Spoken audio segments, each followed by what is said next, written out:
Tantor Audio, a division of Recorded Books, presents When She Dances by Ruby Dixon, narrated by Gillian Macy and Mason Lloyd. 1. Tessa. Sometimes when I'm dancing, I fantasize about a different life. I don't dream of Earth or returning home. That's too unrealistic, even for me. So I fantasize about different things. I dream that some hero is going to storm into the cantina, demand to buy me from Abuar, unhook the chain at my ankle, and then carry me away from here. Heck, in my fantasies, we even leave Three Nebula's station. We leave the crowded, humid halls, the dark rooms, and slightly run-down apartments. We leave behind the taste of recycled air and the constant whir of engines, and we go someplace new, someplace with sunshine and light, and the air is fresh and clean. These are the things I dream about. It's those dreams that carry me through another day of the same irritating music that drones on and on, songs that I grew tired of dancing to months ago. It's the dreams that keep me going when yet another alien customer shows up at the edge of my stage and tries to grab me. I kick away one of the tentacles and point at the sign that's been installed at the edge of the stage. I can't read it, but it's written in several alien dialects and tells customers not to touch me, that I bruise easily, and anyone that bruises me will be fined. That part is certainly true. I do bruise easily, always have. It's genetics. And because my skin is so pale from being inside the cantina, those bruises show up livid against my skin. It's why I dance in the window of the cantina instead of working in the back rooms like the rest of the slave girls. A naked, gyrating human brings them in the door, and by the time they have a few drinks in them, they no longer care that I'm the only human here, and they can't buy a few hours with me. So, dancing's not so bad. The chain on my leg is for my own protection, so no one can carry me off while Abuar is distracted. That's happened before, hence the chain. I'm too valuable to lose, and I'm not sure if that's a good thing or a bad thing. Probably good, because no one that steals me ever has pure thoughts in mind. Bad, because it means I'm stuck here forever, dancing in this shithole of a station. Aliens of a dozen different worlds leering at my naked, shaking ass. At least I get a window. I press my palms to the glass and shake my hips, and as I stare out the window at the crowds, I see a familiar face. The robot guy, the cyborg. He's watching me again. A shiver runs through my body, and I swing my hips with a little more enthusiasm. He always seems to come out of his shop at least once a day and watches me for a few minutes. He never comes into the cantina, never talks to me, just stares from afar. It happens every day, just like I'm in this window every day. And because he's a regular occurrence, he features in my fantasies. Sure, he's scary looking. He's inhuman, and the metal parts woven all through his body don't help that particular aspect. But he's big and strong, and he never shows up at the cantina to drink and paw at me. So sometimes I fantasize about him. I dream that he's going to be so taken with lust for me that he shows up and demands to buy me, that he's gentle and kind, despite the brooding, terrifying exterior, and he bridal carries me out of the cantina and into a new life. It helps to have a healthy imagination, I tell myself. It's the only way I stay sane in this garbage dump that is my existence. So I press my nipples to the glass, letting them beat up against it as I sway. my eyes on the man with the silver jaw in the distance. "Come and save me," I tell him. "Come and take me away from all this." He never does, though, and after a few minutes, he disappears back into his shop and my fantasy fades. With a sigh, I turn back toward the cantina, run my hands down my body, and give a little smile to the gathered customers at the edge of the stage. Just another day. My feet hurt by the time the cantina closes for the night. They always do. It's 12 hours of standing on the stage with only a break long enough to eat and drink something, to take a quick pee, and then I'm back in the window, listening to shitty alien music and dreaming about getting away from this place. No shoes, of course, since that'd ruin the whole naked dancing girl look. And so I grimace when the bartender arrives with the key to unlock my cuffs. "Long day?" Chayla asks, giving me a weary look. She's an uli, a frog-like squat race that isn't exactly prized for their beauty. I'm surprised she's one of Abuar's slaves, but she mixes a mean drink, and she's utterly loyal, so I guess that answers it. I shrug as she unlocks me and holds a hand out so I can hop down off the stage. They're all long. "Well, this one's about to get longer," Chayla says in a no-nonsense voice. Immediately, I freeze. She holds a blanket out to me, knowing that I get cold when I stop dancing and the sweat dries on my skin. I don't take it. Instead, I have a bad feeling. Am I going back to the rooms? If so, it's my worst nightmare. I hated the time I spent back there, giving customers a different kind of service. Hated how dirty I felt afterward, how they groped me and touched me in places that weren't theirs to touch. That's why I never complain about dancing, because it beats whoring. I'd much rather shake my ass in a window all day long. I'm the lucky one. I know I won't always be so lucky. I know that the day I get too old looking or my tits drop, then I'm fucked. No one wants an elderly dancing girl, and I'm creeping up on 30. I lie and tell everyone that I'm 26, but Abuar will figure it out when he does the math in his head. Right now, as long as I look good, I'm alive, and I'm in the window. But Chayla shakes her head. "It's not that. Abuar wants to have a meeting with the staff." Her mouth flattens. "Tonight." Oh. I take the blanket from her after all and drape it around my shoulders. A meeting right now? Really? But we're all so tired. Not that it matters to Abuar. We're here to serve him, and he might call us staff, but we know the truth of the matter. We're all slaves. Chayla just walks toward the far end of the cantina, her short legs moving quickly around a puddle of spilled drink on the floor. "He's in a rotten keffing mood, too. More arguments with the syndicate." She makes a sound of disapproval in her throat. "He's going to get us all murdered." I bite my lip. The syndicate again? I hug the blanket tighter against my frame. The syndicate is a group that controls the running of the station.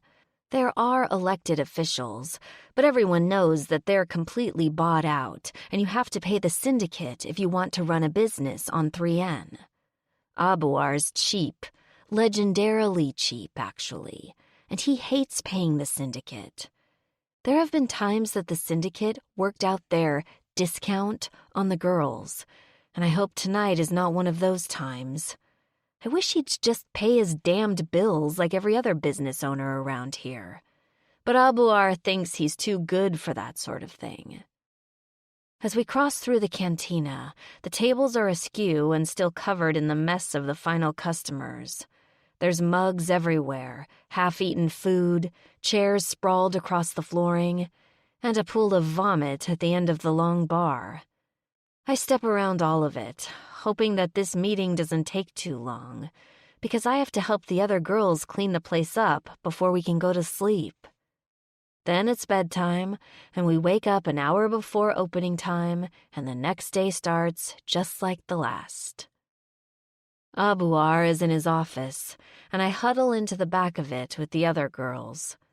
One of them hands me a protein ration, and I give her a thankful look while taking tiny bites out of it. Everyone looks tired and worried. Not a good sign. "We're all here now," Chayla tells Abuar. "We're ready to hear your news." Abuar growls at her, snapping his needle-like teeth. An ugly crossbreed of Masaka and Suzit, with a face only a mother could love. Abuar is a real pain in the ass to everyone but Chayla, who just puts up with his shit like a long-suffering wife. "Don't rush me, female," Abuar bitches, digging through his cluttered desk. It's covered with bottles of exotic liquors and piles of credits of every type. He pushes aside a data pad and an old used shock collar and sighs heavily. "Now I can't find it." Chayla moves to his side and nudges a second data pad in front of him, one hanging off the corner of his desk. He glares at her and snatches it away like a child. Tapping on the screen, he glances up at us. "You're all here? All 17 slaves?" 16, Chayla corrects him. "You sold Ibby last month when she got sick." Abuar grunts, flicking through the datapad's information. 16, right. Well, one less to worry about. You should all know that I'm closing the cantina." He says it so casually that I'm not sure I've heard him correctly at first. Close the cantina? It's closed right now. We have to clean it before we reopen tomorrow at the noon meal. I'm not the only one that's confused by his statement. A few of us exchange looks, and then Chayla speaks up again. "Closed permanently?" Abuar's thin lips curl, showing needle-pointed teeth.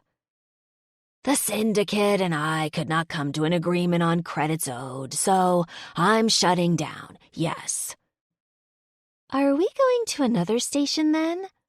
a pretty Ithari asks. "We are not going anywhere," Abuar says. "Half of you will be staying with the cantina for when it comes under new ownership. Some of you are going to be sold in a slave auction 2 days from now because I need the credits." I stare at his desk, piled up with credits of all kinds, and his hands, which are beringed and covered with jewelry. His clothing is expensive too. The bottles and flasks all over his desk, all pricey.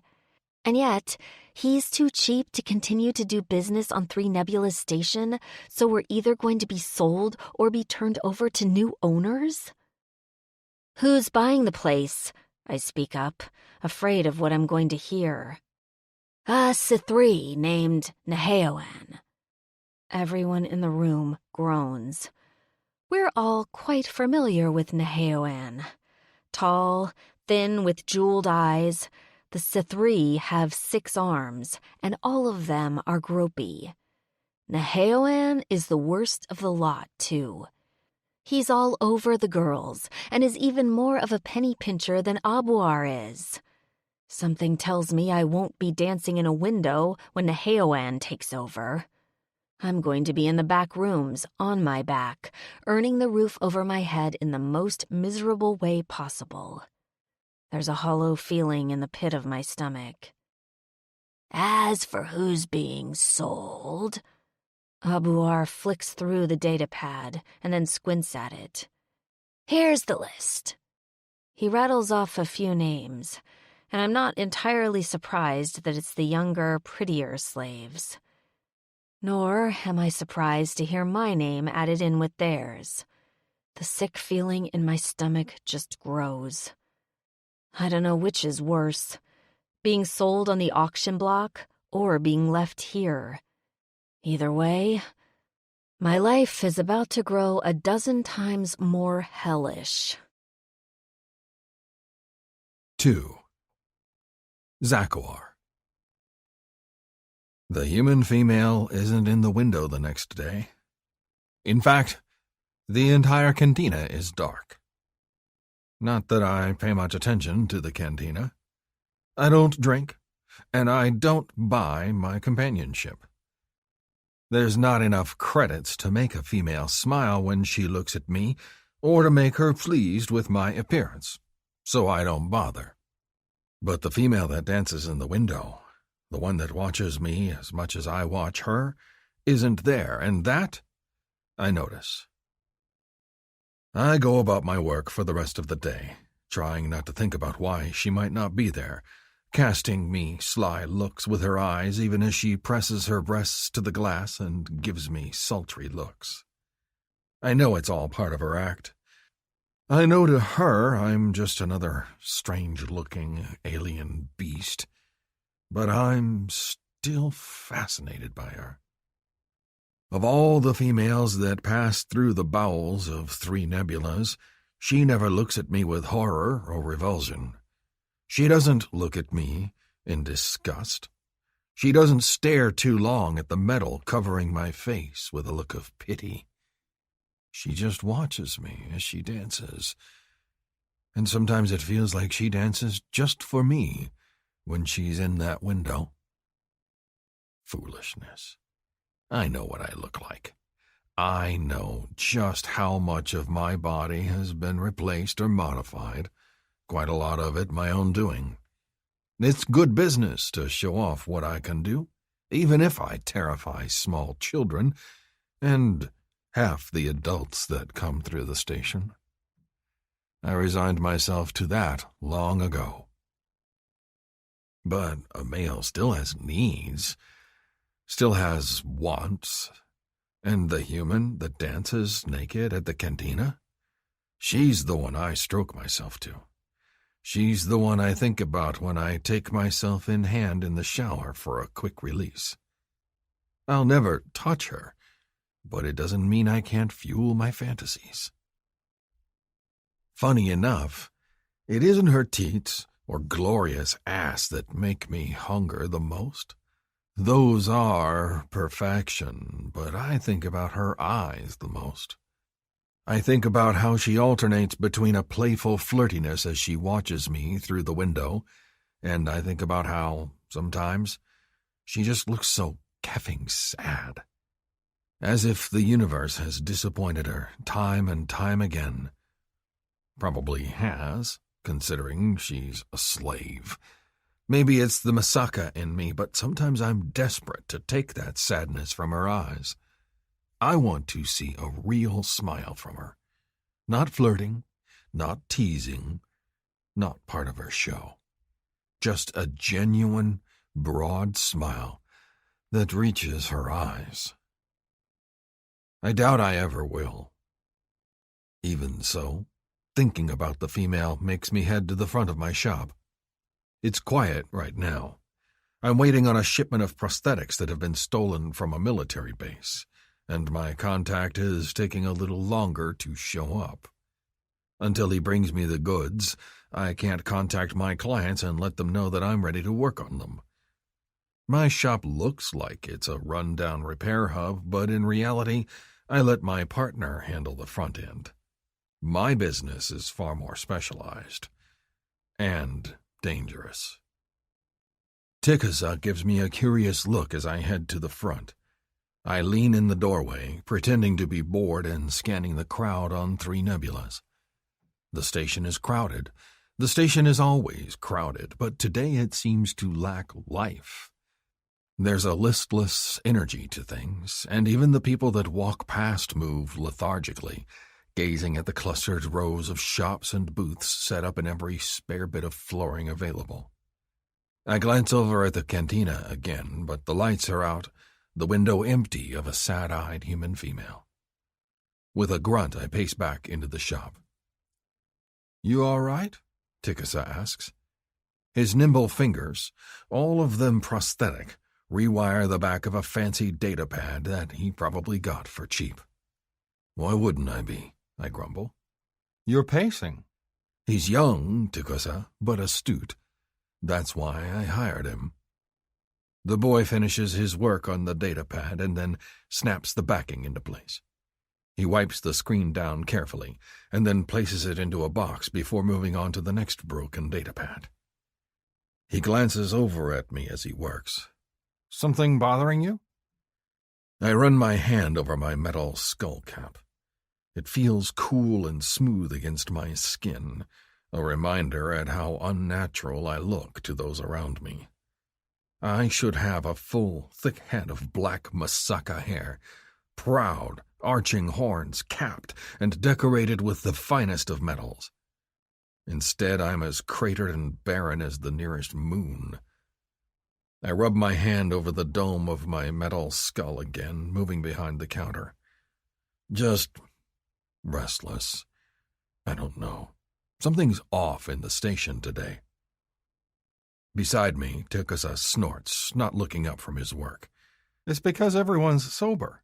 They're not used to it. He gets out a small blade and pries the back off of the new datapad, intent on his work. You heard about the cantina, right?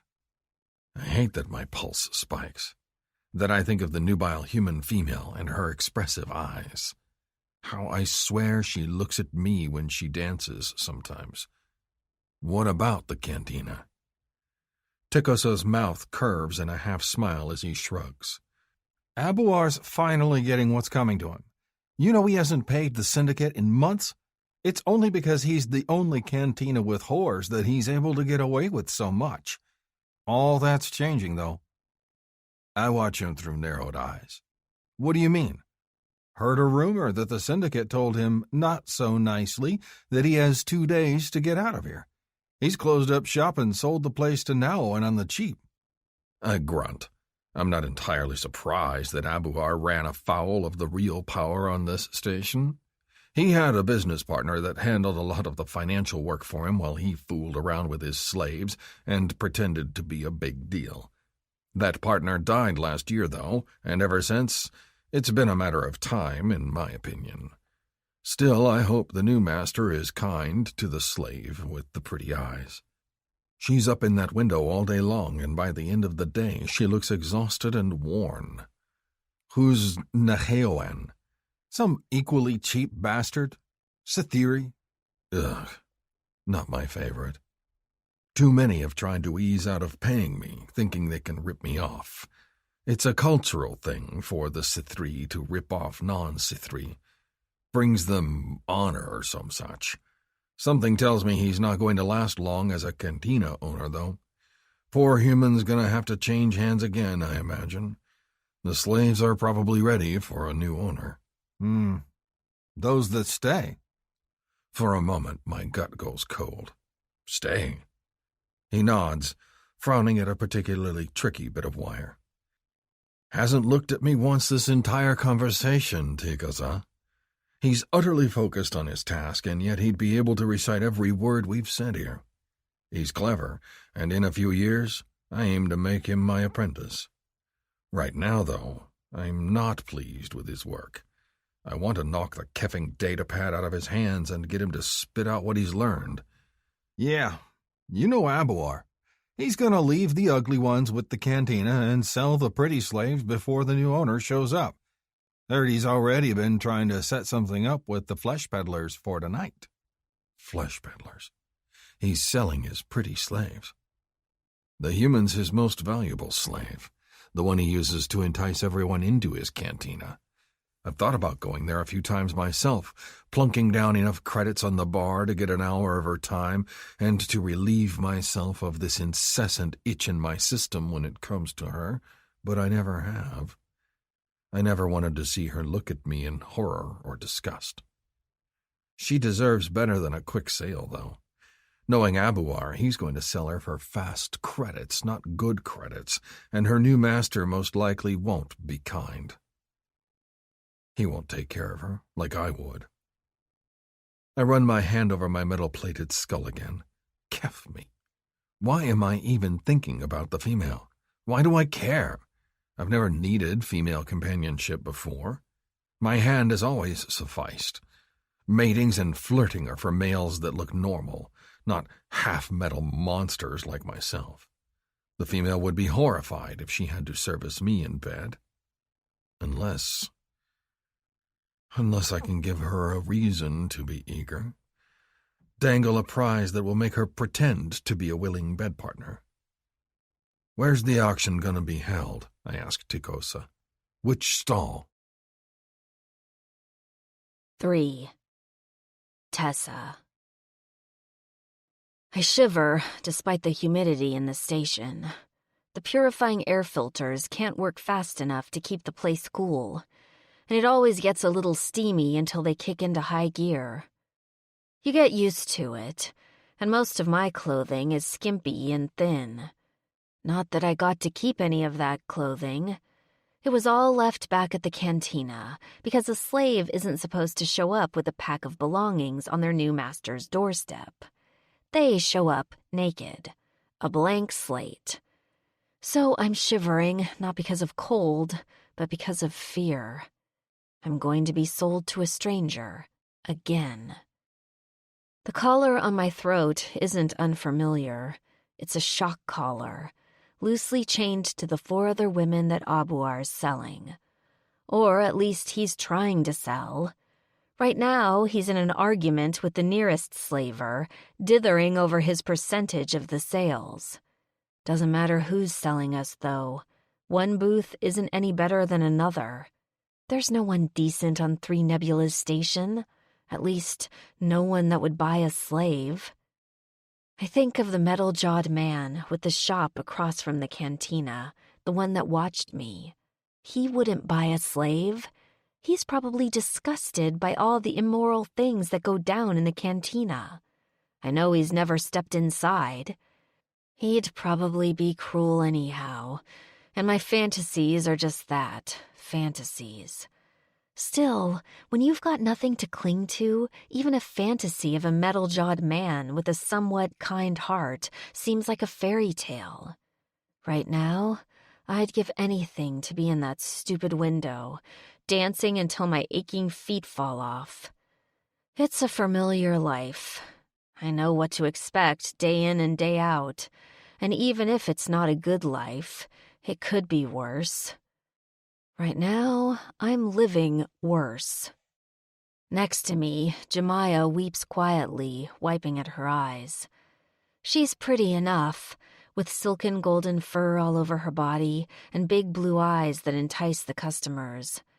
She's the most popular girl in the cantina for that reason, and I know she feels as betrayed and hurt as I do right now. I want to comfort her, but there's no point. If I tell her everything will be all right, I'm just lying. Sometimes it feels like nothing will ever be all right again. Abuar throws up his hands in disgust. 20%? For doing what? For putting my name on the certificate, the flesh peddler says, stroking the thin, wiry beard on his jaw. I don't know what he is, race-wise. Something porcine, judging by his short nose and blubbery skin. I try not to think about being bought by someone like him because I can't control it. All I can do is survive until the next trauma comes up. The slave master smiles at Abuar in a way that tells me he has the upper hand. For showing your wares to my good customers on such short notice. Short notice? How long does this sort of thing take? Abuar protests. They're just slaves. Sell them and be done with it. He makes it sound like we're not people. More like a CD player he's taken to the nearest pawn shop. It's disgusting. And not surprising. After so many years of this, nothing surprises me anymore. Short notice, the slave master agrees. Slaves must be given a clean bill of health. They must be inspected and their personalities documented. I must ensure that my customers are buying the goods I promise. They must be cleaned up. All these things take many days, maybe weeks. But for 20%, I can overlook such things. Abuar looks back at us, thinking. For a moment, I don't know if I'm hopeful that he'll change his mind and take us back to the cantina, or if he'll leave us here. Both options are equally terrible. 20%, he says after a long pause. Very well. I will be back to get my credits tonight. The slave master nods, taking the chain that Abuar holds out to him. They will be ready. Word travels fast on the station. The slave master has his connections, at least. Within hours, I overhear the conversations between the slave master and his slaves about how many buyers are coming to the impromptu auction that night. As for the slaves, we're scrubbed and rubbed with lotion to make our skin shiny, checked all over for diseases, and given health-boosting shots to make us seem radiant. A female Sizit slave comes in to brush hair and to pinch body parts so they flush. I wince as she pinches one of my nipples, covering it with my hands. Can you not? I hiss. Your teats are large, she says, unruffled by my tone. Buyers will like that. Pinch them yourself if you must, but make sure they are perked with arousal when you step on stage. I'm going to do no such thing. I cover my tits with my hands and glare at her as she walks past. I might be helpless to control my fate, but I'm not going to give myself perky nipples just so I can drive my price up. We sit in a small, stuffy room for hours once we're ready. Our chains have been removed, the shock collars replaced with a more decorative collar. Doesn't matter. There's nowhere for us to go. Jemiah huddles with the others, weeping quietly, but I'm numb. My last experience on the auction block was not a good one, and I'm trying not to think about the fate that's coming for me. To think that just yesterday I was whining about my feet hurting. I'm such an idiot. I didn't realize how good I had it, and now the universe is going to show me just how bad it can really get. So many customers, the Sizit slave woman crows as she peeks out into the next room. All hungry for a bargain. Want to see? She glances back at us, her beady eyes shining with cruel delight. No one takes her up on her offer. Jemiah just weeps harder. I lean back against the wall, waiting.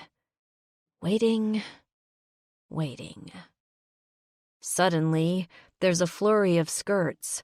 The Sizit slave moves over to us and begins to fluff and primp our hair, adjusting decorative, cheap jewelry hung in my ponytail. I try to flick her hands away, confused. But then the door opens. The slave master steps in. And behind him, the metal-jawed man. I suck in a breath, wondering if the universe is taunting me. 4. Zakawar. It's taken me nearly all day to find where the keffing female slaves have been hidden away. I've searched 3 floors of this damned station, asking every low-life criminal where I can buy myself a human. After a few hours of fruitless searching, I wonder why I'm even bothering, but every time I turn around to go home, I see the female's eyes in my mind. How she alternates between playfulness and sadness.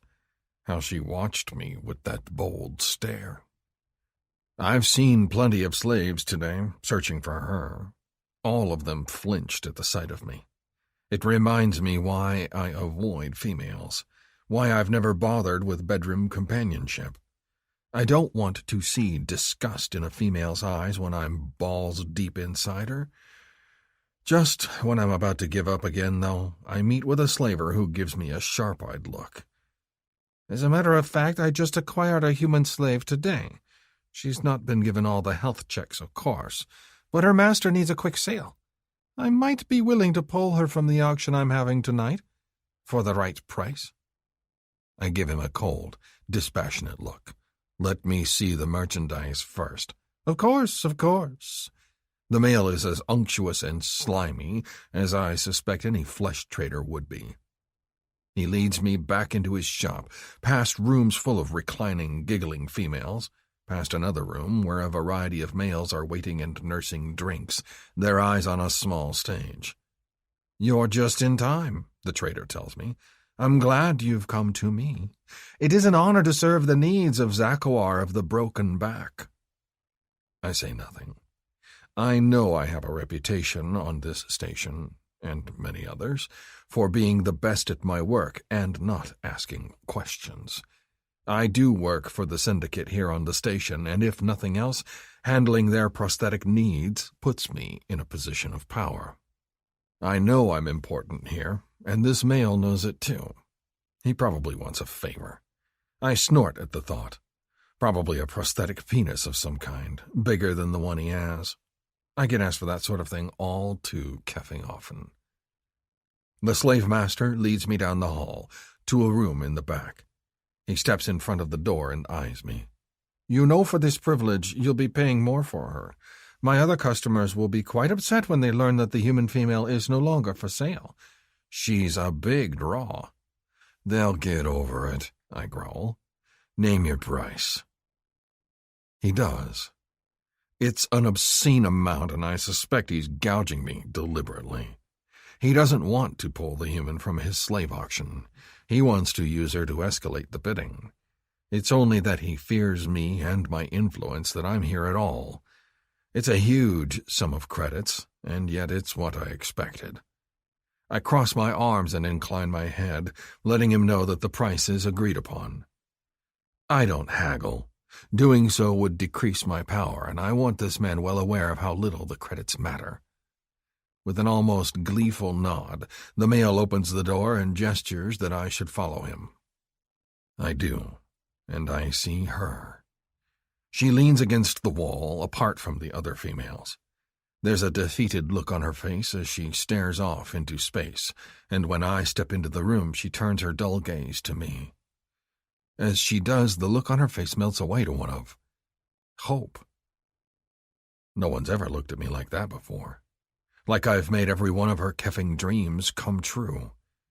It fills me with conflicting feelings to see how excited she gets. It's just because I'm saving her from the auction block. It's not for me. I'll take her. Don't you want a good look at her first? The slave master moves to the human female, kicking at her leg. Get up. Show him your teats. The girl jumps to her feet, wincing as he kicks her, and when he tries to do it again, I put a hand on his arm. That's mine. Don't damage her. Of course. He's all smooth apologies, patting the girl on the arm. I think you'll agree she's a fine-looking specimen of a human, don't you think? The girl moves toward me, her breasts swaying. She's naked, wearing nothing but a cheap collar around her neck. Up close, she's slightly older than I thought she was. Still youthful, but with some age behind her eyes. Her breasts are as magnificent as ever, big and full with light pink tips. I know every bit of her body, watched her expose it all as she dances. There's nothing here that's new to me, other than being so very close to her. It's the first time I've stood in the same room as her. First time I've breathed in her scent. Keff me, nothing in all the galaxies should smell as good as she does. They've covered her in perfumes, but underneath that is a light, sweet scent that's all her. She gazes up at me with big, questioning eyes, as if she doesn't dare to hope. A muffled sob breaks behind her, and she flinches, looking back at the other females. I hate the sound of a female crying, hate that I'm in a room full of females crying. They deserve better fates than this. How much for all the females? Oh, I cannot do that, the slaver says, all apologies. It would disappoint too many customers. I cannot allow you to take more than one. She is the best of the group, is she not? Or does another tickle your fancy? There's a desperate flash in the female human's eyes. She's afraid I'm going to pick someone else. I don't look away from her. I don't want her to worry about such things. Ever since our eyes met through the window, I've thought about no other female. I gazed down at her, at the pale skin and oddly greenish eyes. She looks soft, this female, softer than I ever imagined, and I hunger to touch her. No, I will take the human. If she doesn't flinch when I take her to bed, it will be worth the credits. I can slake my needs, get her out of my mind once and for all, and move on with my life. I'm not keeping her. I just need to get her out of my head, and the best way to do that is to work out all of my sexual frustrations with her. Once I've gotten her out of my system, I'll take her to the human refuge, the planet Rizda 3. We'll both get what we want out of this. 5. Tessa. This has to be a dream. Good things don't happen to me. They haven't since the day 4 years ago that I woke up on an alien spaceship. From there, they've just gotten progressively worse. So to see the object of my dreams stride into the room and demand to buy me before I ever step on the auction block, I feel like I'm dreaming. I don't pinch myself because I don't want to wake up. The slave master babbles with how excited he is, even as he counts my new owner's credits and scans them to make sure they're not trackable. Once he's satisfied, he gestures at the back door. "You should go out that way," the slaver says. "I don't want my other customers getting upset. As far as they know, Abuar changed his mind and decided to keep the female. I'll have the documents sent over to you in the morning, but for now, you can enjoy her company. And if you change your mind, I'll be here in the morning for a partial refund." My heart goes cold at that. Partial refund? Oh God, what if he's going to fuck me and send me back? That might be even worse, because then I'll get my hopes up. No refunds, the big metal-covered male at my side says. He puts a hand on my shoulder and steers me out of the slave house, out the back door, and into a cramped shipping tunnel. Condensation covers the metal walls in wet dew, and it's freezing out here, the station's air cyclers roaring. Under my bare feet, the floors are damp, cold, and slightly muddy from the mixture of people dirt and runoff water. The tunnel's not empty, though. No place on 3 nebulas is. There are piles of garbage heaped behind each of the shops, traders doing unsavory business, and small children with nowhere else to go, huddled up against each other in the refuse. I cross my arms over my chest, feeling exposed in a way I never did dancing in the window. I wish I had some clothing. Any clothing. Everyone stares at me as we emerge out of the slaver's hold, and I'm acutely aware of how vulnerable I am right now.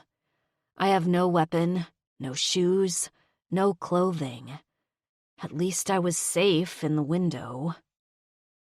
As if he can read my terrified thoughts, the male at my side moves his arms and then takes off his tunic. He drapes it over my shoulders and puts a possessive hand against the back of my neck as he pulls me closer. "Stay close, eyes down." I do as he says, tugging his tunic over my body. It's not the most concealing of garments. I swear it's not more than a bunch of leather straps and some sleeves. But I'm grateful for anything. A flash of metal catches my eye, and I'm entranced at just how much metal is on him. It practically gleams under his skin, and his chest seems to be a mass of scars and metal plates. I've never seen anything like it. It's Frankenstein-like, but it doesn't scare me. Why should it, when I've seen so much worse in the universe? It just tells me that he's a tough motherfucker to have endured so much and come out the other side. It tells me that he's badass enough that no one will mess with him, and that's the kind of protector I fantasize about. I glance up at his face. From here, I can't see the metal part of his jaw, just the plating covering the top of his skull down to his eye socket, and just below it. I'm positive his eye, at least one of them, is cybernetic, though it matches the other. Doesn't make sense to have all that metal covering his eye socket and then have the real eye underneath. Eyes down, he reminds me in a low growl, pulling me closer. Fuck, right. With an alarmed little squeak, I move practically in front of him, his hand heavy on my neck. I can't believe he's been my owner for 30 seconds, and I'm already pissing him off. Tessa, you idiot. Pay attention, or he'll send you right back. After using you. With a little shudder, I do my best to listen to my new owner's commands. He's silent, though. The big male leads me through the tunnels as if he's gone through them a dozen times before. People watch us as we pass, but no one moves to confront us or even beg for credits, which is unusual for the station. I don't get to leave the cantina much. Okay, ever.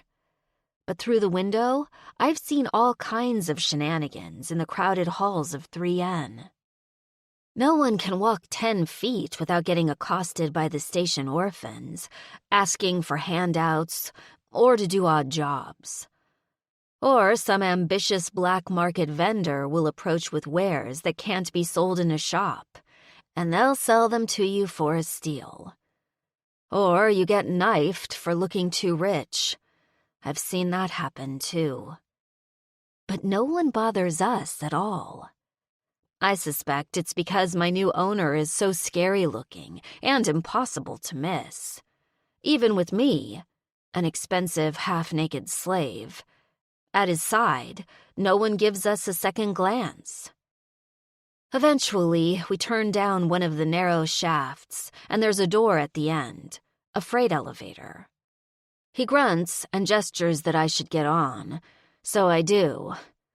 I clutch the tunic to my body, not daring to look up at him as the elevator surges, my feet practically lifting off the ground with the speed of it. A different floor, then. I've never been to a different floor on 3N. I've only been to the market sprawl, the big open area where the cantina is located that's lined with shops, makeshift and otherwise. The elevator comes to a stop, and the door flashes green around the edges. My new owner opens it with a touch and gestures that I should walk through. I hesitate, because the hall before my eyes is not somewhere I've been allowed to go before. It's like night and day from the market sprawl. Here, the condensation doesn't drip from the ceiling. It's not dark and shadowy. It's clean and well lit, even at this hour. The hall is open and airy, with a large window overhead showing the stars. In the center of the long hall is a tall tree framed by benches, and all along the hall are doors. Personal quarters. Expensive personal quarters. I'm pretty sure I'm not supposed to be here. I'm pretty sure he's not either. I didn't think anyone lived like this on the station. Or rather, I didn't think I'd ever see anyone who lived like this on the station. All the people I've run into are thieves, drunks, and slavers. Uncertain, I look back at the man that now owns me, and I wet my lips. His expression grows cold. What, you think because I'm covered in metal, I don't get a decent place to live? My question dies in my throat. Am I judging him based on his appearance? I think for a moment, then shake my head. I just thought you lived in your shop, like we lived in the cantina. The expression on his face doesn't change, and I worry I've fucked things up already. After a moment, he grunts. You haven't had a chance to leave that cantina much, have you? Twice, I admit. Once to run errands for Abuar, once for a customer visit. I hope he doesn't ask me what kind of customer visit. Surely he can guess. The man nods.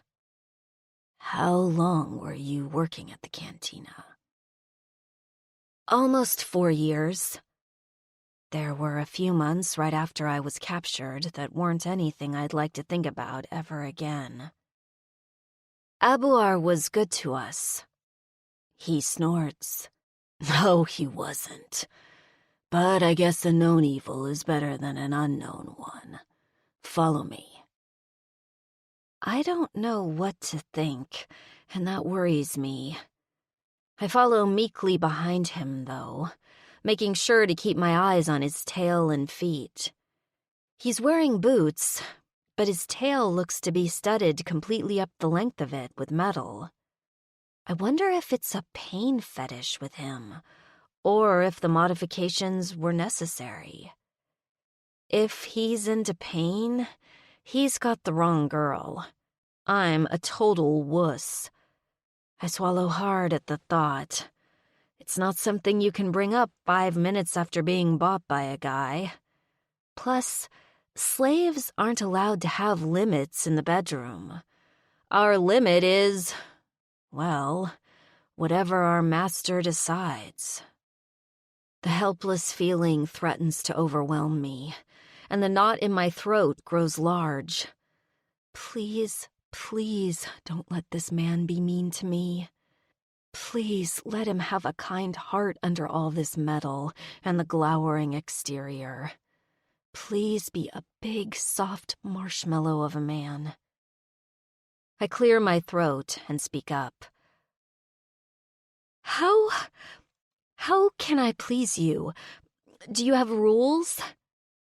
Best to get this all out in the open so I know what to expect. You can stay quiet for now, he growls, his voice a low, ragged sound. Let me think. I clam up, swallowing hard. So much for marshmallow. I move my expectations to cruel but fair. Cruel but fair would be livable. I'll just have to watch him to predict what he wants. Maybe he wants me to anticipate his needs before he has them. Okay, then. We go inside, and the moment we're in private, I go for the belt. Impress him with my mouth, and maybe he won't send me back to the slaver in the morning. I can do this.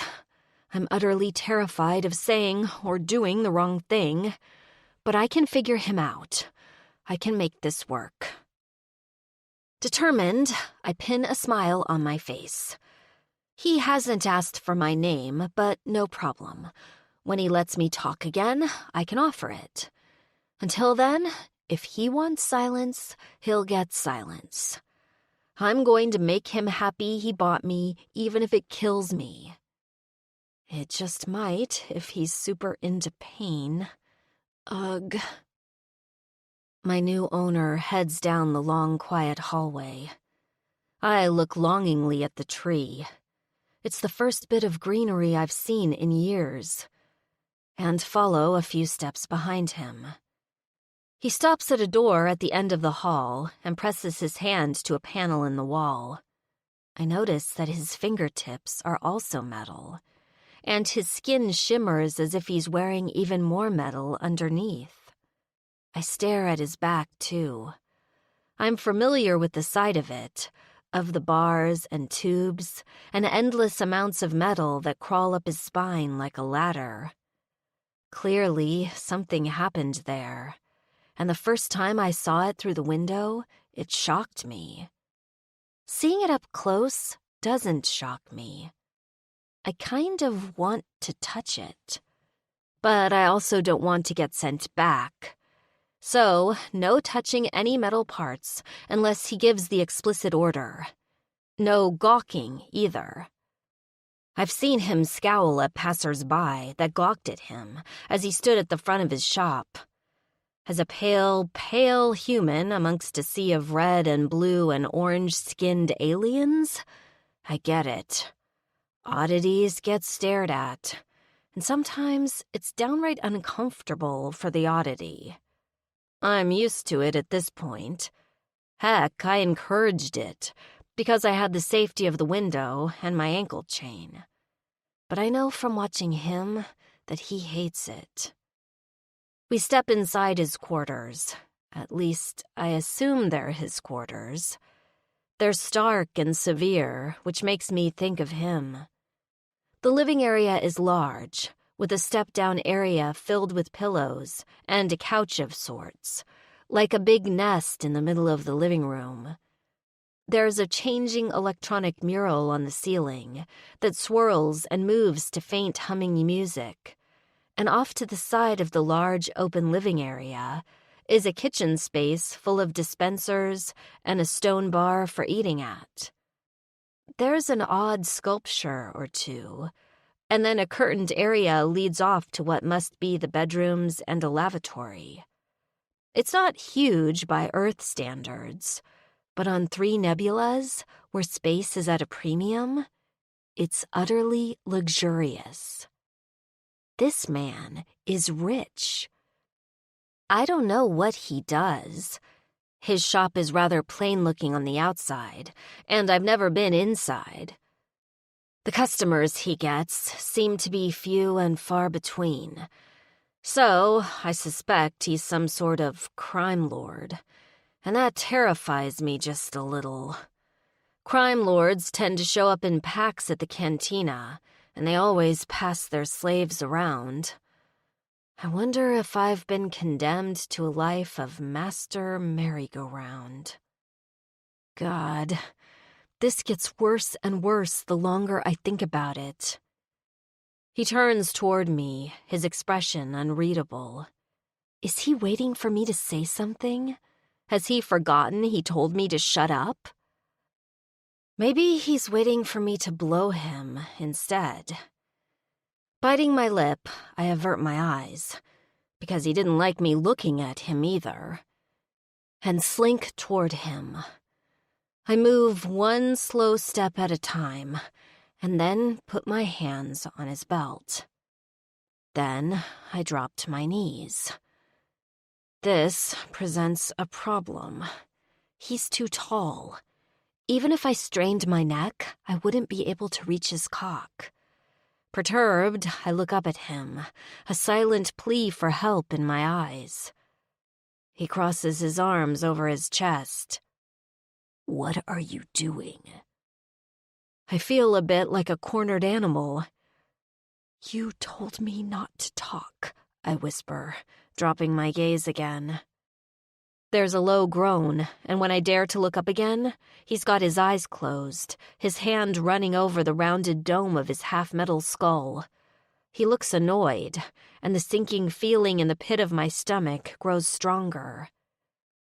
You can talk if I ask you a question, and I just did. What are you doing? Trying to please you? I gesture at his crotch. I can suck your cock, but I might need a stool. He groans again, scrubbing his hand over his face once more. Then he looks down at me, his jaw clenching. He gestures at the nest of couches in the middle of the living area. Go sit. Wordlessly, I get to my feet and scramble over to the couches. I perch on the edge of one and fold my hands in my lap, my heart hammering. I'm deeply, deeply aware that I am fucking things up more with every moment, and my skin prickles with terror. If he sends me back, I'll be auctioned off. I'll end up God knows where, doing God knows what. I just need to figure out what pleases him. I know he likes me. He watched me all the time, didn't he? He bought me, so I must at least look appealing. I'm panicking, I know that, but I can't seem to help myself. I watch as he moves toward his kitchen, turning on a few of the automated food dispensers. "Are you hungry?" he asks, and it sounds cranky to my ears, as if he's irritated that he has to feed me. "I can just eat protein bars," I reply quickly. "I swear, I'm not picky." Abuar fed us protein bars all the time. They're dirt cheap, and if they taste like dirt, well, they're food at least. He turns to scowl in my direction. "No protein bars in my house. Do you like noodles, Or do you require something else?" Noodles are great, I say enthusiastically. Real food. I don't know what to think. He turns to the machine. "Do you have a favorite?" My mind blanks out. I don't know. Just serve me whatever. I promise it's fine. He mutters something under his breath and punches a button on the dispenser. "Tea?" Water would be fine. I lick my dry lips and offer, "I can serve myself if you like. I can serve you too. Just..." When he glances back at me, I let the words die in my throat. He looks irritated. Okay, no serving him. I sink back into the cushions, miserable. Damn man should just let me blow him. At least I know what to expect in a time like that. He's being kind, even if his attitude is sour and cranky, and he sounds like he's about to snap at any moment. The big male sets a tall, elongated ceramic cup, the bowl of choice on the station, on the counter. He fills an identical vessel with water, puts them both on a tray, and brings it over to the pit of couches. As he sits down, a leg extends from the tray, freestanding, and he pushes the contraption toward me. "Eat." My mouth waters at the scent of the noodles. They smell amazing, and I'm starving. But the need to please my new owner and save my hide is overwhelming. I give him another uncertain look, then take the long bowl into my hands. There's no silverware, so I tip the cup back and drink broth and noodles greedily. Once I start, I can't seem to stop, and I chug the entire thing as quickly as possible, slurping noodles and getting broth all down my chin. As I finish, I swipe at my wet chin, and I can't help but notice the look of revulsion on his face at my manners. "Sorry," I say meekly. "I'm used to eating fast." "I see that. Did you think I was going to take it away from you?" "I don't know," I answer honestly. "If you do, that's all right with me. You can do whatever you want with me." His eyes narrow, and he rubs his chin, like he can't quite decide what to do with me. "You and I need to have a discussion before this farce goes on any longer." Farce? Oh, God. "Okay," I reply, my voice shaking. 6. Zakawar. This is not going as I anticipated. In my mind, I expected the little human to be grateful, that she would toss me those sultry looks of hers and smile at me, that I would take her to my bed and slake my needs on her and everything would be fine. Pleasant, even. She is not smiling, though, or giving me enticing looks. She is terrified. Her entire body trembles every time I look in her direction, and she questions everything. When she dropped to her knees in front of me in a submissive pose, she looked so frightened that it made my erection shrivel. I wanted this female because I thought she was different, because she didn't look at me with fear and disgust. Now I suspect I have made a mistake. I watch her devour the simple meal of noodles as if she's not been fed in years, and I want to grab Abuar by the throat and shake him. A slave is a person. I regret not being able to free the others, even though I have no desire for any of them. But I cannot change how the universe works, so I will focus on what I can solve. And I can make a deal with this human. We can both get what we want. The last of the noodles slurps into her mouth, and she glances over at me. I must have a look of scorn on my face, because she pales and cringes backward. Sorry. I'm used to eating fast. I see that. Did you think I was going to take it away from you? I don't know. If you do, that's all right with me. You can do whatever you want with me. She lifts her chin and tries to give me a smile, but I can tell that she's terrified of something. It's not sex, then. What is it? I rub my chin, studying her, trying to determine why she's changed into such a cringing creature. You and I need to have a discussion before this farce goes on any longer. She looks as if she's going to vomit. Okay, she says in the faintest voice, her eyes huge and full of terror. I get up and start to pace. What am I doing wrong? Is it something I said? Is she only brave in the cantina? Or did Abuar provide her with chemicals of some kind that assisted her mood? She has not smiled at me once, or if she has, it was an act of fear. I remember the way her lips curled as she gyrated in the window, as if she was dancing to entice me. She never looked at me with anything but interest. I glance back at her, wondering if I have somehow acquired the wrong slave. Some Masaka joke that all humans look alike, but as I study her, it seems to be the same female. Just a frightened one. Do you want me to blow you to take your mind off of things? Take the edge off? She volunteers it eagerly, even if her expression is not one of excitement. I can do that, and then we can talk about whatever you want. I narrow my eyes at her. Blow me? Put your cock in my mouth. Why are you so eager to put my cock into your mouth? Not that the idea isn't enticing. It actually makes my cock ache with just how much I like that idea. But it feels like a trick of some kind, given that the look on her face is more fright than anything else. She licks her pink mouth, looking as if she is going to collapse, and then stammers out an answer. Because I want to please you. I don't want to go to auction. Please. A little choked sound catches in her throat. Please. I pace back toward her and notice that she watches me. Her gaze never strays to my metal parts, and she never looks disgusted. You think I will send you back? The slaver said you could if I made you unhappy. I told him no. Her shoulders ease, and I suspect this is what is terrifying her.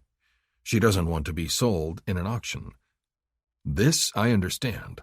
I have seen them before, and they're awful, disgusting things where slaves are paraded about and sometimes used just to entice reluctant buyers. There are some males that go to auctions just to sample the goods, but rarely buy. If this is what is scaring her, then I can reassure her. I am keeping you. He will not see you again. She relaxes, her pretty, delicate face no longer so drawn. You're sure? I just said I was sure, did I not? A real smile crosses her face, wide and relieved. Thank you. I'll be the best slave ever. My cock stirs at the sight of her smile, at how her eyes light up this time. This is the female that has haunted me, and the hot yearning coils and slides through my system like a fresh influx of gear lubricant. I'm going to claim you, I warn her bluntly. I bought you for my bed. She doesn't bat an eye, doesn't look horrified or disgusted. I suspected as much. Do you object? The look on her face turns puzzled. I'm a slave. I can't object. If you do not want me to touch you, I will not. I recognize that you feel you have no power, so I would make this transactional. Transactional sounds good. It sounds like I've thought this through logically, instead of thinking with my blasted cock and spur. I propose this. I keep you in my bed until I get you out of my system. It will likely take several weeks, perhaps a month. Then, once I am done, I will take you to the planet known as Risda 3. Are you familiar with it? Slowly, she shakes her head. It is a place of refuge for human females that have been enslaved. You cannot return to your homeworld, but a lord there has provided for the human refugees that come to him. You will be given a place to live and a way to make an income, and you will be safe there. What do you think of that? What's the way of making income? She asks. Whoring? Canny little thing to pick up on that. Farming, actually. A look of yearning crosses her face. It's a pastoral planet? I nod, hating the jealousy that surges through me. I want her to look at me like that. Doesn't matter, I tell myself. I'll have her out of my system soon enough and things can go back to normal. Yes, it is very sparsely populated, and the majority of females there are human. I know of others that have made their way there and were welcomed. You would be too. It sounds lovely, she admits. I would love to go. The human bites her lip and hesitates, looking at me. Isn't this costing you a lot of money, though? Yes, but it'll be worth it. To get me out of your system, she repeats, echoing my words. Is it because I danced in the window? It's because you watched me, I want to say, but it feels too vulnerable. I don't answer her, simply stare in her direction, letting her know I don't like to be questioned. When she nods and looks away, uncomfortable, I speak again. Do you agree to my terms? My body in exchange for freedom? She laughs, the sound small and bitter. You realize you could have me either way? You've bought me. I have no wish for a screaming, crying female under me, I say coldly. Try to look somewhat enthusiastic when I touch you. Fake it if you must. Though I don't know if I'd want her to fake enthusiasm if she didn't feel it. Silence would probably be better, I think. I'm not entirely sure. I've never had sex before. I've always relied on my hand, assuming no one would want something like me in their bed. The human female considers this. So you bought me to sleep with me, and then when you're tired of me, you'll send me someplace nice? Where I'll be free? Can I pay you back? I shrug. The money is of no concern to me. Getting her out of my head is. I haven't been able to focus ever since I looked out the entrance of my shop and she wasn't in the window. Getting my focus back would be worth the credits, if nothing else. Her eyes fill with tears. You're so nice. I am not nice. I immediately cut her off. I am not kind. I'm buying her to use her. I am simply laying my plans out so you know what to expect. Do you agree to this? She nods quickly, eagerly. I would love to go to a farm planet. Whatever you want me to do, I'm in. A little smile curves her mouth. Thank you so much. Why is she thanking me? I just told her that I intend to use her. I am going to take her to my bed and slake my needs on her. Me, an ugly, half-metal monstrosity. I don't understand why this pleases her, but so be it. Quit thanking me. Like I said, I am not a kind male. I am just doing this to ensure my needs are met. Because I need her. I need her, and then I'm going to get her out of my system and get my head back to normal. No apologizing, she says quickly, and there's a hint of a smile on her lips, like she's amused at my surly demands. I scowl at her, and it wipes the smile off her face. The moment it disappears, I feel like a keffing ass, and that just irritates me even more. Why is it that the longer I'm around her, the less I feel like I'm in control? I bought her so I could have control. I bought her because the thought of her being sold on the auction block to a stranger did gnawing things to my gut. That I couldn't bear for another male to touch her, or for her to look at him the way she looked at me through that window. I want her to look at me like that again, but she just keeps giving me wary glances. Any questions? I ask gruffly. She thinks for a long moment, playing with the hem of the tunic, my tunic that she's wearing. The collar on her throat bobs as she swallows, and I realize I've forgotten she's wearing it. I hate the sight of it. I move closer to her and reach out to take it off. She goes utterly still, and I realize she's waiting to be groped, or worse. It just makes me even more irritated. I snap the collar and toss it aside, and then lean back on the couch, waiting for her to speak. She's going to refuse, I realize. Being in my bed is worse to her than captivity. Or she's going to try and wheedle some sort of deal where she won't have to touch me but still get what she wants. If that's the case, it'll just be credits lost if that's the case, because I'm not going to force a female to take my cock. I'll toss her onto the next shuttle heading toward the RISDA system and try not to think about what a fool I am. Her fingers continue to play with the hem as the silence stretches between us. After a long, long moment, she looks up at me. Do you have a name? What do I call you?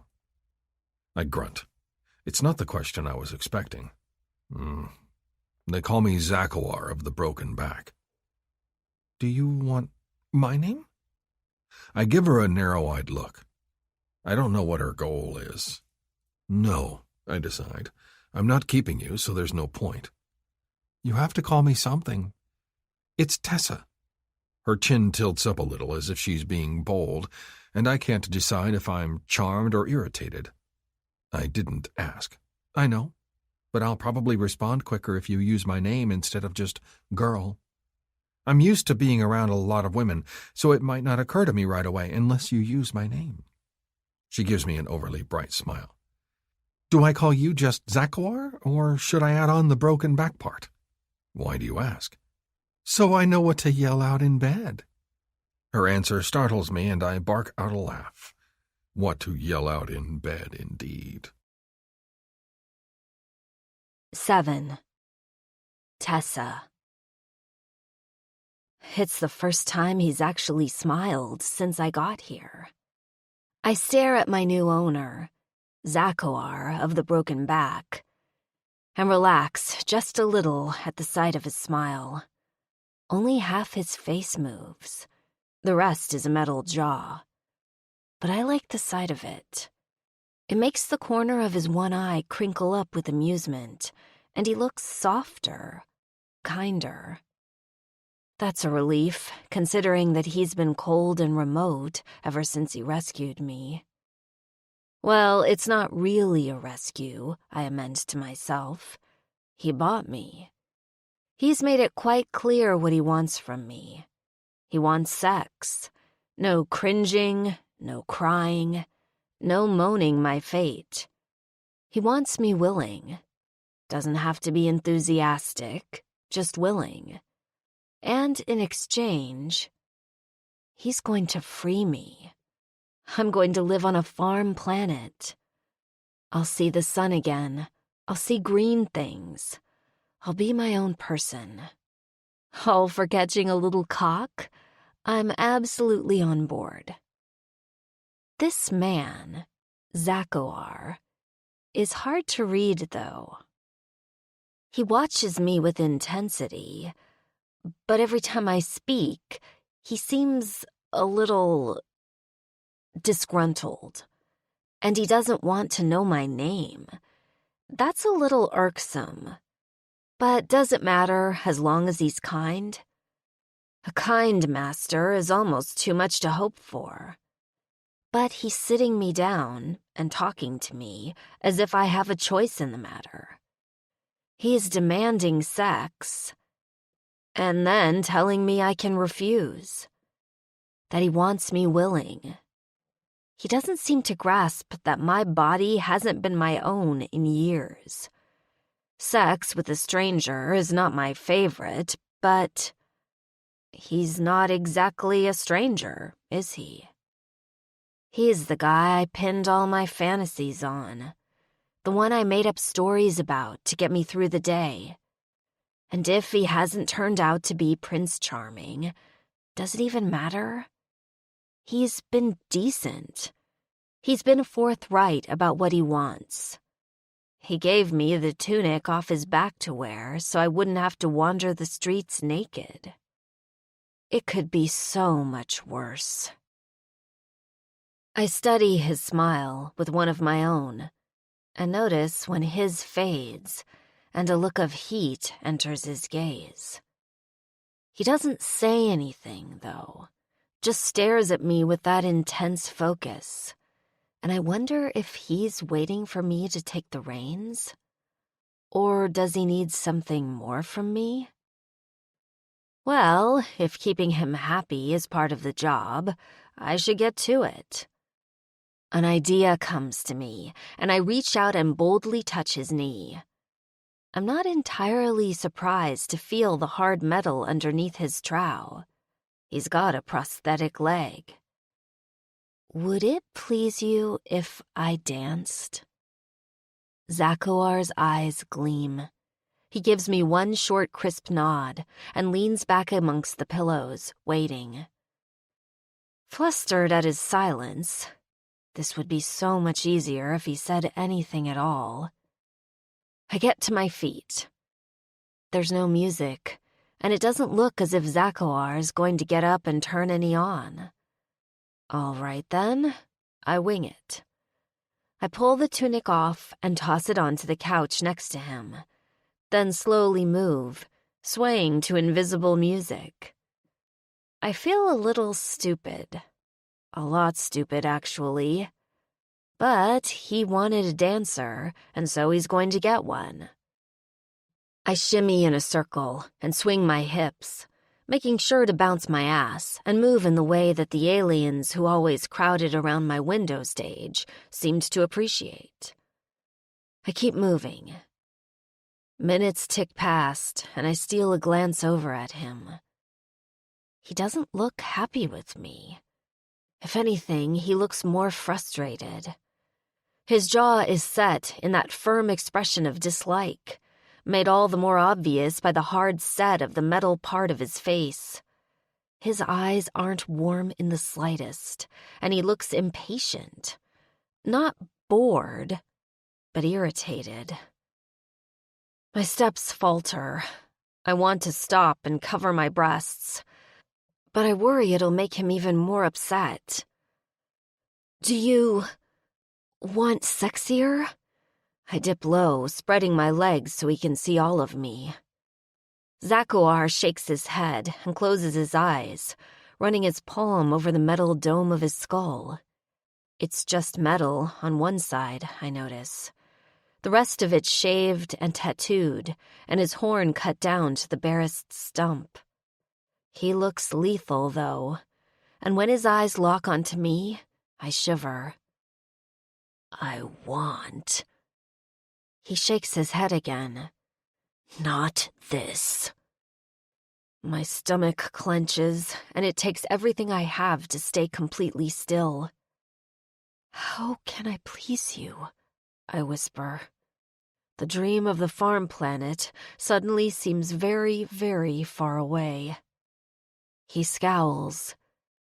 Quit looking at me like you're so keffing terrified. Makes me feel like a keffing monster. He runs his hand over his skull again, then muttered, If I wanted that, I'd have gone to the thrice-damned cantina before this. Zakoar doesn't look at me as he says that. If anything, he seems acutely uncomfortable. Like this is all not going how he had planned. Well, that's the story of my fucking life, isn't it? Shit going absolutely off the rails? I want to snipe at him, to point out he's not the one suffering here. When he glances over at me, and there's this absolutely miserable expression on his face. And suddenly, I get it.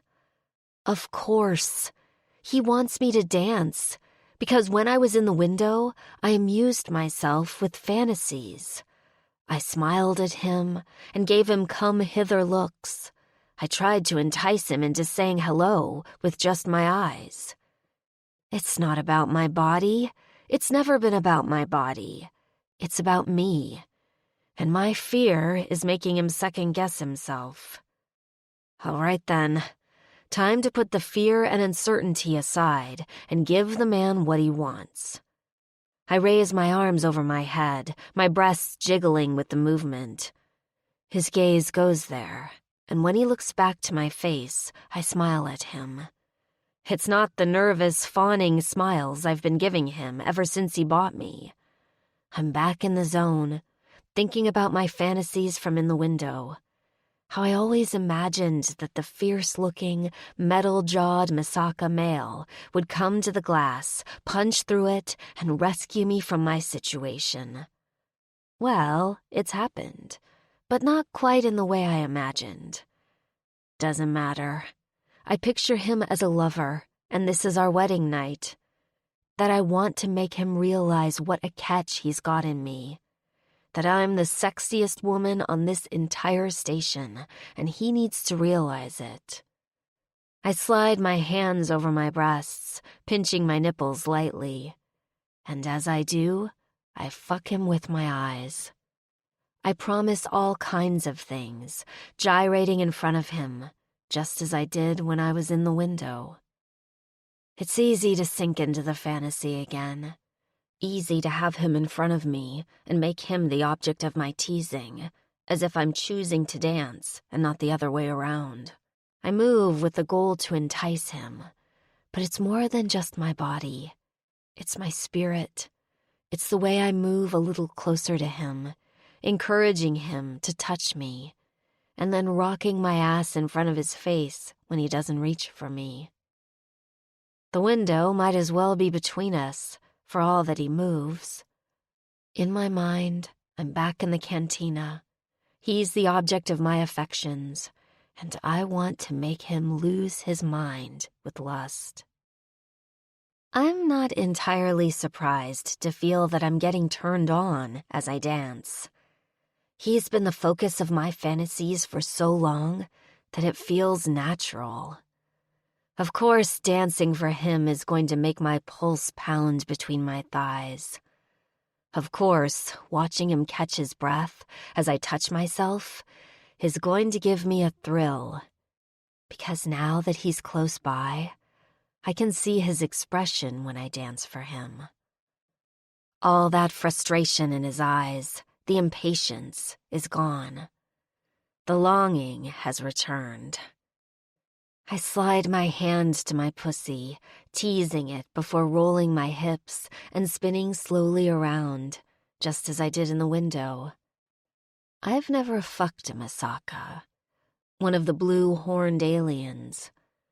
But all the giggling I've heard from the other women at the cantina has told me that it wouldn't be a chore, that their large cocks are covered in ridges, and there's a spur that hits the clit with every thrust. It sounds ridiculous, but I think about that now. Maybe that's why I'm obsessed with him, because he's Misaka. The guy's with amazing dicks, and yet he seems different, lonely, as if he's starving for love. It's a crazy thing to think about, a man plated with metal. But it's my fantasy, so I let it ride. I think about him getting off that couch and sweeping me into his arms like the most tender of lovers, touching me all over, and making sure I come before taking his own pleasure. I think about him whispering words of love as he caresses me. How afterward, we'd sleep cuddled up together, entwined, as if we can't bear to be apart because we're so in love. Love. Huh. That bursts my bubble just a little. There's no love here. It's transactional, just like he said. My fantasy dissipates, and I slow my dancing, turning to him, about to ask if he wants me to keep going. Zakawar jumps to his feet, and I see that the pupil in his right eye, his real eye, is completely blown with lust. "Come with me," he growls, grabbing my hand. I follow behind him as he steers me toward the back room, the bedroom, I assume. We pass through the curtains, and sure enough, there's a large square bed with no pillows and a blanket covering, just like beds in the cantina. This one looks soft, though, and the covering clean and expensive. He stops right in front of it and then jerks at his clothing, desperately tearing at it. He won't look at me, though. "Should I get plas film?" I ask in a soft voice, not wanting to irk him. He gives me a jerky nod, fumbling with his belt, and I move to the attached lavatory, heading to the dispenser. There's one here, and it looks full. I tear a sheet off, and something tells me that Zakawar doesn't get a lot of company, cantina whores or otherwise. I breathe on the plas film to activate it, then move back into the bedroom toward him. He's naked and staring down at his cock. Or maybe he's just determined not to make eye contact with me. Either way, whoa. I've known that his chest is a zigzag pattern of metal and different shades of skin, most of them probably synthetic of some kind. He's got scars on top of scars, and even his arms seem to be swimming in more metal. I'm not sure what I was expecting below the belt, but it doesn't disappoint. Zakawar is huge, of course. His cock just as ridged up and down the length as I've been told.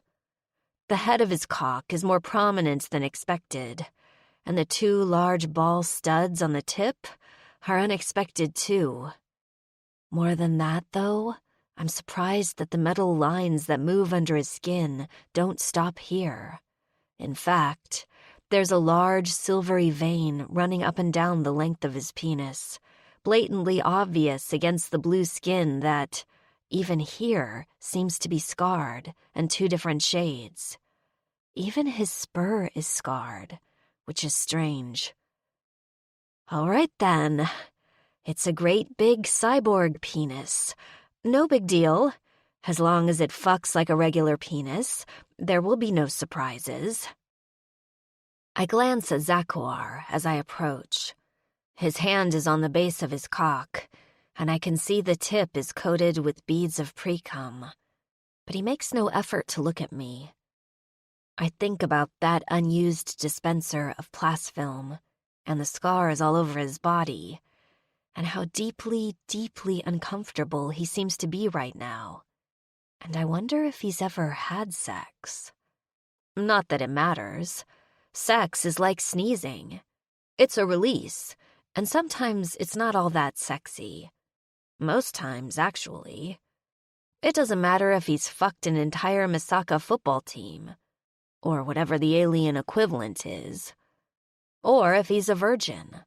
I'm not expecting this to be anything but me as a convenient hole for him. He wants that fantasy girl in the window, so I need to keep on giving him that. So I move to his side and drop to my knees in front of him again. I don't cower or try to look submissive like before. Instead, I toss my hair back and give him a bold look. "Shall I put this on you?" That metal jaw clenches. He nods just once, and the motion is so small and reluctant that I almost miss it. I hummed to myself as I smoothed the plas film over him.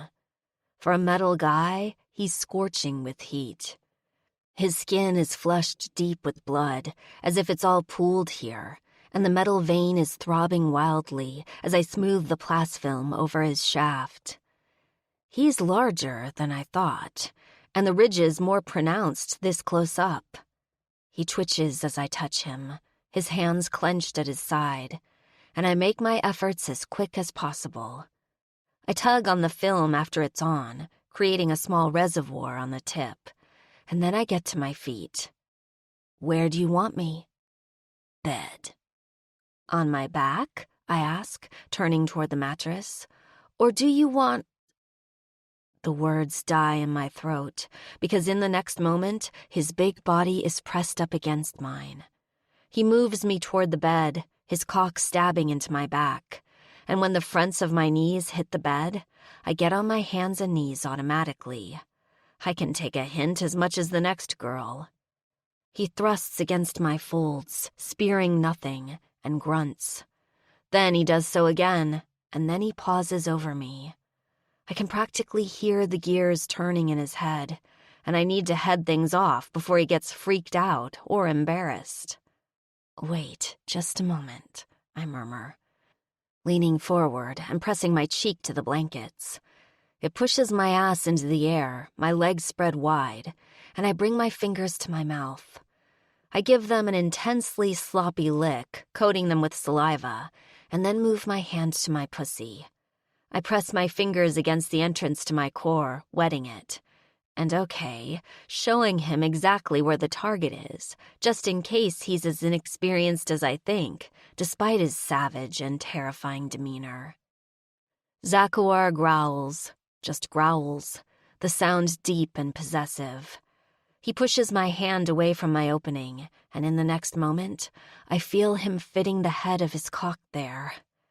I try to relax, because I know the more I tense, the more it has the potential to hurt. He surges forward, and all the breath leaves my body as he plunges deep.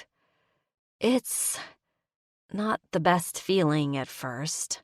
I'm only a little wet, and it feels far, far too tight, even with the plasfilm and my added slickness. I wasn't expecting paradise, though, so I just take a deep shuddering breath and wait for it to feel better.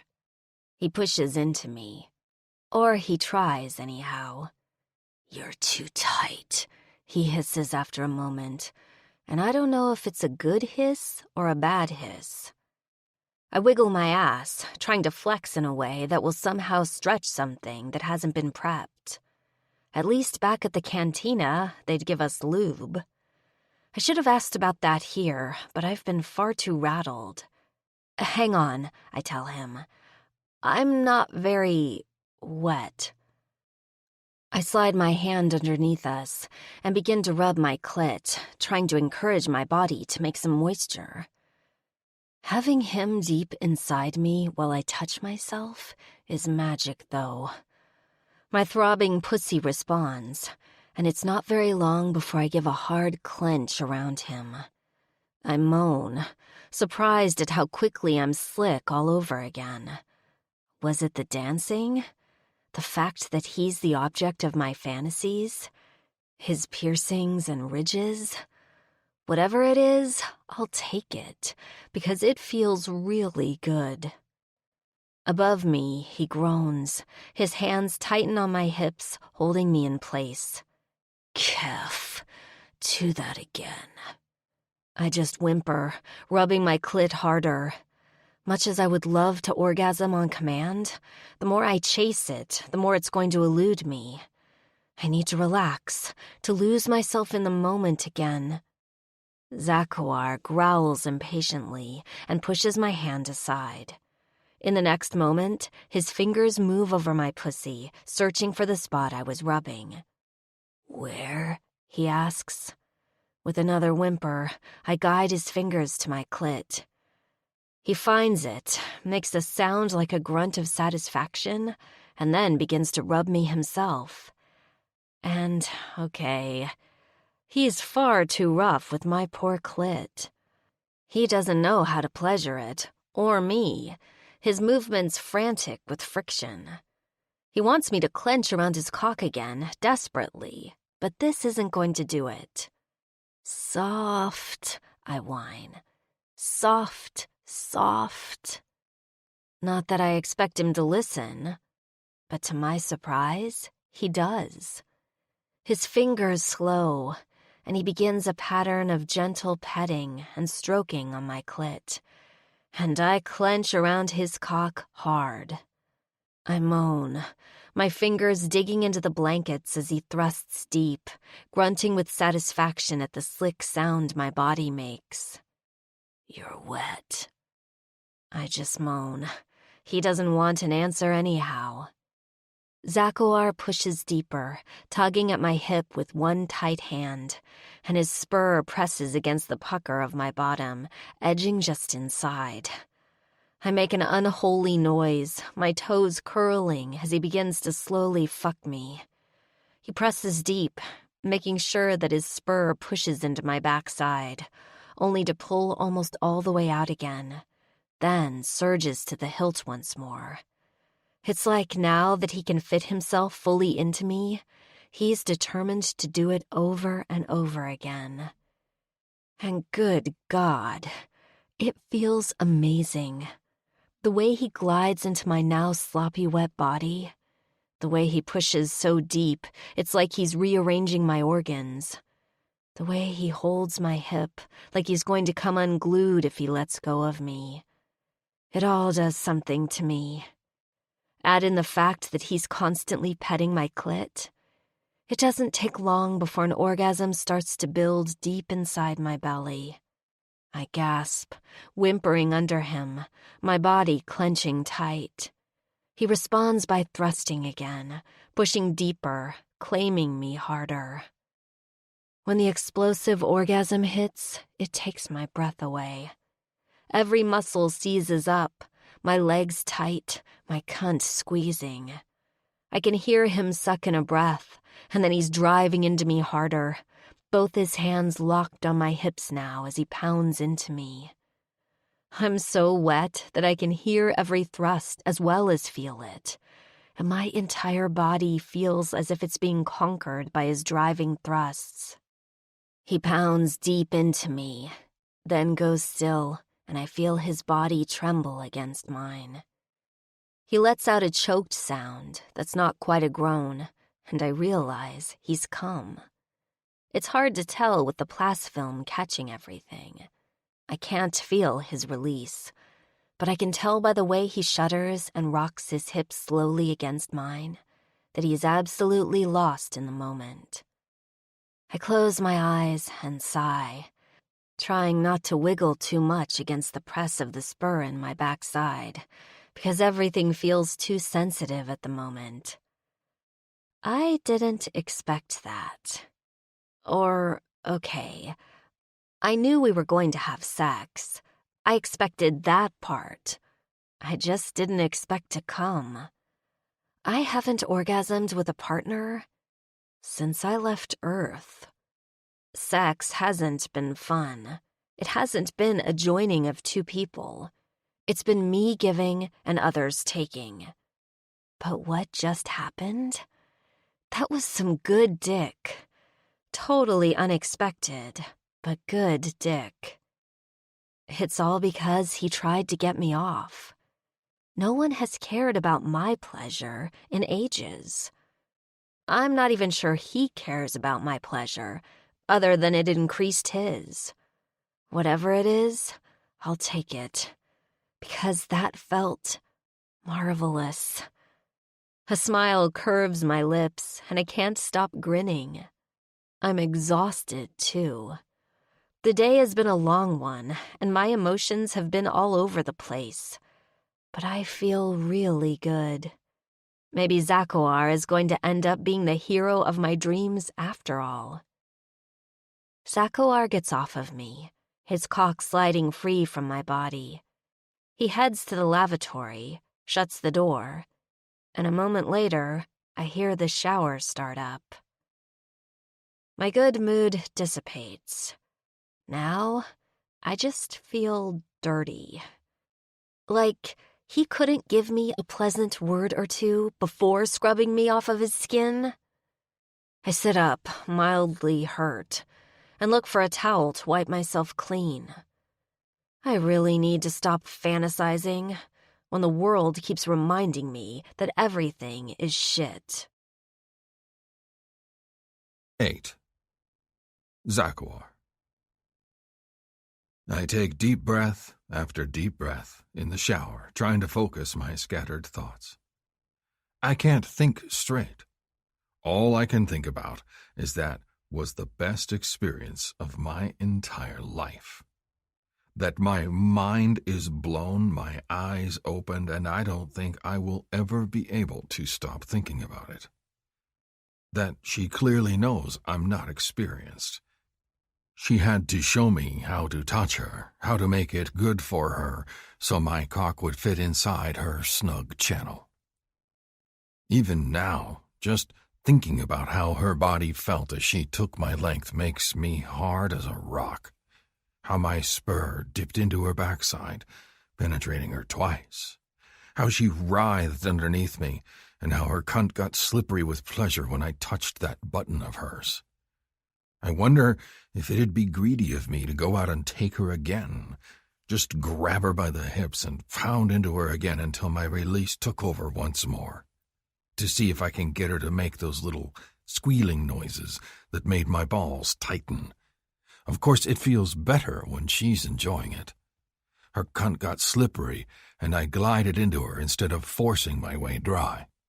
It felt even better when she squeezed around me, and after that moment it became my mission to get her wetter, to make her squeeze me like that again.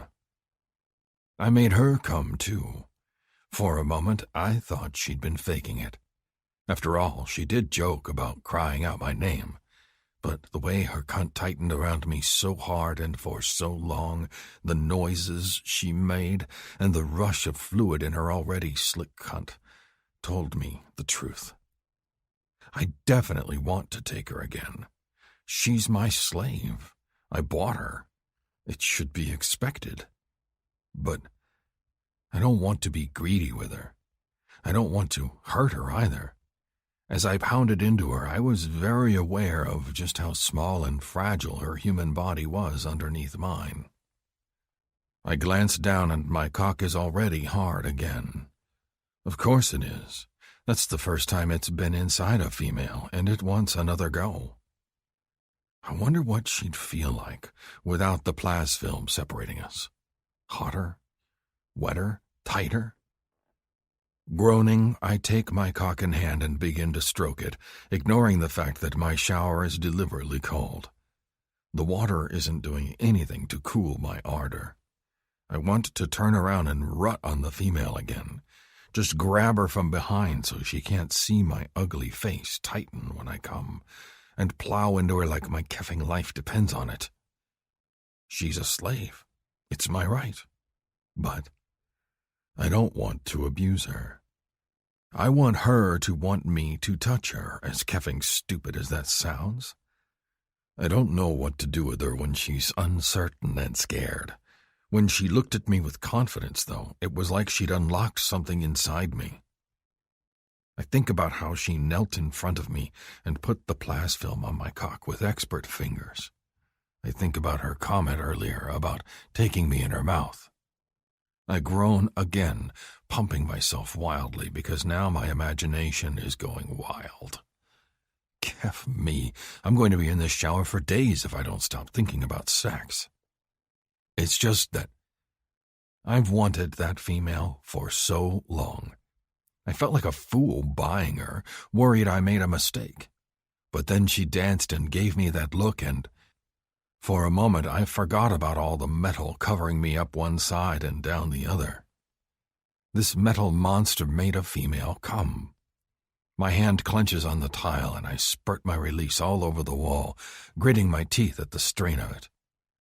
That didn't feel nearly as good as coming inside her. I'm probably keffing ruined for masturbating. Great. Another thing ruined, all because I needed a pretty little slave. Keffing fool that I am. I rinse my seed off of the tile and then step under the water again, trying to clear my mind. I promised her I'd take her to the Risoaverse system when I got her out of mine. Something tells me that's not going to happen right away. I hope she's prepared to wait, because I thought my need would be slaked after taking her once or twice. Well, I've claimed her once, and now it just feels as if the fires have been stoked. I'm definitely going to claim her again, I decide. My cock's already stirring once more, as if it's just as greedy as I am. I'll give her a few minutes to catch her breath, and then I'm going to mount her again. Even now, just thinking about her getting on all fours to take me again makes my sack tighten, seed filling it. I'm a mess. The only thing I can do is work her and this need out of my system, though. I dry off and wrap a towel around my hips. By the time I emerge from the lavatory, my pulse is pounding with the need to touch her again. I think about that button between her thighs. That's a human feature, I think. Masaka females don't have that. I pause because the bed is empty. "Female?" I call out, heart tripping. Surely she did not run away. "Hmm?" On the far side of the bed, I hear a mumble. I walk over there, and sure enough, the female is curled up on the floor next to the bed. She looks sleepy, her eyes heavy, but as she sits up, her breasts sway, and I want to touch her again. "Why are you on the floor?" My voice sounds harsher, more dismissive than I want it to. She shrugs, covering her breasts as if hiding herself. "I wasn't sure where you wanted me. Didn't seem right to presume I could sleep on the bed." "You can sleep on the bed," I point out. "I'm not a monster, at least not in that regard." I pause, then add, "I want to take you again." The female gets to her feet, rubbing her eyes. "Well, I am your slave, remember?" That is not the enthusiasm I had hoped for. Did I not just pleasure her? Isn't she thankful for that? I frown in her direction. You have to want it too. Her mouth quirks. She pushes her hair back from her face, and it falls in a tangle around her shoulders. "Are you worried I'll tell you no? We agreed I'd be in your bed in exchange for passage to Rizda." I hesitate. I do not want to think about Rizda right now. I don't want to be greedy. It felt better when you liked it, I admit, and I liked the sounds you made. "You know what's a real turn-on?" she asks, sauntering toward me in a way that makes my cock stir eagerly. "What?" "Using my name. It makes me feel human." Her words confuse me. You are always human. Do you want to feel otherwise? The female, Esta, Nara, pokes me in the stomach. It's a figure of speech. It makes me feel like I'm a person, not just some vessel for you to fuck. She looks up at me. "I know you don't care about my name, but it's important to me. If you care about how I feel, you'll use it instead of just calling me female like Abuar used to." Comparing me to Abuar is a low blow, and I narrow my eyes at her. Clever female. She knows exactly what she's doing when she says that to me. Balta, I guess. That is your name? It was something soft and pretty. Tessa, she reminds me, a hint of a smile curving her lips as she gazes up at me. Tessa, then. Her fingers move up my abdomen and she cocks her head, glancing up at me. How do you want me, then? On the bed, same as before. I swallow hard, fascinated by her. I want to stare at her for hours, to watch her subtle movements, even as I want to cover her and just pound into her tight cunt endlessly. I'm obsessed, and it's getting worse by the minute. Plasfilm? She asks, tugging at the towel on my hips. I let it slide away, showing her my already hard cock. If you're worried I'm unclean, the slave master had us medically cleared before sale, and you can't make a human pregnant. It'd be like breeding cats and dogs and hoping they can somehow make a baby. She keeps talking. Part of me wants to tell her to be silent, to get on all fours so I can rut into her. But I like the sweet curve of her mouth as she speaks. I like the way her eyes show her emotion as she glances up at me. I like the way her fingers glide over my skin, and her voice is soft and musical and not what I expected a human to sound like. I thought they'd be squeakier, higher pitched. The female, Testa, sounds different than a Masaka female, but it's not irritating. It's nice.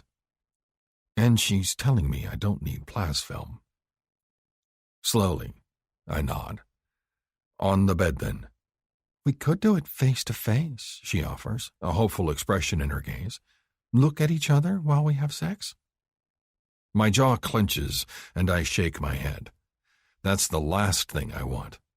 My face is unpleasant enough without the release of sex contorting my expression. I don't want her staring at my mouth or the large, shining portion of my cranium. I don't want to see her shudder with distaste while I claim her. Hands and knees. "You're the boss," she says, with a sassy little shrug, and moves to the bed. I'm on her before she's in position, and her little squeak of surprise just makes me harder. I run my hands over her hips as she raises them in the bed and touch her between her thighs, looking for that hot spot. She whimpers when I find it, her fingers digging into the blankets, and she lowers her shoulders so her face presses into the blankets. She closes her eyes, and her face looks so strained that I pause. "Am I hurting you?" She shakes her head, almost frantic. "You just go right for the meal ticket. That's all." I have no idea what she means. Should I stop touching you? Does it feel bad? Experimentally, I slide my fingers up and down her cunt. She's still damp from before, but not like she was. I stroke a finger into her cunt and she moans, fisting the blankets and pulling them to her face. She says something, but is muffled by the bedding. What was that? The female, Des, lifts her head. "I said, you're far too good at that," she pants, looking disgruntled. For some reason, her response makes me want to preen like a strutting idiot. Am I not supposed to be? I caress the nub between her thighs and am rewarded with a flex of her cunt around my finger, as if she seeks to latch onto my cock. "I just," she pants, "wasn't expecting this." She pushes her hips up, a silent request for more touching, and makes another delicious little sound when I circle her pleasure spot. "Thought we just fuck, you know?" Her face scrunches up again and she lets out an explosive breath of air. "Fuck. You're fuck." Her hips gyrate against my fingers as I stroke her nub. I deliberately slow my movements, petting her with even slower touches. It feels better when you enjoy it. Why would I not want this? "Because you don't even want my name." "Tell me what this little thing is called," I say, caressing the small bead of flesh. "Is it your spur? My spur is not nearly so sensitive." I thought I'd just come out here and sink into her, use her, and find a place for her to sleep tonight, but I'm finding that I like watching her responses. She seems almost mad that I am pleasuring her, and that fascinates me. Doesn't she want pleasure out of this? It seems far more sensible to enjoy bedding me if she's going to be doing it for several weeks, perhaps even months. Even now, that doesn't seem like enough time. I find myself oddly greedy when it comes to this female. She whimpers, her eyes squeezed tightly shut. "Zaguar." I rub it slower, even though her cunt is sopping with juices. I can feel the effect my touch is having on her, how she trembles with every glide of my fingers around that small button. "Yes?" "Oh, I'll tell you what it's called, if you say my name." "Desta?" I offer. She kicks at me, pushing my hands away from her cunt. The movement is so surprising, so bold considering how terrified she was earlier tonight, that I laugh. The human female scowls at me, trying to wriggle away, but I grab her by the hips and pull her back toward me. "Tell me your name again. I will try and remember it if it will please you and make your cunt nice and wet for me." I am having a good time, which is surprising to me, given how tense I've been all night. But I'm enjoying her presence. I'm certainly enjoying her body and learning it. I'm also enjoying the bits of sass she's giving me, and it makes me want to encourage it even more. "I thought you wanted me to learn your name." "I think right now I'd prefer your silence," the female grumbles. I laugh again. The sound feels rusty from misuse, and it's not something I'm used to. Laughter. Pleasure. I run a hand appreciatively over her backside, and she stills underneath me. "Say it for me one more time," I prompt. "Tessa. It's Tessa." A soft, pretty sound. I need to remember that. Tessa. I taste it on my lips. So much for not bothering to learn her name. I suppose I should, given that she's going to be with me longer than I anticipated. I thought I'd keep her a week or two originally, but now that I have her in bed with me, her luscious backside in the air, her cunt slippery against my fingers as I touch her. 2 months might not be enough. I'll figure something out. I glide my thumb over the juicy little nub she loves to have rubbed. Tell me what this is, Tessa. She moans, her hips jerking back against me. Clitoris. And what purpose does it serve? I wonder if it's like my spur, where it serves little purpose in the body but remains, like my tail, for decoration. That! Her breath stutters and she arches, moaning as I drag my finger along the hood. Fuck!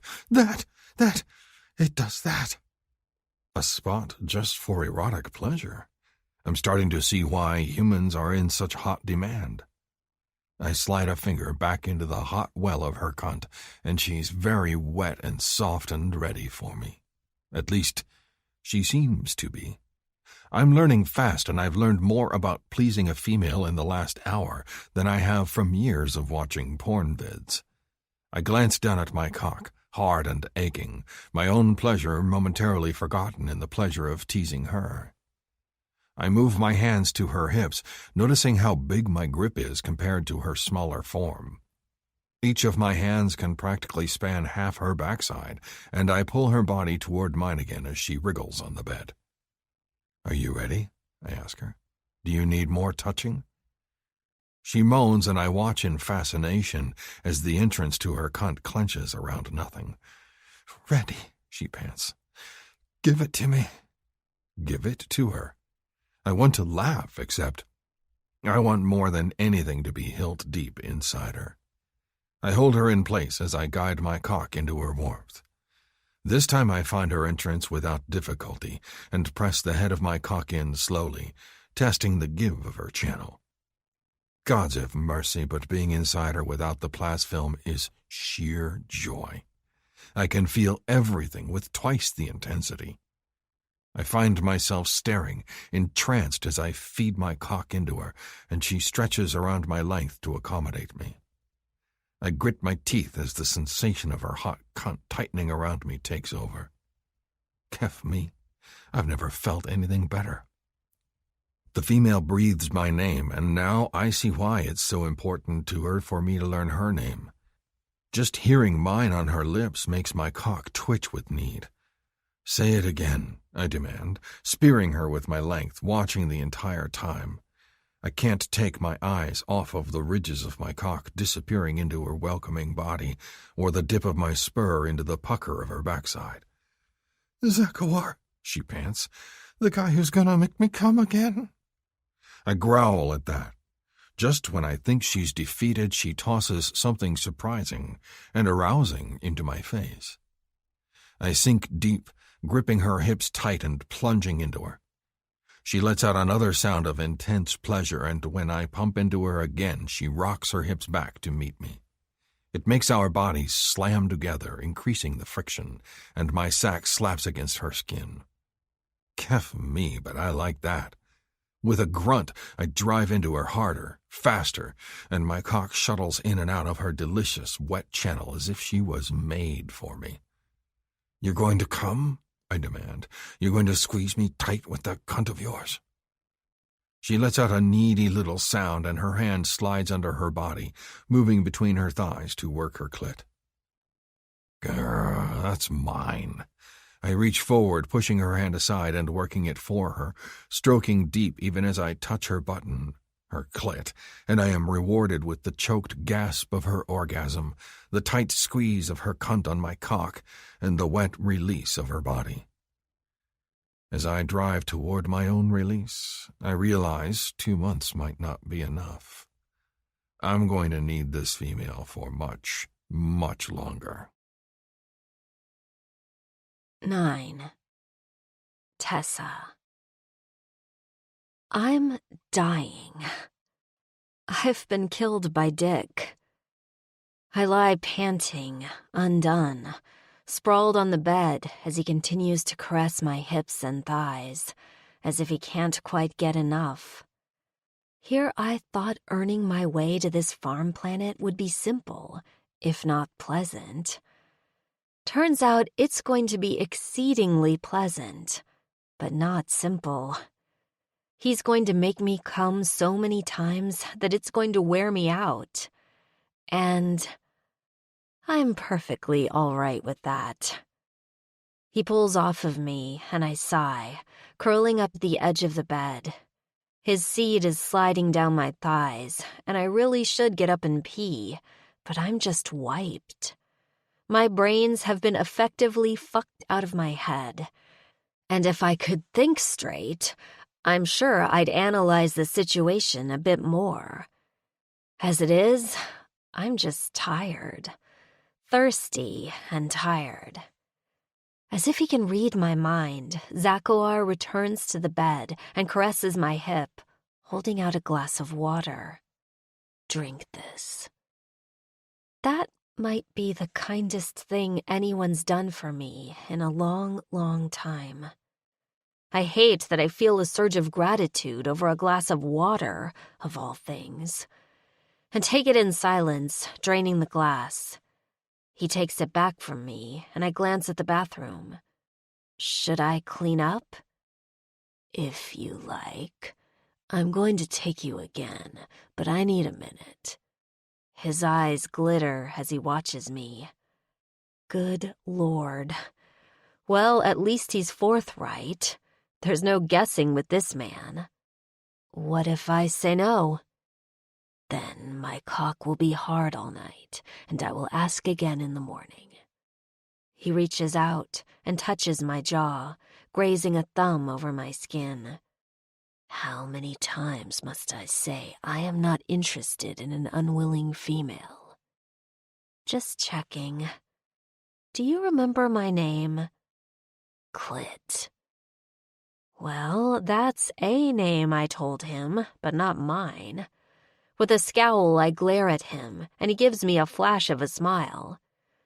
It's odd to see, his face stretching on only one side, but I like that he can smile. A moment later, as if he realizes what he's doing, the smile is gone, and his expression sobers once more. Instinctively, I recoil, uncertain of his reaction. Have I offended him with my frowning? I remember how I kicked him earlier, or tried to, and he just laughed. I'm probably getting too comfortable too fast. Your name is Testa, he announces. Close. At least he's trying. Tessa. And you're Zakowar of the Broken Back. He grunts, but there's a possessive gleam in his eyes again, and something tells me I'm about to end up on my hands and knees once more. A name you will scream out in bed. He trails a finger along my jaw. I thought you were joking. To be fair, so did I. Are you still frightened of me? I glance up at him, and his expression is hard to read. He always looks angry, I realize, because of the metal curving his jaw. His mouth is flat, his expression hard, but I sense a bit of vulnerability behind the question. After all, if he was a huge asshole, why would he care? Throughout all of this, he's been surprisingly thoughtful in a weird way. I don't think he's familiar with sex, or owning a slave, despite his fearsome demeanor and age. Even so, he's been gentle with me, and he's made me come. He's made sure I'm okay with everything, even as he boldly stated what he intended. No one else has cared to get my feedback at all. So yeah, however fierce he might look, he's not an uncaring jerk. I'm not scared of you, I admit. I've been scared of the situation. I didn't like being at the cantina, but I knew what to expect there. I didn't know what to expect with you. I told you, he says, and he sounds a little impatient now. I plan to keep you in my bed for a time, until I tire of you. Then I'll free you and take you to Rizda. That's what I want from you. I nod. I know, and I appreciate having it boldly stated. It's nice to know where I stand. It makes me feel less powerless. I won't admit it, but I still feel a bit like I'm dreaming. Sure, it's not the fairy tale I imagined, but a lot of it is pretty close. The guy I find fascinating strides in, buys me from a slave auction, and then fucks me so hard I come. Twice. And he intends on freeing me. It's not a fairy tale, but if things got any better, I'd have to start pinching myself. Now, I just hope he's telling the truth. But since I've got nothing else to go on, I'm just going to assume the best. I glance up at him as his fingers skim along my mouth. He's been utterly insatiable, this Zakoar. And while I'm tired and would like to go to sleep, when I see the intense heat in his gaze, my body clenches involuntarily. Sleep can wait. Pleasing him needs to be the top priority, and really, it's no hardship to do so, especially when he wants me to come before he does. "Are you tired?" I ask softly, already knowing the answer. "No." I lick my lips at the same time his fingers graze over my mouth, and then I'm licking his metal fingertips. I keep expecting them to be cold and unpleasant, but they're warm and as hard as the rest of him, and oddly enough, I like it. I lick them again, watching him as I do. "Female," he begins. "Tessa," I correct. "Tessa," he amends, his fingers playing at my mouth. "Hands and knees." 10. Tessa. He fucks me twice more, and then tugs me into the shower and washes me off. I'm half asleep as he carries me back to bed, and the moment he sets me down on the mattress, I try to crawl away. I haven't been invited to stay, and I don't want to overstep. But Zakoar just makes a sound of annoyance, pulls me back into bed, and then tucks me against his side. I go to sleep with his hands all over me, as if I'm his personal teddy bear. I wake up several hours later when the bed shifts and he gets up. He pads away, heading for the bathroom, and I roll over, determined to squeeze a few more minutes of sleep out of the situation before he returns and fucks me again. I'm drifting off when I hear a sound of displeasure, and the trained slave in me immediately jerks awake, eyes wide. I sit up, panicked. Zakoar is gazing at me from the edge of the bed, a deep frown on his face. "What's wrong?" I ask, worried. Do you want me out of bed?" Is he mad that I'm still asleep? He reaches over, and I instinctively flinch, which only makes his mood even more sour. He flicks me an irritated look and pulls the blanket out of my hands, uncovering my body. "You didn't tell me that I hurt you." "Huh?" I glance down, and sure enough, my hips are covered in light bruises, some of them finger-shaped from where he was holding me as he fucked me. "Oh, you didn't hurt me." "You're bruised." I nod. "I am. I bruise easily. That's why I was in the window, instead of serving customers." I immediately shut up, because he probably doesn't want to hear about me serving customers. As possessive as he is, he might freak out at the thought of someone else touching me. So I bite back any more of an explanation and smile brightly. "Truly, I'm fine. I would have said something if you'd hurt me. Or, at the very least, I'd have yelped a few times." Zakoar is still frowning. He reaches over and caresses my hip and backside, clearly displeased at the marks on my flesh. "I think the medbay will have a cream for this." It might, but it's not necessary. Abuar never gave me anything like that, because a medbay machine is expensive, and refilling the medical goods even more so. It'll heal up in a day or two. You're getting cream, he says stubbornly. I don't care how keffing expensive it is. His fingers brush over my skin again, his expression thoughtful. I'm going to have to be more careful.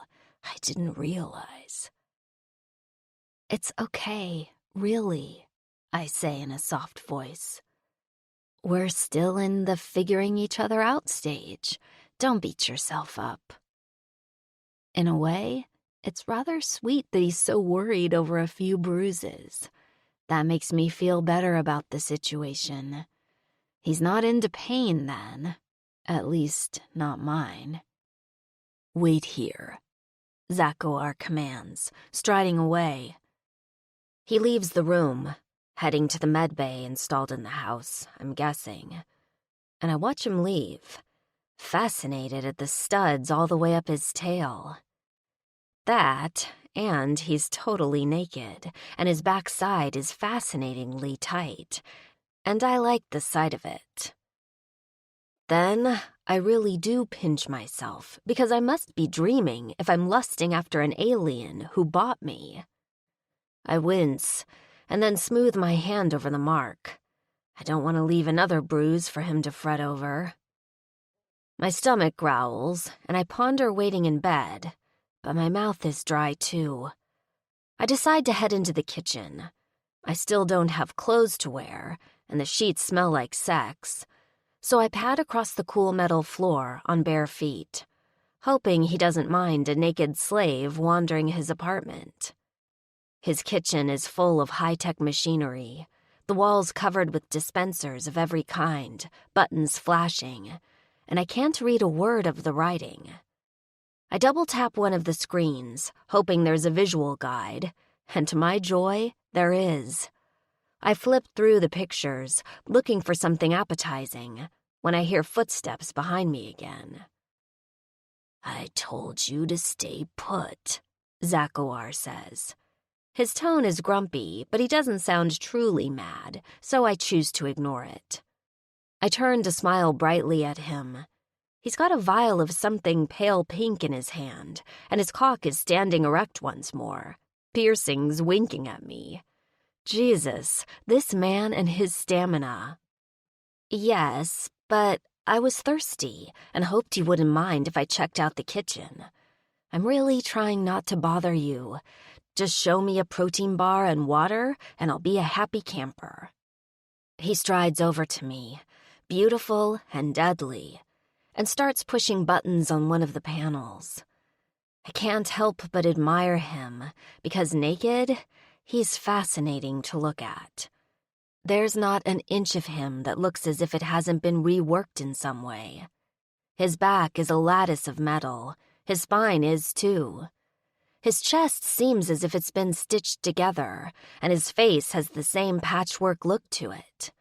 Even so, he moves with lethal grace, a man utterly confident in his deadliness.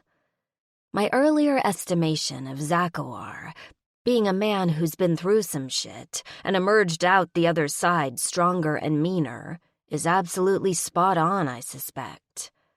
Maybe this is why he's a virgin. Was a virgin. The man standing next to me with the hard cock is an absolute beast in bed, and very much no longer a virgin. I can't believe someone with a libido like his hasn't had sex before. But I can't shake that feeling. I also can't believe he's turned on again. Actually, no, I can believe it. It's my poor bruised pussy that's both anticipating and dreading another round. You're not eating a protein bar, he grumbles, as the dispenser drops a dish carefully into place and begins to fill it with hot water and something that smells sweet and delicious. You can have a normal morning meal like any other sentient being. Thank you. I nudge him with my hip. You charmer, you? Charmer? I smile to take the sting out of my words. Okay, he doesn't get my jokes, so I guess we're not at that level of friendliness yet, despite both of us standing in his kitchen naked after multiple rounds of sex. When you refer to me as a sentient being instead of a person, it makes me think of, like, sentient rocks and plants, not people. To my surprise, he flushes a little, his cheek staining a darker shade of blue, and he looks uncomfortable. I didn't mean it like that. I know, I was teasing.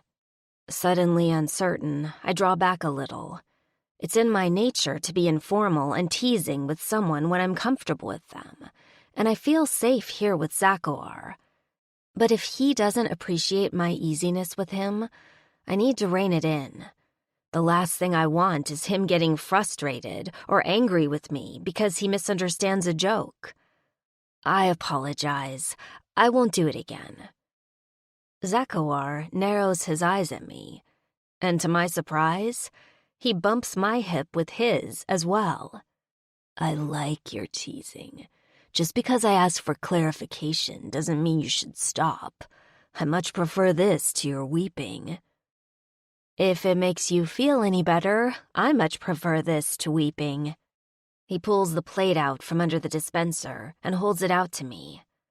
What looks like steaming slabs of something pancake-like have a fruity sauce dribbled over them, and it smells utterly divine. I take it from him, my mouth watering, and don't even bother with a seat. I just grab the stick utensil he holds out to me and spear the first one.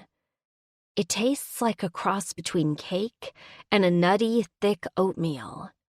It's slightly grainy, but the sweetness is delicious, and I want to cry with how good it is. Oh my God. For someone that's lived on protein bars for the last several years, this is heaven on earth. I close my eyes, savoring the taste. Are you all right? His voice is surprisingly gentle. I think this might be the happiest I've been in 5 years, I admit, taking another bite. I try to eat slower, but oh God, it's so good. He chuckles, and the sound is raspy, as if it's unfamiliar for him to be laughing this early in the morning.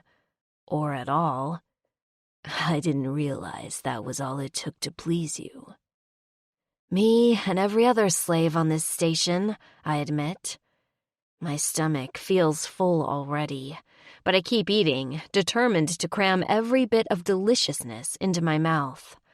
I am not leaving a drop of syrup or a single crumb on this plate.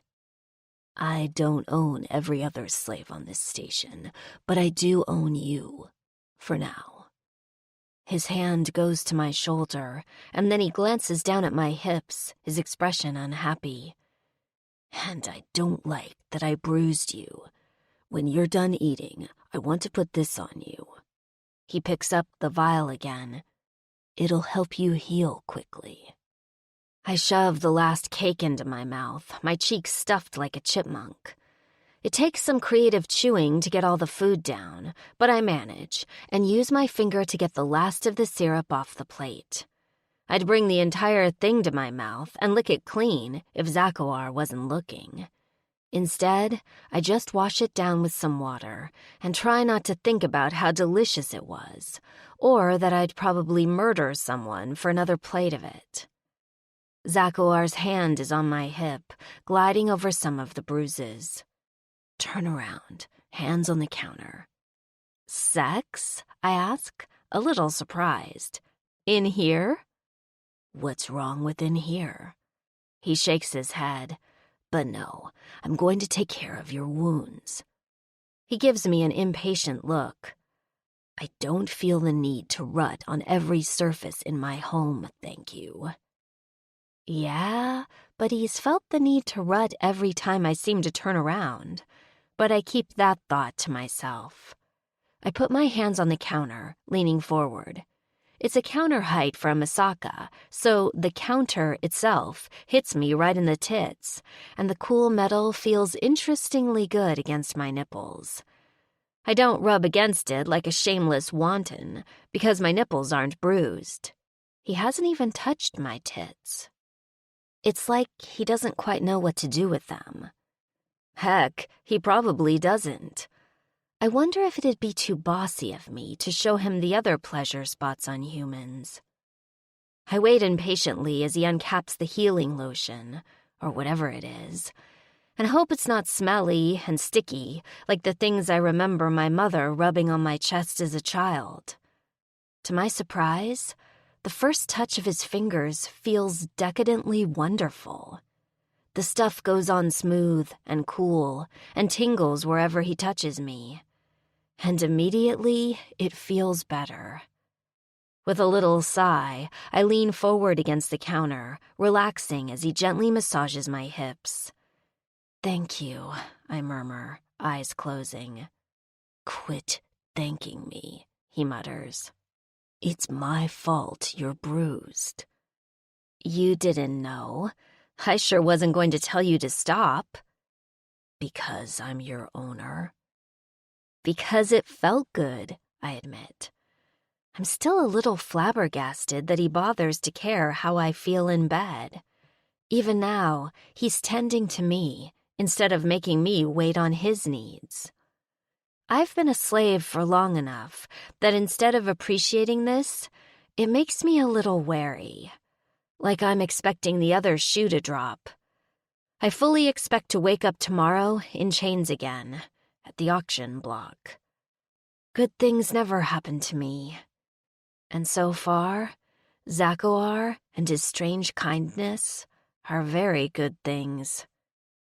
His fingers work over my buttocks in a massage, and it takes everything I have to remain still because his hands keep migrating toward the cleft of my ass. As he rubs, they skate against my cheeks, and I grow increasingly aware of his touch and the rasp of his breathing. "Spread your legs," he tells me. Sex again, then. I wasn't wrong. I spread obediently, holding onto the counter. Instead of his cock, though, his fingers glide through my folds and slick my pussy with more of the healing lotion. He works it into my skin and then into the entrance of my core, and I whimper because I'm not sure if it's supposed to feel this good. "I know," he whispers. "I bruised you here, didn't I? I'm too eager for you." I squirm against his fingers as they dip into me. "It's not so bad," I pant. "Really." It's really downright delicious right now. A little sore, sure, but nothing I can't handle. Plus, the more he touches me, the more I want him to keep touching me. I want his fingers to go deeper. I want him to push me against the counter and fuck me hard. I don't care if it means I can't walk tomorrow. If being a slave has taught me anything, it's that you grab onto whatever immediate pleasure you can find and don't think about the next day. So, I might be doing a little encouraging of my own. I push my ass out just a little. "I'm yours, remember?" "I know." His fingers skim over my clit, and I nearly jump because, oh God, I am incredibly sensitive. Turned on, yes, but sensitive. "I want to claim you again, but I've no wish to hurt you. You're too soft and tender." That makes me moan, especially the reverent way he says it. It makes me want to keep fooling around, even if it means giving other parts of my body a rest. "We can do other things if you want." Behind me, Zakoar stills. "Other things?" He sounds so astonished. It's kind of cute. "Don't you ever watch porn?" The big guy grunts. "I don't find it erotic. They are too Too clinical? Perfect. His voice takes on a harsh note. I don't like watching two flawless beings pleasuring one another. It seems fake. Oh, my heart aches for him. I get it. He doesn't want to watch porn because it reminds him of things he thinks he can't have. Well, since you're lacking imagination, I begin with a tease, even though my heart is hammering at being so daring. Let me be the one to educate you. I can take you in my mouth and pleasure you, if you like. If you don't mind violating a sanitation law or two, that is. The groan he makes is utterly pained, and his hands work my ass harder, rubbing one cheek even as his other hand strokes through my folds. You'd do that? His voice is so raspy with need. For me? Gently, I turn in his arms, pushing away from his hands. While they feel good, I think he's right, and I'm too sensitive. My clit's throbbing, and I'm reminded of how enthusiastic his touches were last night, until I pointed out that a slow touch felt better. He practically rubbed the damn thing off. Not that I'm complaining. In my book, he's wonderful, because he wanted to make me come. He wanted me to enjoy his touch.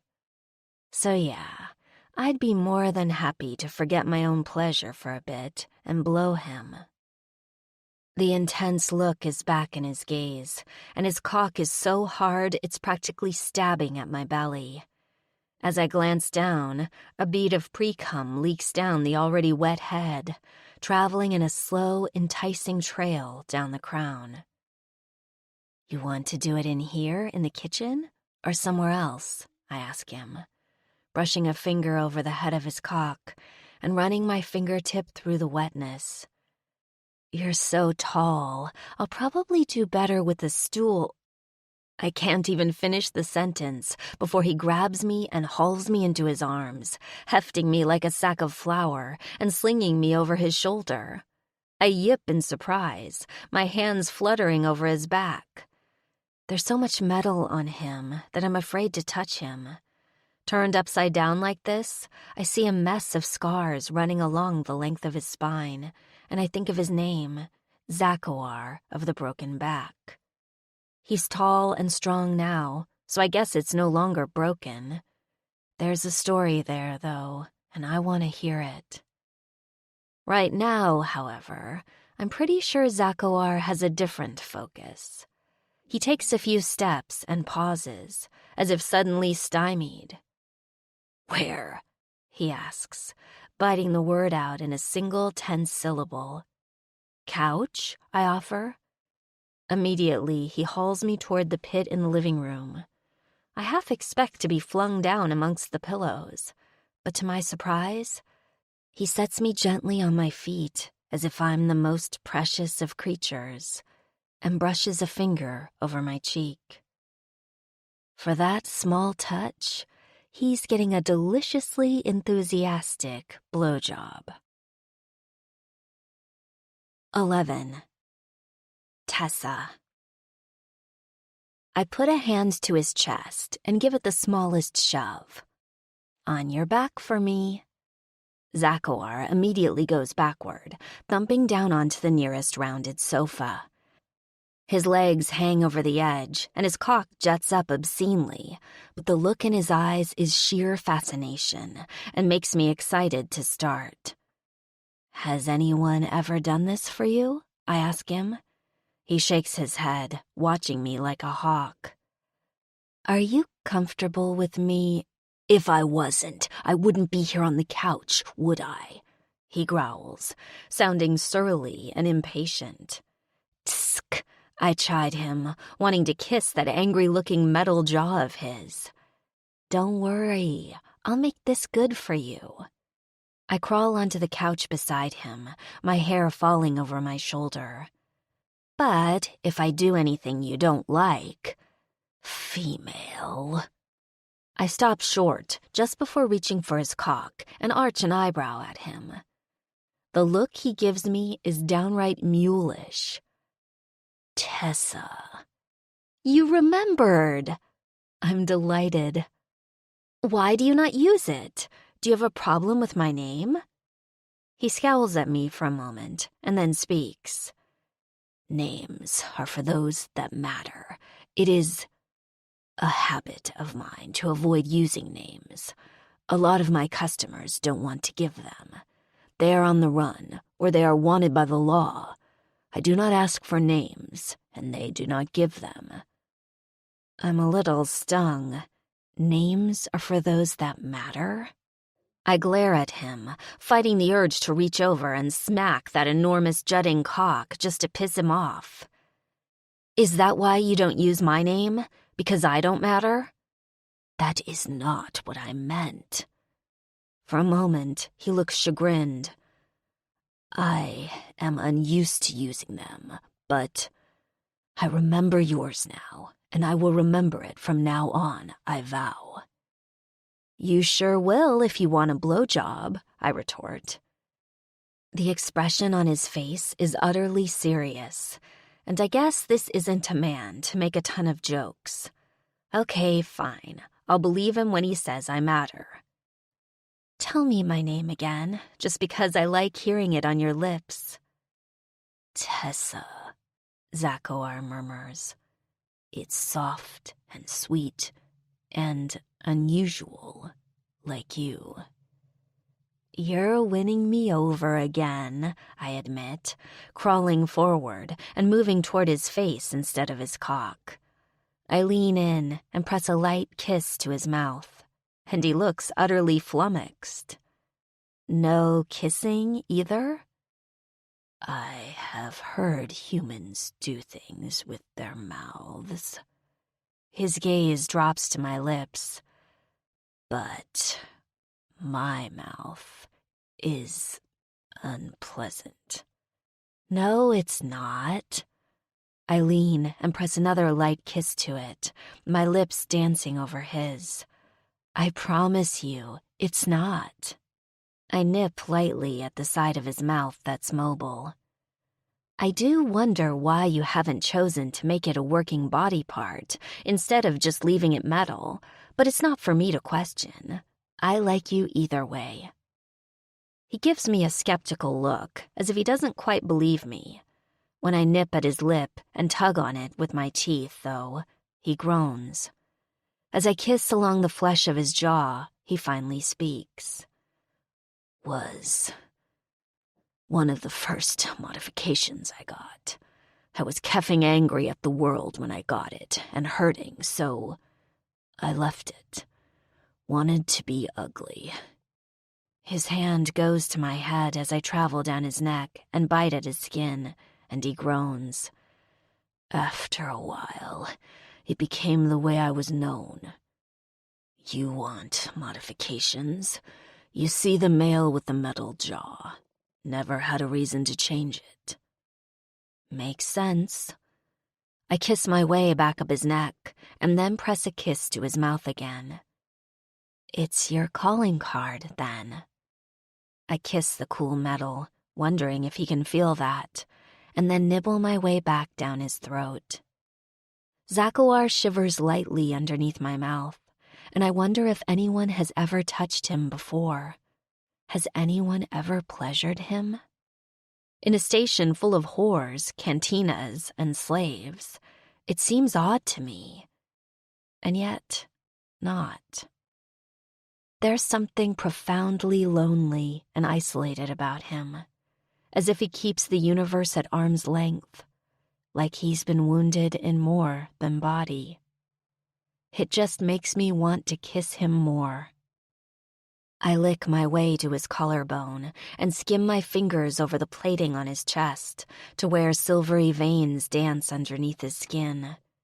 Here, he's several different colors, like a patchwork quilt, and I've heard of replacement limbs and plaskin, and it makes me wonder just how much of him has been hurt and how much is advertising. He stiffens under me, though, and I suspect it's not something he wants to talk about right now. Or maybe ever. It's not my business either. I'm just a slave. A temporary slave, I remind myself. I'm going to be freed after he's done with me. So I kiss my way down his chest, ignoring the scars and the shifting color of the blue suede-like skin underneath my lips. His tail, studded with metal, flicks against the couch, and I lift my head for a moment to ask, "More advertising?"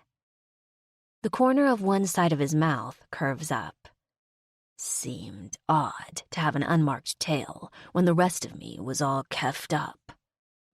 I like that I can make him smile. I lick at his navel, and when he sucks in a breath, I decide I like making him respond, period. I like the way his big body clenches up at the brush of my lips.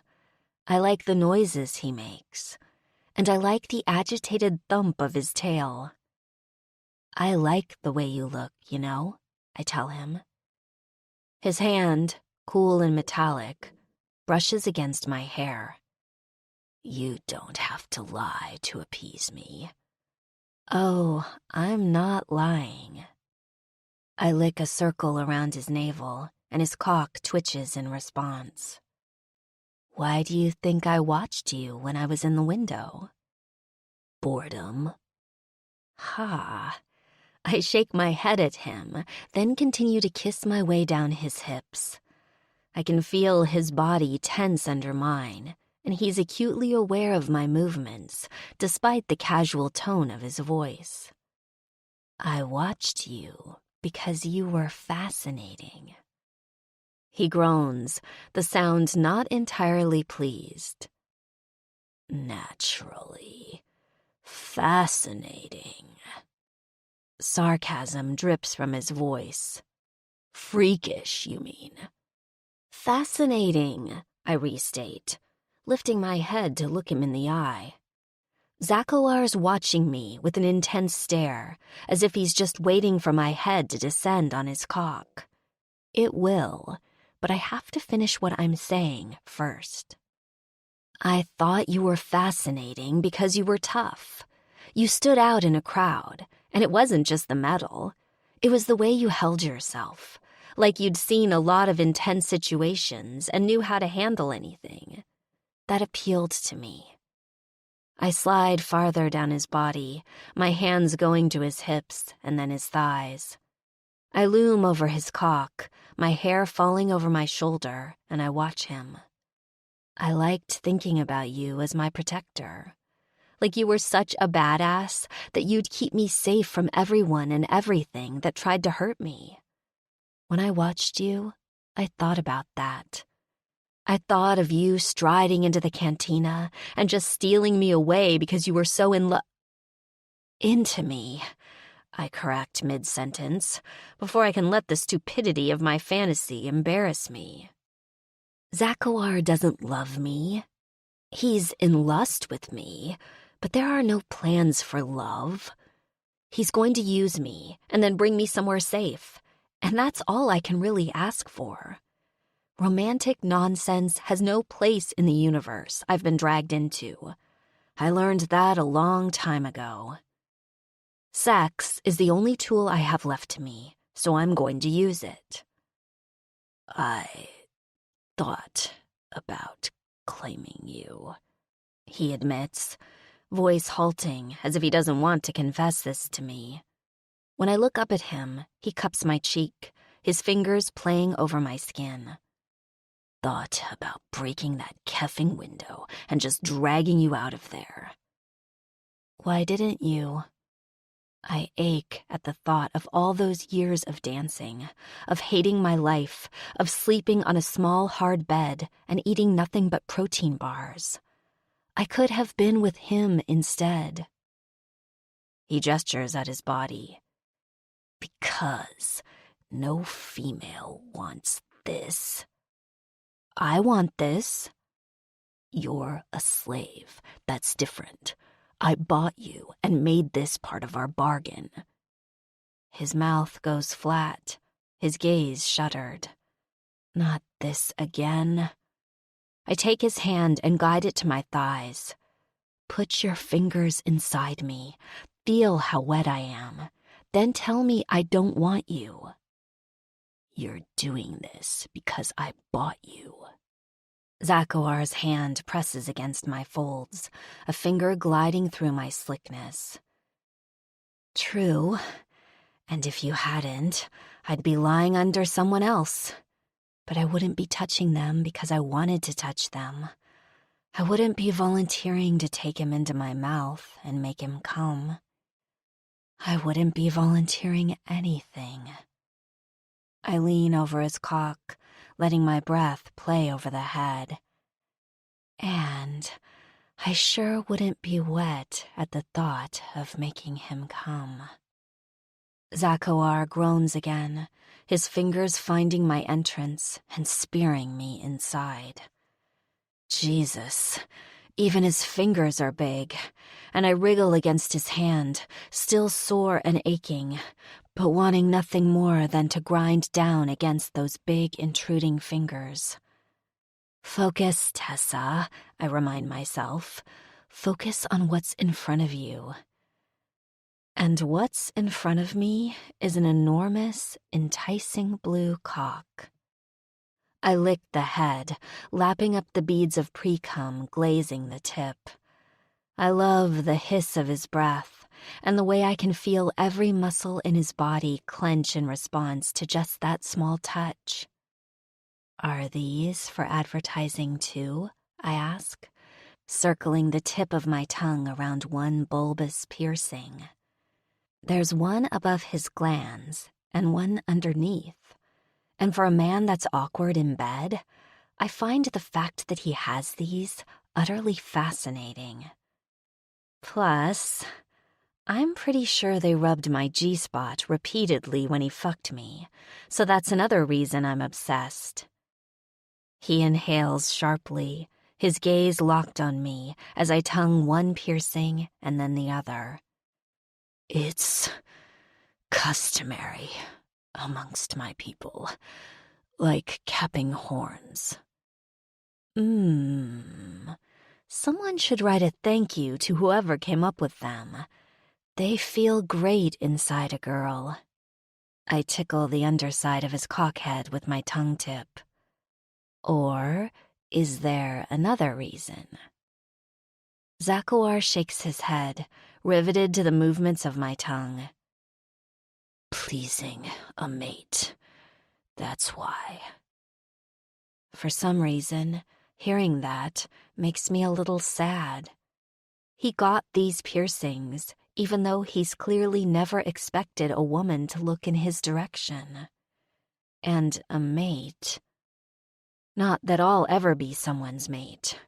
That's not in the cards for me. Feeling wistful, I shake off the sadness that threatens to rise up and grip the base of his cock. Whoever she's going to be, she's a lucky girl. His fingers move inside me, thrusting gently. Is she? Oh, yeah. I squirm against his hand, then lean down and give his cock an utterly indecent lick. This thing is a wrecking ball. You destroyed me with it. When he tenses, uncertain at my wording, I clarify. 4 times last night. Or was it more? He pauses for a moment, thinking. 5? Yeah, it might have been 5. Hard to say. All I know is that it was an utterly intense experience, and one I'd quite happily have again. I lick the prominent silver vein on his cock. Is this metal too? Wiring, he pants. Just wiring through the veins. He sucks in a deep breath when I drag my tongue along the underside of his cock. Network. Oh, wow. That's amazing. His fingers work my pussy harder, my body making sloppy, loud sounds with how wet I am. I whimper, distracted, and focus all my attention on his cock. This is supposed to be about pleasing him, not me. I tongue him with eagerness, learning each ridge of his cock and figuring out how to please him. Caressing his spur doesn't elicit much of a reaction, unless I graze the underside. But his taut sack is as sensitive as expected. I tease it with one hand, working his base with the other, as my mouth moves over the prominent crown of his cock. I can't take much of him into my mouth because of his sheer size and the piercings, so I just focus on making everything I do feel good. I squeeze and pump his shaft with my hand as I work the wet tip of him with my tongue, sucking on him with my lips, and basically being the biggest tease I can possibly be. As I focus on his cock, he adds another finger to my pussy, driving deep into me with what feels like far too much girth. I make a little whining noise even as I suck on his cock, squirming against his hand. I squeeze and pump his length, working him harder, faster. I'm being a little rough with him, but I know he likes it when his other hand moves to my hair and tightly fists. Not pushing, just holding me in place. I moan low in my throat, then try to take him deep, sucking hard. "Need," he begins, grunting when my eager mouth sucks on his tip again. "Need to come." "Then come," I whisper, dragging his cock over my wet lips. Zakuar's hungry gaze flicks to my mouth, and he shuttles his cock against my tongue in 2 rapid movements. And I can taste the flavor of him growing stronger. "On your hands and knees." I give him another blatantly lascivious wet lick. "You don't want to come on my lips? Or my tits? Or my tongue?" A low, desperate growl is the only warning I get before a big hand covers the front of my face, everything except my mouth. Before I can ask, a hot spurt of cum bursts across my tongue. His big hand clenches tight on my head, fingers digging into my hair, holding me in place as he fucks my mouth with the tip, filling my mouth with his release. It drips all over my lips and down my chin, making an absolute mess. But I don't care in the slightest. His hand goes still inside my pussy, and I grind up against it, desperate for my own release. He milks his cock against my tongue, squeezing out the last vestiges of his release, and I lick it all up, desperate and needy. It doesn't matter that I'm sore inside, or that we're avoiding fucking so I can heal up. I need to come so badly, and I keep trying to work his cock with my greedy mouth, because I know he can get hard again quickly, and then he can make me come. I whimper when he pulls me off of him. "Please." I reach for his cock again. "I'm so close." "I know." He sounds tired, breathless, and so very sated. His big hand slides from my face and he strokes my cheek. Those big fingers stroke slowly through my wet folds, seeking my clit. "I'll give you what you need, Tessa." "My name." I moan at the sound of it, and when he starts to pump into me again, my fingers go to my clit, trying to push myself over the edge. I don't care that my face is still covered with his release, or that I'm practically rubbing my tits against his chest, my nipples aching. I just need to come, and he's going to get me there. Zakuar begins to push deeper into me with his fingers, and his thumb finds my clit as if he realizes what I'm up to. My hands spasm and fly to his chest, and I dig my nails into the plating there, my breath wheezing out of me as I desperately arch back against his hand. Yes, I pant. Please, oh, please, so close. Is this what you imagined when you watched me? Zakoar's voice is low and throaty, and so confident that it makes me shudder.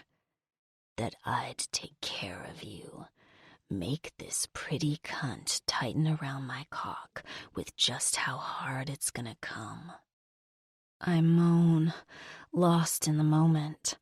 I press my face against his scorchingly hot abs, my needy mouth on his skin as he finger-fucks the hell out of me. You liked the thought of how strong I was, Zakoar prompts.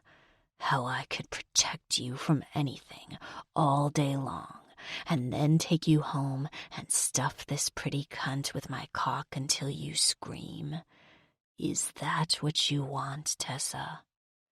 Yes, yes, I pant, so close that I'm straining against his hand, practically shoving my hips backward with need. Zakoar, please. You want to hear that you're mine? That no one's ever going to touch you again because I'll rip their keffing hands off? Is that what you like? Will that make you feel safe? Zakoar says this all with an utterly calm, deadly tone, as if he's completely confident in what he's saying. Because it's true, Tessa. Now that you're mine, no one's even going to look at you, or I'll tear their eyes from the sockets. With a little cry, I come, my pussy spasming around his fingers, even as he continues to work me. It's not his words, as much as the protective, matter-of-fact tone he issues these threats in. Like it's a given that he'd do anything to protect me, because I belong to him. I collapse over his chest, sucking in deep breaths as he slips his hand from my pussy and rubs my ass with his wet fingers instead. It's an oddly tender, gentle little caress, and I kind of love it. I open my eyes, sigh deeply, and look over at him. Thank you. You're going to stop thanking me, he reprimands. That was my pleasure. I smile, and my chin is sticky with his release. His chest is now, too, thanks to the fact that I've been rubbing my face all over him. Until you take me to Rizda, right? His eyes gleam. I have to get tired of you first. So never, right? I joke. But I'm only half serious. Rizda sounds like a dream come true, but staying with him isn't exactly hellish either. Zakoar absently pushes a strand of hair back from my face. It might take some time, he admits. I'm in no hurry. Neither am I, strangely enough. 12. Zakoar. My entire apartment reeks of mating. I sip a hot mug of tea in the kitchen, and I can't help but notice the scent. It's not just on my skin, but it hangs in the air, as if our frenzied efforts have given a permanent stamp to the walls, the floors, the very air we breathe. I don't mind it. In fact, I rather like it. Better than the recycled scent of the station air and the faint stink of the body odor of strangers. I'd much rather breathe in the scent of Tessa's wet cunt mixed with my own release. Thinking about Tessa makes me walk back to the bedroom. She's still asleep, sprawled in the blankets, her mouth open as she snores. I suspect I've exhausted my sweet little human, and I'm smugly pleased at the thought. In the last 3 days, we haven't been out of the bedroom for longer than a few minutes. Every conversation devolves into me claiming her again. We pause to eat something, and then I end up with my cock in her mouth or my fingers in her cunt. We've mated in the kitchen, on the couches, in the shower, and almost every other flat surface possible. Tessa's backside is no longer bruised, at least. I know not to dig my fingers into her tender flesh, instead locking an arm around her hips as I pound into her from behind. And the cream helps, too. I insist on applying it to her cunt and her backside every day, just in case, and she gets wet the moment I start touching her. And then we mate again. For a male that's prided himself on the fact that I've never needed a female in my life, I'm incredibly addicted to her. I keep telling myself that I'm just getting her out of my system, that anyone would be as obsessed with touching her as I am, that her laughter would please anyone, that her size and the noises she makes would entice any male, and then I think about another male touching her and lose my mind with barely controlled rage. I want to find Abuar and make him pay for what he put her through, and yet, if it wasn't for Abuar, she wouldn't be in my bed right now. From the doorway, I drink my tea and watch her sleeping. I'm not going to wake her up. I'm not. I can go without her for a few hours. After all, once I get her out of my system, I'm taking her to Risda 3 so she can be free. Risda's the self-righteous justification I used, so I could buy her and not feel guilty for purchasing a sex slave, and yet I don't like the thought of giving her up. I will, because it's what I promised her. I'm just having more difficulty with the idea than I thought I would. It's only been 3 days, though. Surely this intense craving will fade with time. I hope. I can't betray my word to her. I promised I'd take her to Risda, and I will. It just might not be right away. A few months from now, perhaps. By then, surely I'll have grown tired of mating with her. I tip my cup, draining the last of my tea, and glance over at the vidcom station I've been ignoring for the last few days.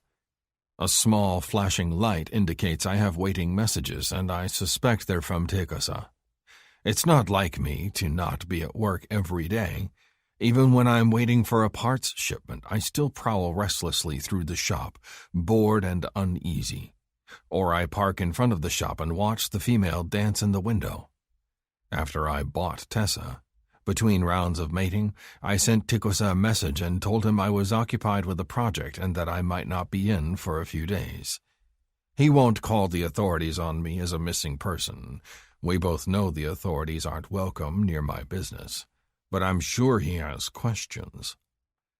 Fighting the urge to go and wake Tessa up with my fingers in her cunt, I turn toward the vidcom and scroll through the messages. There's a few advertisements from the station businesses, and I delete those without opening them. There's one from Tekosa this morning, and I click on it. "Hey, boss," Tekosa says. "Your shipment you were waiting on came in. Just wanted to let you know. See you soon." He nods at the camera, and it winks out. That's why I like Tekosa. Doesn't ask questions. Hard worker. I should definitely take him as my apprentice. Of course, this means I have to go into work. My clients have been waiting for my shipment as it is, and it's how I make my credits. There's a great deal of satisfaction in my job, too. I take what garbage others have been given as their prosthetic limbs and I improve them. I give them alternatives that work better than what the homeworld government has assigned to them. It's a little illegal, what I do, but that's why the front of my shop is a repair shop. My clients know not to run their mouths about my services because I do good work, and they'll need me again in the future. I'm not worried. I glance back at the bedroom. Unable to resist, I head in and crawl under the blankets, putting my arms around Tessa. She's all softness, this female, every bit of her giving and plush. When she doesn't wake up to my touch, I press my lips to her shoulder and kiss her skin, like she kissed mine. She half yawns. "Is it time to wake up already?" "Stay in bed and sleep," I tell her, unable to stop kissing her soft skin. I must go to work. I'll be back later, though. Stay in the apartment where it's safe. Help yourself to my food and drink dispensers. Okay. She snuggles down against the bedding, and even the prod of my cock against her backside doesn't make her stir. She's back to sleep immediately. Tessa must indeed be tired. Pleased, I give her one last kiss on the shoulder, wondering if she hates the touch of my half-metal mouth against her, and then reluctantly climb out of bed. I shower and dress in my usual tunic, designed for intimidation more than anything else. I check the stub of my horn, but it doesn't need filing down again yet. I buff the metal dome of my head with a towel and then leave my apartment. I consider for a moment, wondering if I should set an alert system that will notify me if Tessa tries to leave. In the end, I don't. Ours is a mutual agreement. If she leaves, then she leaves. And all the moans and sighs of this last weekend were lies. If she doesn't want to be in my bed, I don't want her pretending enjoyment. She can just leave. The thought of what we shared being a lie sits sourly with me, and I'm in a bad mood as I ride elevator after elevator through the massive station. It gets worse as I find the trading floor, the floor for all the booths and low-end businesses that aren't regulated by the corrupt government running the station. It's crowded, and from the distant whine it sounds as if a passenger cruiser is passing through and dumping its travelers on board for a stop while it refuels. That only sours my mood further because it means it'll be hot and muggy in the station as the filters work overtime to recycle the air. As I pass by the cantina, I see it's been reopened, a defeated-looking female naked and gyrating in the window. That was once Tessa. How did I miss the look of defeat in her eyes for so long? The desperation, the longing. She'd prayed I'd come to get her, and I was so wrapped up in my own ugliness that it never occurred to me. I let her down. The thought leaves a bad taste in my mouth, and I stomp over to my private workroom, growling a greeting at Tikosa and the two customers peering at the case of refurbished datapads at the front of the store. Stacked neatly in my back office are crates and crates of untraceable war trunks, the shipping container beloved by pirates, each one waiting for my handprint and matching information before they can be opened. I go through each case, taking inventory of the pieces sent to me. They've come from 3 separate locations, and each crate is a specific type of part. I can piece them together to make the illegal prosthetics I need for my business, because shipping an entire arm or leg is far more easily caught than just cases of parts. It requires a lot of work on my end, but I grease the right palms to ensure everyone looks the other way. Of course this shipment would come in now. I've been waiting on it for months, and the moment I buy a pretty little bed slave, they come in. The universe is laughing at me. With a disgruntled sigh, I finish my inventory, send a note to my supplier that they came in intact, and begin piecing a few parts together. Old Gidron here on the station has been waiting for new eyes since his stopped working months ago. He'll be pleased to note that his replacements came in, and I send him a message asking him when he'd like to come by. Before I can finish the recording, Tukusa barges in, a frown on his face. I put aside the datapad I'm recording on and glare at him. There an emergency? Are you all right? He looks concerned. You wouldn't believe the rumors I've heard on the station over the last few days. Is something going on? Are we in danger? I flick through the inventory files on my datapad. We're not in danger. Why would you think that? I thought the story with the slave girl was a cover thing, that you weren't here for the last few days because something was wrong. He rakes a hand through his thick black hair, avoiding his horns, and I stifle the flick of envy that surges through me. Not the kid's fault that I'm bald and scarred and hornless. I've been sweating buckets every time one of the syndicate so much as sniffed around the shop, but they just said they wanted their payments and went on with their business. I don't know what to think. It's not for you to think about. I make note of a particular array of pieces, the perfect replacement parts for a particular client who has a leg he needs switched out from military-issued garbage. And why does it matter if I bought a slave girl? It's no one's business but mine. But, you hate slavery. He looks aghast.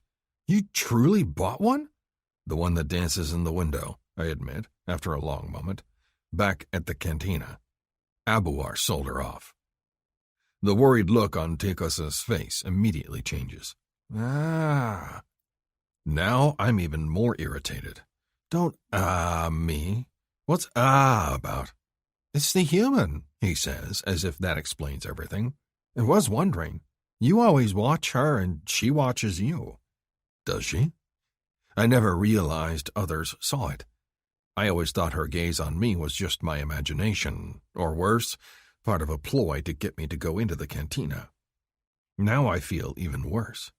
I imagine Tessa, lovely, giving, soft Tessa, sending me pleading looks to come and take her away from the cantina, and me stubbornly ignoring them.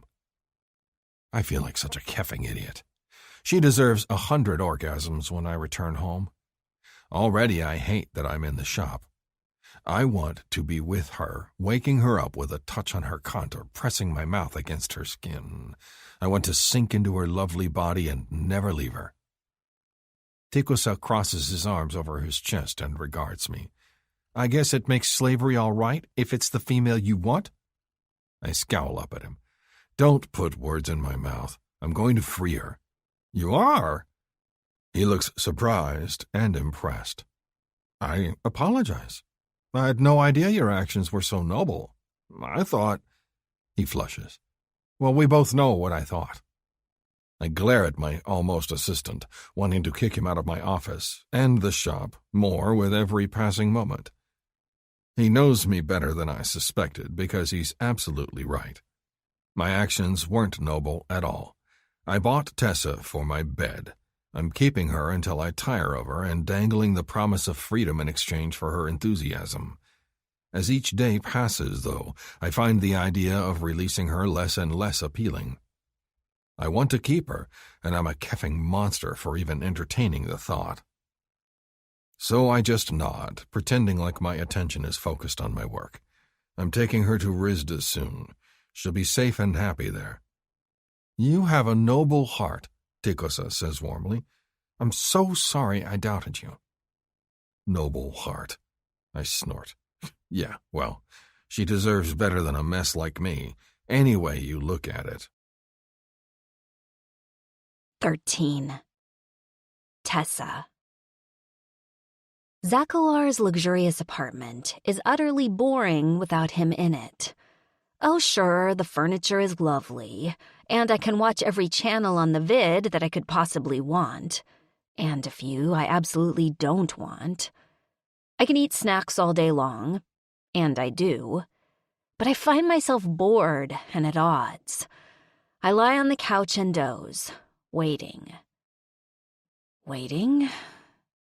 Waiting. Seriously, how long is the man going to work for? I glance at the digital sunset showing on the wall, and it indicates that the hour is growing late. I've been here by myself, more or less, all day. And here I thought it'd be sheer luxury to be alone in an apartment by myself, free to do whatever I like. Instead, what I'd really like is for Zakoar to return. I just want to talk to him, honestly. Sex is fun, especially when you get to come. But I actually really enjoy conversations with him. He's got a dry sense of humor that feeds well into my teasing nature. And between marathon sex sessions, we talked about all kinds of things. Mostly station gossip, favorite foods, and silly nonsense that means nothing, but it felt like having a friend. It was nice. I want more conversations, more touching, more holding each other close and snuggling. I want to breathe in his scent. Okay, so maybe I like the sex as much as the conversations. That's not a crime. If anything, it's a bonus. But I've been trapped in this whole slavery-infested universe for so long that I have forgotten how to have a normal relationship with a guy. Maybe it says something about me that I miss Zakoar desperately when he's gone. I'm sure it says something about me that I think about him fondly, or that I can't wait for him to get home, so we can giggle about how I accidentally fried one of the food dispensers in the kitchen by putting it on the wrong settings. He thinks it's funny that I can't read a lick of the written common language used in the station. I've pointed out to him that reading is not high on a list of admirable qualities wanted in a slave. And, well, that conversation ended up with us in bed together again. Really, everything ends up with us in bed together. Maybe I should be angrier that I've been bought to entertain him in his bed, but I like him. I like that even though he's been broken outside, and I suspect within, there's still a kind heart. That he treats me like a capable, thinking person. That I'm not just a fuck toy he wants to sleep at the end of the bed and only speak when commanded. I know it could be so much worse, so much worse. That's probably part of why I'm so obsessed with Zakowar.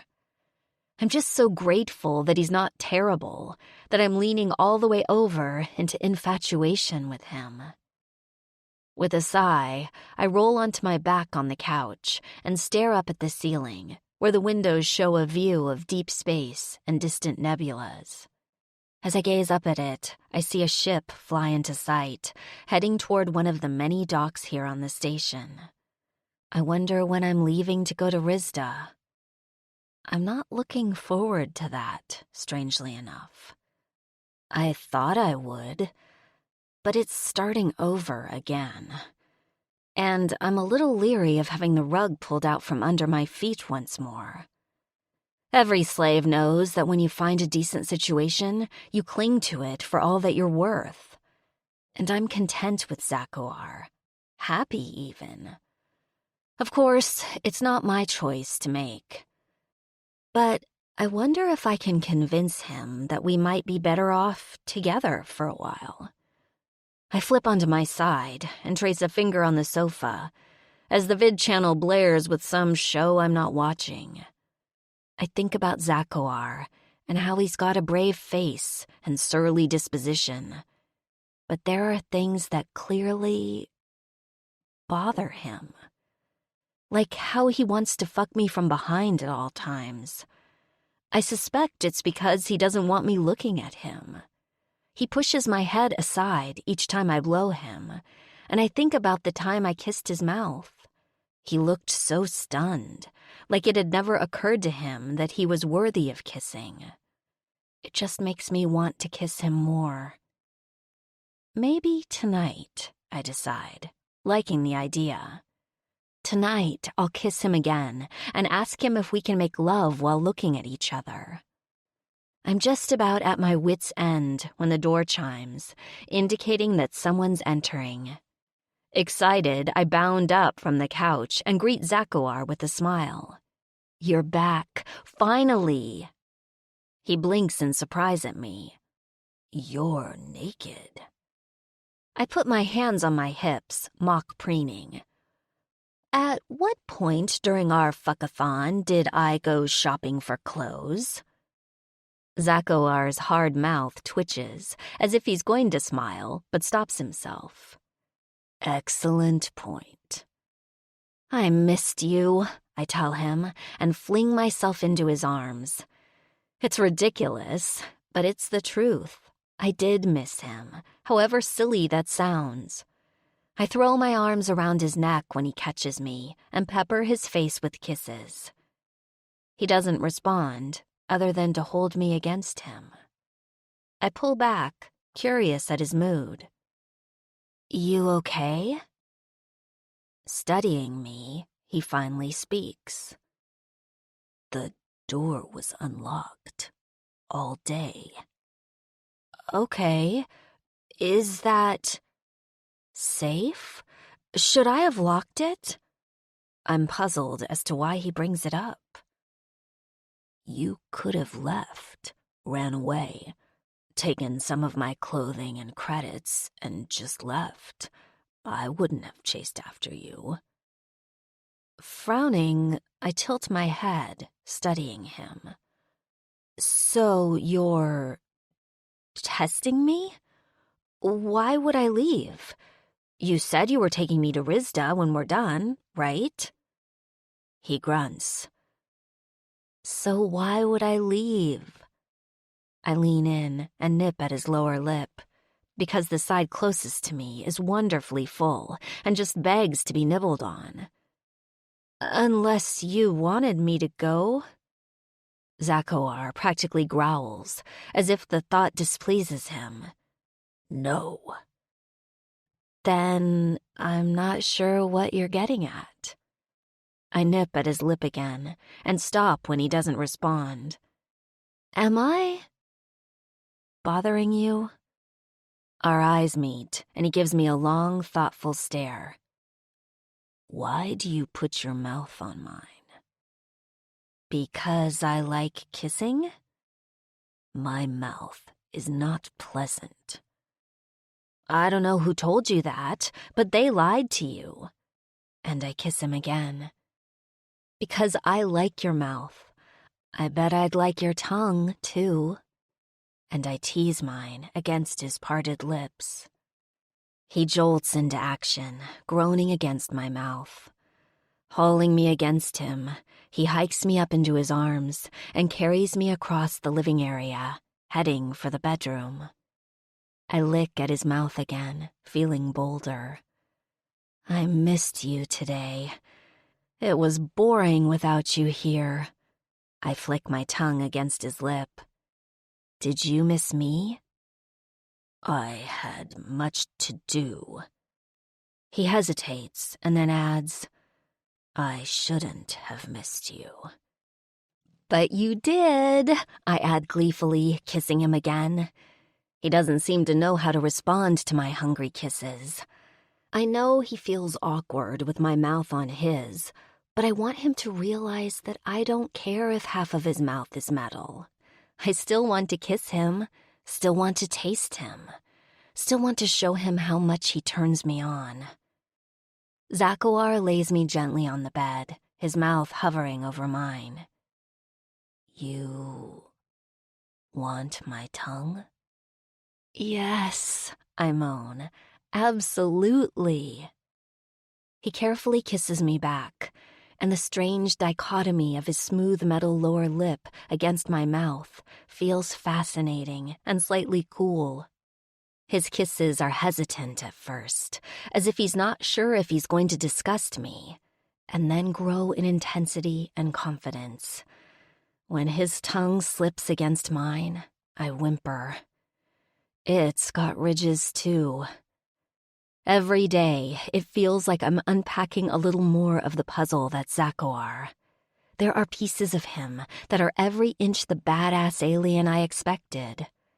There are also flashes of vulnerability I didn't expect that make him much more endearing to me. Like the way he hesitates when I kiss his mouth, as if he expects me to hate it. I suspect it's the same reason that he doesn't want me to look at him when I take him in my mouth, or why we always have sex facing away from one another. He's trying to protect himself with another layer of armor. Of course, that only makes me want to touch him more. I need him to see that I don't care about the metal on his face or covering his body. I don't care that he's scarred up and frightening looking to most people. All aliens are strange to a human, but there's a kindness to Zakoar that makes me adore him. From the moment he gave me his tunic so I wouldn't have to walk around naked any longer, he's shown me that he's got a kind heart, despite the forbidding exterior. And just because he looks different than the average Misaka, it doesn't mean that I find him repellent. It's the opposite, actually. So I kiss him frantically, my tongue teasing against his, and as I do, I reach up and caress the metal part of his skull, the side where his eye is framed by nothing but silver. It feels cool, too, just like his lip, and for some reason, I find myself moaning. Zakoar jerks back, startled at the touch. Should I stop? I ask, panting. His gaze moves to my wet mouth, and I deliberately lick my lips. Do you not like it when I touch you? I prompt. Because I like touching you. I like it, he tells me slowly. I just don't want. And he stops, leaving it unsaid. My tongue in your nose? I ask, keeping my expression as innocent as possible. Or perhaps a finger in your asshole, because I can do both if it gets you off. He scowls down at me. Are you ever serious? I'm always somewhat serious. Human men have a gland in the ass that feels good when it's tickled. Or so I'm told. And if you have the same, I'd happily go knuckle deep. Zakawar kisses me to shut me up. At least, I'm pretty sure that's why he kisses me. And when his tongue drags against mine, my entire body responds. My nipples tighten deliciously, and I whimper.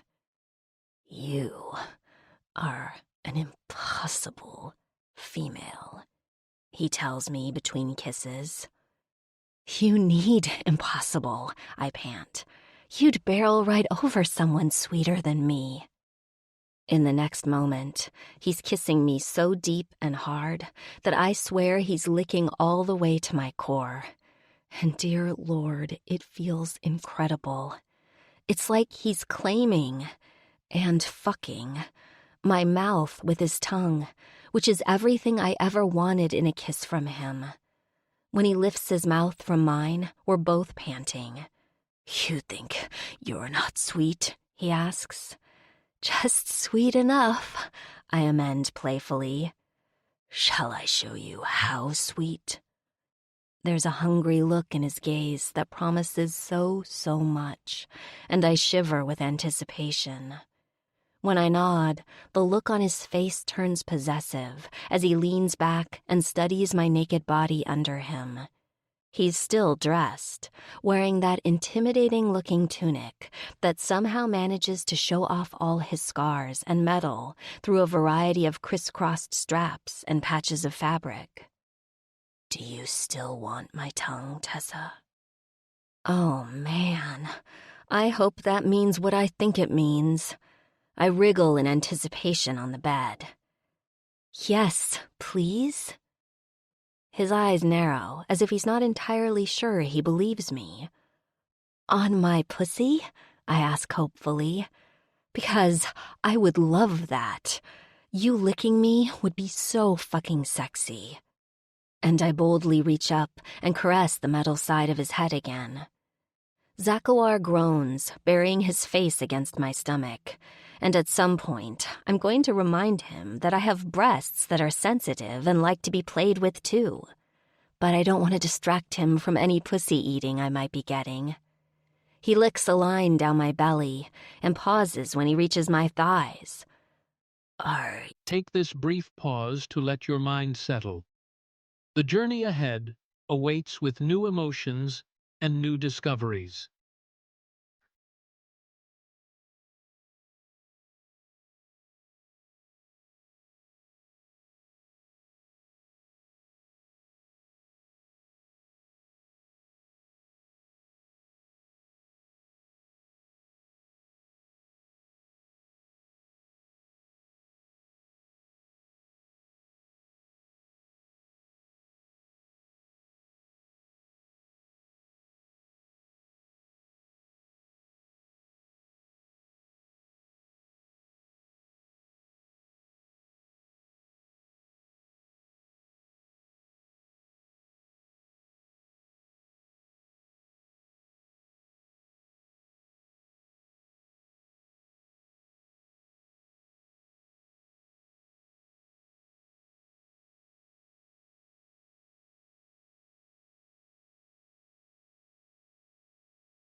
You certain? I plant a hand atop his head and give him an encouraging push. What? You think you're too ugly to lick my pussy? Don't you know how fucking sexy I find you? Taste me and find out. You're very bold, he says between kisses, then hovers his mouth between my spread thighs. Just with you, I feel safe with you. He makes a sound of pleasure and then buries his face between my thighs. I suck in a breath as he immediately goes for my clit, whimpering when he gives it a few eager licks that feel like entirely too much and somehow not enough. Look how wet you are, he rasps, then drags his tongue over my folds. You're soaking. Were you thinking about me today? All day, I admit. I meant it when I said I missed you. I didn't like being here by myself. I wanted to be with you. I let my fingers dance over his skull, lightly caressing the metal, before moving to the shaved part of his head. There's the barest hint of stubble that grazes my skin, and I rub it as he dips his head and licks me again. Oh, God, those tongue ridges are something else. Where should I lick you?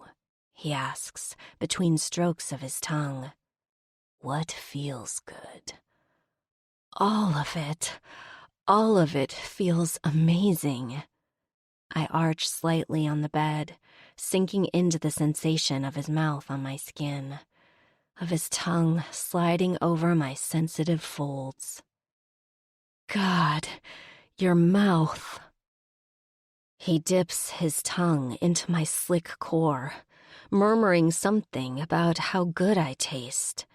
He rubs his face against my skin, and I love the sight of him between my thighs, utterly blissed out, as if going down on me is the greatest pleasure he's ever had. Behind him, his tail thrashes back and forth, a sign that he's just as hungry for me as I am for him.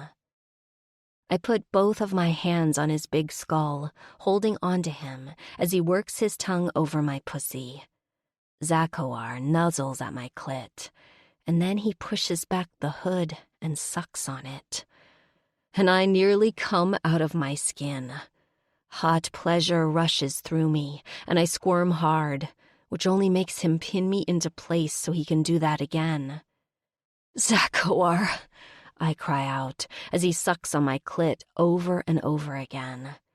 Pleasure builds up inside me, like a volcano about to explode, and I shift on the bed. I'm not sure if I'm trying to slide out from under the intensity of his mouth or push harder against it. Doesn't matter. He holds me in place firmly, his mouth latched onto me as if eating me out gives him life.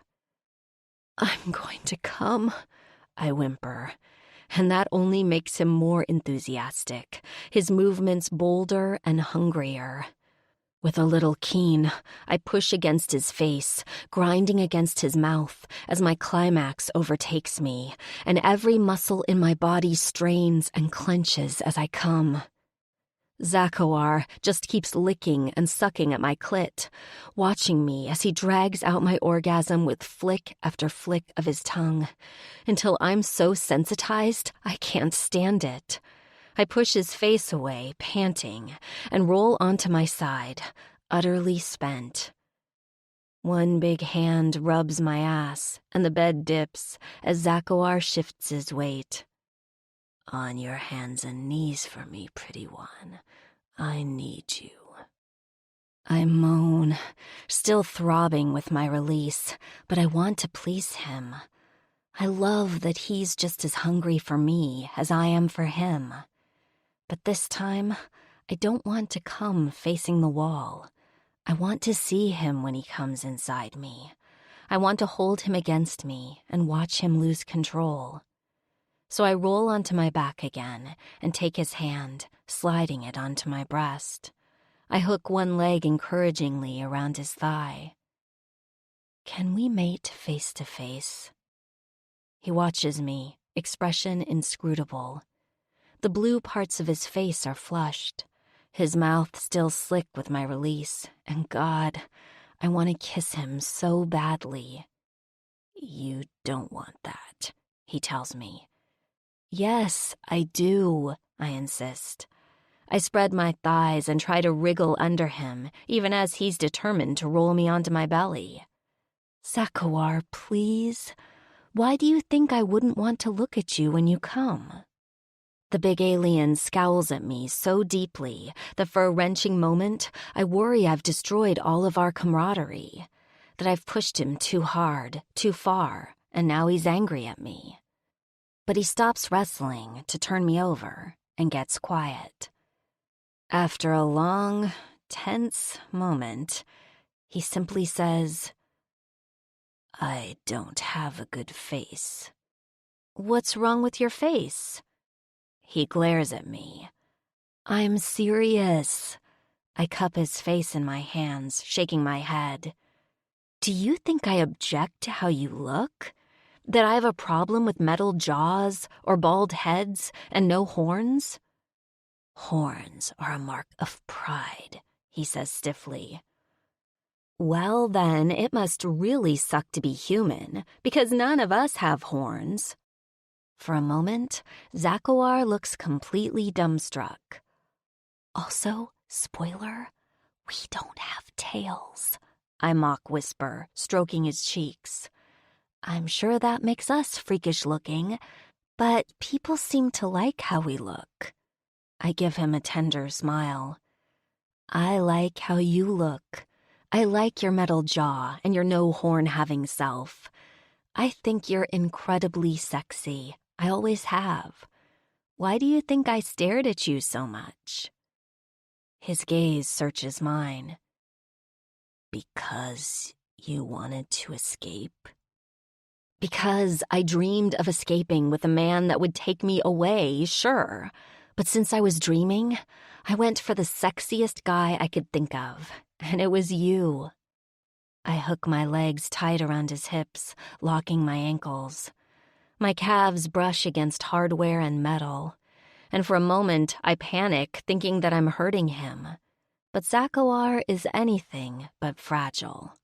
I can't fuck up anything simply by touching him, and I shouldn't be alarmed by touching his metal parts. So I wrap my arms around him from underneath and trail my fingers along his metal-studded spine with the tubes and the brackets and a terrifying amount of modifications. I dig my nails into the skin between the studs and give him a heated stare. Now, are you going to fuck me, or am I going to have to take matters into my own hands? Pushy female, he mutters, but his hips settle in against mine. His cock presses against my folds, and I suck in a breath as he shifts his weight.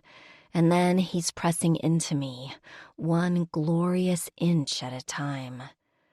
I whimper because he started entering me incredibly slow every time we have sex. I think he knows that it makes me absolutely back-clawing crazy when he goes so damn slow. I can feel every ridge as he feeds it into me, and it just adds to my pleasure. I'm already slick from my orgasm, and he pushes into me easily. By the time he's completely seated in my body, I realize there's another benefit to us making love like this. His spur isn't in my ass this time. It drags right up against my clit and parks there as if it belongs there. Zakawar holds himself over me, remaining utterly still, and I squirm underneath him. Your spur, I pant. Dear God. I dig into his skin, doing my best to rub up against it like a shameless wanton. You feel so good like this. Better than the other way? He studies me, his face analytical, as if he's trying to determine the best way to have sex.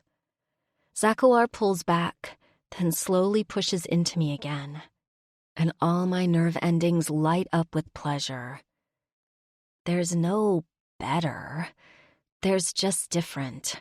And while both ways are good, I love the rub of his spur against my clit. More than that, I love being able to watch him move over me. I'll take you any way I can, I confess, reaching up to touch his cheek. But I like this. I like looking at you.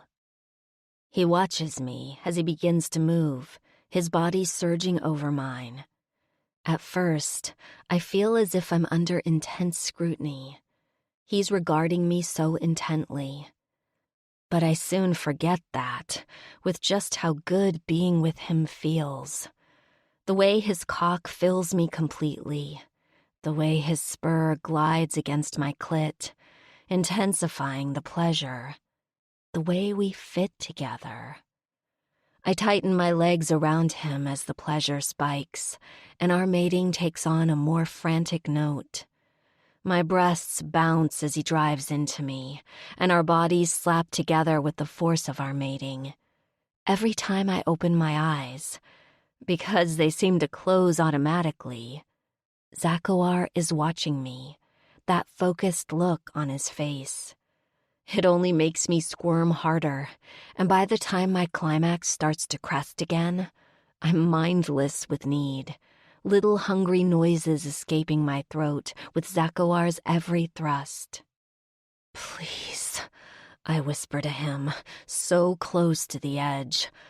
"Oh, please, Zakawar, you feel so good." Zakawar leans down and presses a hand to the side of my face, caressing it. "I can watch you like this, see how much you like my touch." I bite my lip, whimpering as he drives into me harder. "Look at how pretty you are," he growls. "Look at how you shake as you take my cock." His hand slides lower, capturing one of my breasts and squeezing it. I cry out, my entire body clenching up as I come apart. It's the hardest orgasm ever, and it only fuels Zakawar's need. He thrusts into me harder, pounding so deep that we're sliding across the bed, and his spur keeps hammering at my clit, forcing another orgasm through my body, and I come all over again. This time, when I fly apart, he's there with me, and he collapses on top of me, his weight pinning me down. I just wrap my arms around his neck and hold him tight, loving the feel of him enveloping me. When I can catch my breath, I press small kisses to his neck and shoulder. I loved that.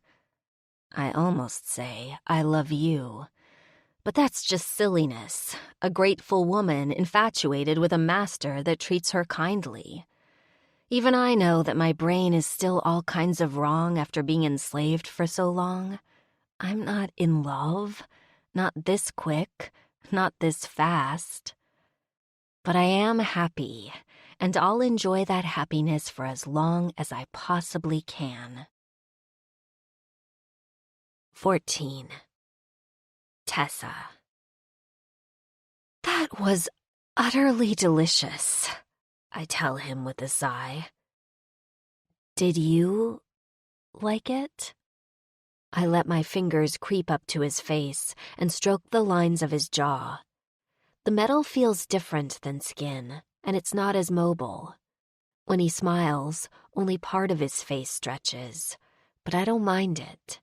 In a way, it makes me appreciate his smile more, because I know he doesn't like to smile. He's utterly aware of what he looks like, so making him smile feels like a secret gift just for me. I did. I liked watching you. Same here. I smile at him, still stroking his jaw, and a little part of me melts when he leans into my touch. Can I ask you something? His expression becomes instantly guarded. You can ask. The way he emphasizes it tells me he's not entirely sure he's going to answer. Why metal? I know your people can make skin that's like real skin. I trail my other hand down his back, touching the scars where the two shades of his skin meet up. Why not do that on your face? Is it a message of some kind? I'm not trying to offend. I'm just curious. I wouldn't care if you were 100% metal. I wiggle underneath him, trying to ease some of the heaviness out of my words as he tenses over me. That might make certain parts of you rather interesting. Zakowar snorts at my joke, and then he goes so quiet that I worry I've offended him, that I've brought up something taboo, and now he feels self-conscious. Even after several days in bed together, I'm still terrified of somehow making him angry and getting sent away. It's a fear that's going to be with me for a long time, I think, because my life exists at the whims of others, and I don't like it. I don't like being so damn powerless. That will change on Rizda. Until then, I'll worry over everything I say. But he rolls off of me, flipping onto his side, and props his head up with his arm. He watches me intently for a long moment, and I say nothing. It looks as if he's got a lot on his mind. He reaches out and brushes his fingertips along my cheek, then slides down to my shoulder, then my breast. His fingers trace lightly over my skin in the valley between my tits, and eventually he speaks. When I was a child, I was working in a munitions factory. A lot of families sent their young off to factories to supervise the bots and to do maintenance. My family was very poor, so I was sent off-world to live at the factory and send my credits home to my family. I believe I was 7 when one of the bots malfunctioned and exploded, leaving me burned over most of my body. His gaze becomes remote. It was very painful. I swallow hard. It's utterly awful to think of him as a small abandoned child forced to work for a living. But I know better than anyone else that this galaxy will chew people up and spit them out. So I say nothing, because I don't want to interrupt and distract him from a story that's clearly very hard to tell. My family had no funds for my care, so in order to pay for my treatments, I was indentured into the military. They gave me plaskin to cover a great deal of my wounds, and prosthetics for my hands since they were burned off. His fingers trace a gentle pattern between my breasts. The military spends credits according to how important you and your family are. Because mine were not, I was rebuilt with cheap parts, cheap plaskin, and no one cared. To them, people are the same as bots. You find out what's broken, patch them up, and send them back to work. Stroking his arm, I make a noise of sympathy. Is that how you got your jaw? And your headpiece? No, actually. His mouth twitches in another almost smile. Those came later. I go still. You mean you had bad shit happen to you more than once? Zakowar makes a humph of amusement. Many, many times. What next? You truly wish to hear all of this? He lightly skates his fingertips over my breast, and my nipple puckers in response. I nod, staying still as he caresses me.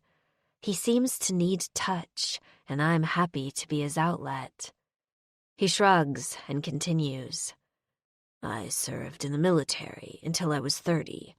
The ugliest, most scarred keffing bastard anyone had ever seen. When I make a sound of protest, he tweaks my nipple to silence me. You did not see me back then. Trust me when I say it was not attractive. When other males visited brothels, I studied. I rose in military ranks and learned medicine because very few were there to heal. Most just wanted to earn glory for their families. He humphs again. Honor. That's what they thought they were getting. And did they? Zakawar shakes his head slowly. The last 10 years of it were in the Threshian War, and I was on the front lines as a medic, doing what had been done to me. I patched up soldiers as they came in and sent them right back out. His mouth flattens. The Threshians did not fight like we expected. Back then, Homeworld had guidelines for how one could honorably conduct oneself upon the field of war, and what was appropriate and what wasn't. The Threshians thought only to win, so they did whatever they thought would cripple us. I remember times that they would fly over the trenches and drop metal bombs instead of just shooting us down. Metal bombs? I echo. I don't know what that is. They would drop a bomb that, once it hit the ground, it would explode and fling molten metal, or other chemicals, far and wide. One splash could sear a soldier's hand off, or take a fist-sized chunk out of his abdomen. Killing a soldier takes him out neatly, of course, but with a metal bomb, you burn holes into them. You destroy them just enough that they will be a drain on their military, because wounded soldiers must be healed. So I would spend my days and nights slapping synth skin onto the faces of men, covering holes in their gut with whatever was available, or amputating limbs that were too far gone to be salvaged, and replacing them with new ones. That's awful. I picture men being shredded by hot liquid metal burning holes in them and want to vomit. It is. War is not pleasant. It's a good way of making the enemy bleed resources if you don't care about the consequences or how it will affect the men. Zakoar's fingers lightly move over my skin, tracing little circles over my nipple. I spent all my time patching up good men, young men with their lives in front of them, who just wanted to bring honor to their families. Instead, they were coming back in pieces. And then, of course, the enemy started to bomb the medic centers. I swallow hard. You mean you? He nods. When I wasn't patching them up, I patched myself up with what was available. I lost my jaw and a large chunk of my skull in one attack, and I was the only one of my regiment that survived. His eyes meet mine, and he gives me a thin smile. My many prosthetics saved me, and just like the others, I was patched up and sent back to the front lines to work. By that time, we were running low on parts, and so we patched men together with what we had available. He touches his jaw. I am used to being ugly, so it didn't bother me. I know others that killed themselves when they saw what they had become. I turn and burrow against his chest, wanting to hug him. I snuggle against him instead, hoping to comfort against bad memories that I've dredged up. I'm so sorry. It was in one of the last battles that I broke my back, he continues, as if he needs to get all of the story out. We were bombed again, and I was blown into a crater. At that point, we had been at war for so long that the entire planet's surface just looked like it had been hacked to pieces. I landed on rocks, and I felt my back snap. I wince. I called for help, but there was no one to help. I laid in the crater for a time, waiting for someone to kill me or to retrieve me. And then I saw shuttles landing on the far side of the valley, and I realized we were retreating, and I was going to get left behind if I did not do something. So I used my arms and I crawled. I bury my face against his chest, breathing in his scent, the mixture of machine oil and warm skin that is somehow perfectly Zakoar. You're very brave. I just like living. His hand slides down to my ass and he cups it, pulling me tight against him. I had my back fixed, again with subpar equipment, and spent the next year learning how to walk again. By that time, my indenture had been completed and the war was over. Did you win? No, not even close. He's silent for a long moment. I didn't know what to do with myself after that. Ended up here, opened a shop with an old friend of mine who fixed small things. Data pads, vidcom units, things like that. One day, an old soldier friend of mine came through, and his hand was malfunctioning.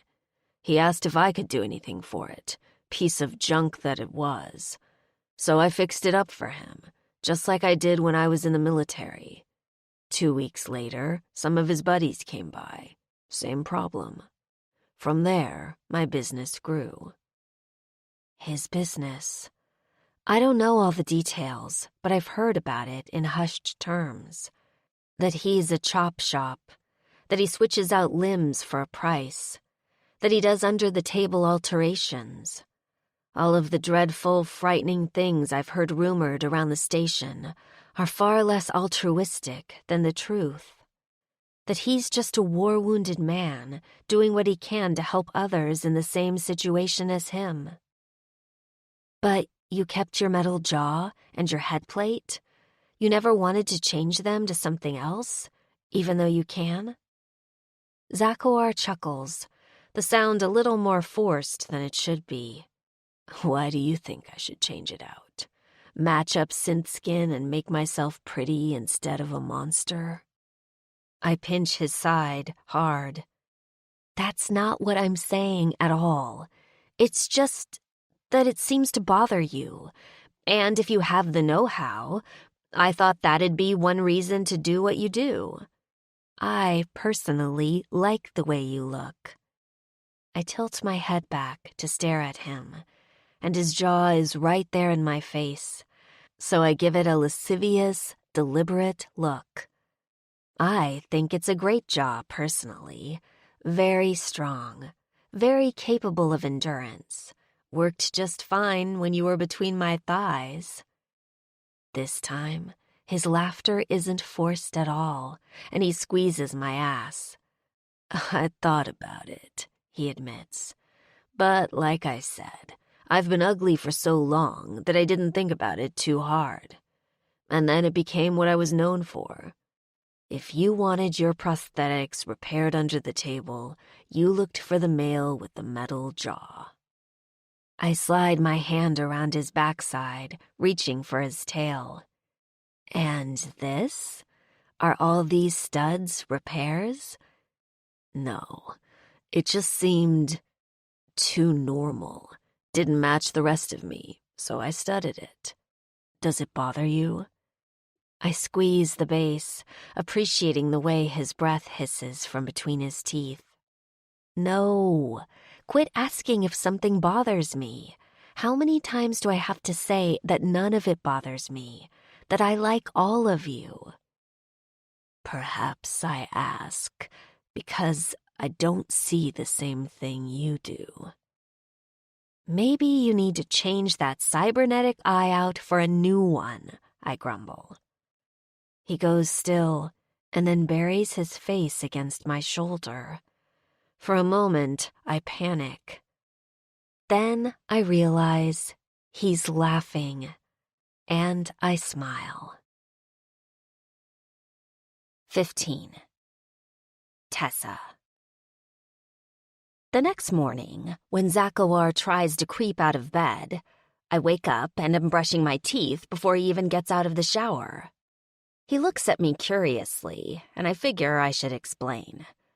I'm going with you today. I've made up my mind. Is that so? I put the borrowed toothbrush back and nod at him. I'll need some clothes, of course. I can't exactly show up naked. But yeah, I figured I'm useless sitting here on your couch, and if I go with you to work, I promise I'll stay out of the way. He watches me with an unreadable look. After a moment, he simply says, I will be busy. I'll give you a blowjob during downtime. I flutter my lashes at him. I just want to be near you, watch you work. Is that so bad? If you get bored, he begins, warning. I know. Don't come crying to you. I wave a hand in the air. Now, do you have something I can wear, or am I doing this toga style with the bedsheet? Zakawar shakes his head at me, his mouth curving in that almost smile again.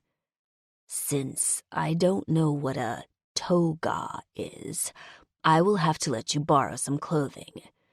You know, you grow progressively more bossy by the day. You like it, I say easily. I think I do, he agrees. A short time later, we're in the elevator as it races along through the station. I hold his hand in silence, watching the others in the elevator with interest. They're doing their best not to stare in our direction, and at first I think it's because I'm human, which is a novelty, and currently dressed in oversized pants and a tunic belted at my waist to keep them up. But as people nervously get on the elevator and file off again, I realize that the worried looks they're casting aren't in my direction, but Zakawar's. It makes me angry. I glare at everyone until he squeezes my hand, drawing my attention, and I see a ghost of a smile playing on his hard mouth. He's not worried about their reactions, but mine amuses him. In a way, I get it.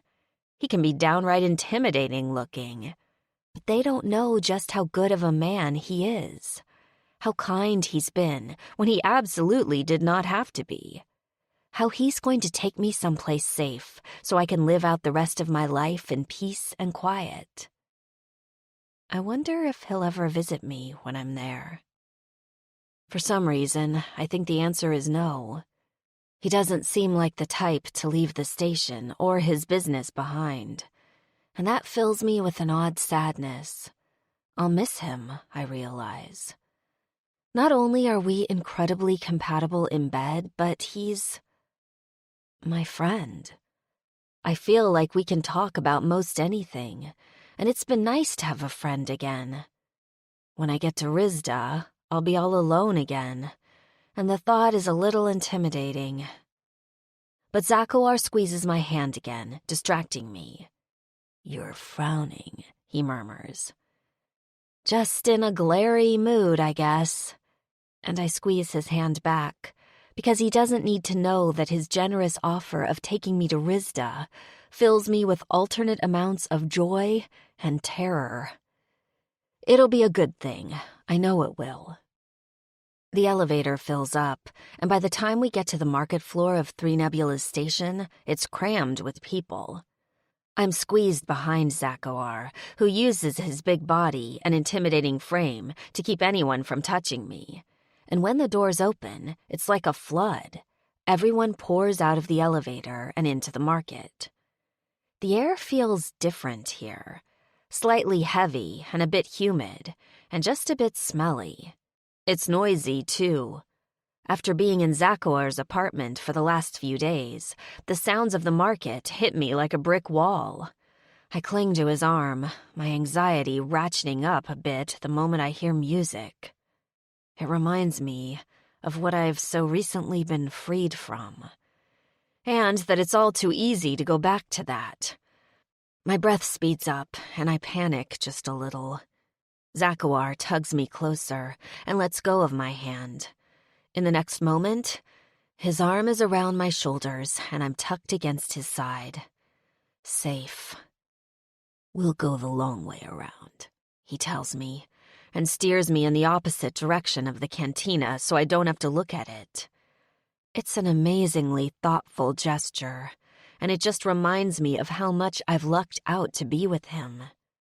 Since I was never allowed to leave the cantina, I'm unfamiliar with a lot of the market.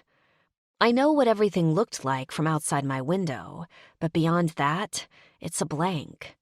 I'm astonished to see that it's a lot like a cross between a rummage sale and a bazaar, the large berth of the station filled with colorful tents. People hang their wares on cords and set them up on blankets, and customers mill around to look at the goods. There's a vendor hawking skewers of something that smells incredible, and even though we just ate breakfast, my stomach growls. I want to pause there to see what smells so good, but Zakuar steers me onward. I wander as he tugs me along, just a little, because I want to see everything. It's all so fascinating that this wild, crowded bazaar of shopping was only a short distance away from where I was imprisoned, and I never got to see it. Three Nebulas is built a lot like a top floating in space, and the center of the station is hollow. That means that the actual station floors themselves are like a big donut, and I'm not entirely surprised to see that we're cutting through the bazaar, heading toward an area that looks more familiar. Everything eventually leads back to the same place, but instead of heading toward Zakuar's shop, he pauses at a booth and nudges my hand to draw my attention. Blinking, I draw my gaze away from a nearby music instrument vendor and try to pay attention. The tent in front of us is full of silken fabrics of all kinds. A clothesline drawn across two metal poles displays several loose-fitting tunics and dresses of varying colors, and when the Uli vendor turns to us with a bright, froggy smile, I realize why we've stopped here. Delighted, I clutch Zakuar's metallic arm and squeeze it tight, beaming up at him. He grunts, but I can tell by the way his expression softens that he's pleased at my reaction. Tell her what colors you like. Something bright to complement her skin? The Uli suggests, pulling out a soft-looking garment. Here, try this sheath. By the time we leave the booth some hours later, I have 6 tunic-like dresses in my arms, all of them varying shades, and so delicate that they make me want to cry. They actually fit, too, the seamstress able to modify the dresses with a few tucks here and there, adjusting the flimsy material, and then expertly sewing the spots needed with a handheld needle gun. I feel like a real person, not a cast-off, as my dress swirls around my ankles. My feet are still bare, but I don't care. The floors here are dusty metal, but it's not so cold that it hurts my skin, and I haven't worn shoes in so long that it'd probably feel weird to put them on. Thank you, I tell Zakuar for the 10th time. Thank you so much. You can't walk around naked, much as I might like the view, he grumbles. You're mine to look at, and no one else's. Wandering around naked wouldn't bother me. I got past my shyness ages ago, but I like that he's so protective. My mood is light as air as we head toward his shop, and I deliberately avoid looking down the hall at the cantina. I don't want to see who's dancing in the window, because that means they're still trapped in that hell, working for Neheoan. I'll have to look at some point, but I'm not ready. Right now, I'm far too interested in seeing Zakuar's shop. The exterior, with which I'm very familiar, is plain and unadorned, but inside, Zakuar's shop is a masterpiece of clutter. There's metal junk everywhere, on every surface and every shelf. It hangs from the ceiling and stacks up between the aisles. I've never seen so many loose parts in one place, and it's fascinating to me, because I don't know what a single one does. I touch one that's vaguely star-shaped, and behind it, there's another that looks a lot like a hubcap. I know from hearing Abuar complain that new parts and equipment are at a premium due to the galaxy's population outpacing the available resources. So metal is scrapped and reused, and every machine from the food dispensers to the air recyclers all use replacement parts. Zakuar's cluttered shop must be a wonderland to those in need, and I see a slim orange-skinned alien digging through a bin of random bits in the back of the shop. Amidst all the clutter, there's a long glass-encased counter at the far end of the shop and a door behind it. The case is filled with data pads, which I recognize, and other small electronics, which I don't. Behind it is a male alien with bright blue skin and a pair of shiny chrome horns that sweep high above his head. He is Masaka, but so different from Zakuar that he might be another species. There's no prosthetics, no metal jaw, no tattoos, no skin grafts of colors that don't quite match. It makes him look really young. I find myself comparing the two and decide that I like Zakuar's look better. I don't mind the metal, and to me, I prefer a guy that survived the shit the universe has thrown at him and come out stronger on the other side. It makes me feel like he can do anything, and he can protect me better than anyone else. Plus, I'm addicted to the way his eye crinkles up on one side of his face when he smiles at me. I live for that small movement. The alien behind the counter looks up as we enter and promptly fumbles with the data pad in his hands. "Oh, you brought the human," he blurts. "I didn't think—" He trails off, letting his statement fall into silence. If Zakuar notices how flustered his employee is, he doesn't say anything. He puts a possessive hand to the small of my back and leads me to the door. "Is my client here?" "Inside," the big alien agrees, his gaze flicking from me to Zakuar. "In your office. Do you need anything from me?" "The roasting skewers smell good," Zakuar says. "When you pause to eat, get enough for myself and Tessa." He thinks for a moment and then adds, "And something sweet for her." "Of course," the male says, and he sounds completely baffled. Zakuar leans close to me. "Come, I'll show you where you'll sit while I work." He pushes the door open to his office and ushers me inside. It's crowded in here too, but not because of parts. It's just a small office with a few chairs, a large desk covered with light sources to brighten the otherwise dark room, and a big, scarred Masaka with a shock of white hair sitting in a chair across from the desk. He wears a big visor over his eyes, and his tail flicks back and forth, his head lifting as we enter. "You my client?" Zakuar asks him. "I am."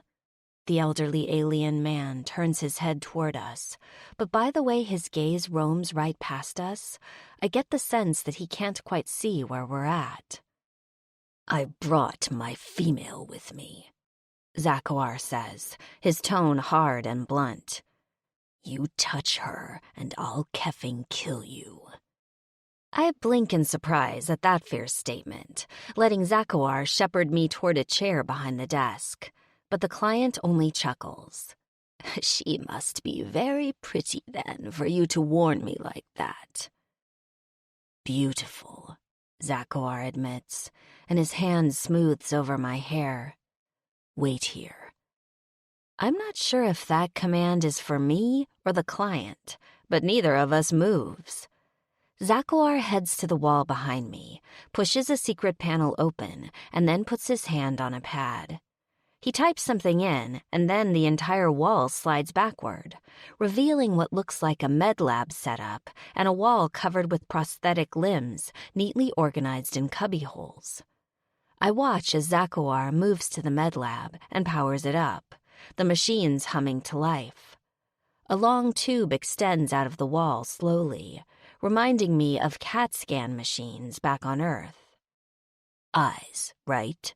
Zakawar asks. I glance over at the elder Misaka with the visor on his face. He isn't watching Zakawar, his gaze still on nothing at all. Don't you want to know my name? No, Zakawar says bluntly. The less I know about you, the better it is for both of us. Ah, the alien man smiles. Eyes, yes. Visor doesn't work like it used to. Thought I'd like to see again, and heard you were the one to talk to. Zakawar taps a few more buttons, and then glances over at me, as if reassuring himself that I'm all right. I give him a faint smile of encouragement, and sit back in the chair, indicating that I'm settling in. He relaxes at that, then crosses the room over to the older man. Can I see your visor? Of course. The man reaches up and takes it off, and underneath, his eyes are nothing but scars. I shouldn't be surprised, but the sheer brutality of this universe never fails to startle me. Zakawar studies the visor, then makes a noise of assent. Not a bad model, but outdated. I can fix this up for you if you'd rather. It'd be cheaper than prosthetic eyes, less dangerous, too. The older man immediately shakes his head, big horns drawing my eye. No, I want the eyes, he says. I've had that visor for near 30 years now, and it's caused me nothing but problems. I think I'd like to spend the last part of my life seeing everything. Takosa told you the price? He did. Zakawar grunts. If you're pleased with my work afterward, we can talk about how much you want for the visor. I'll buy it off of you.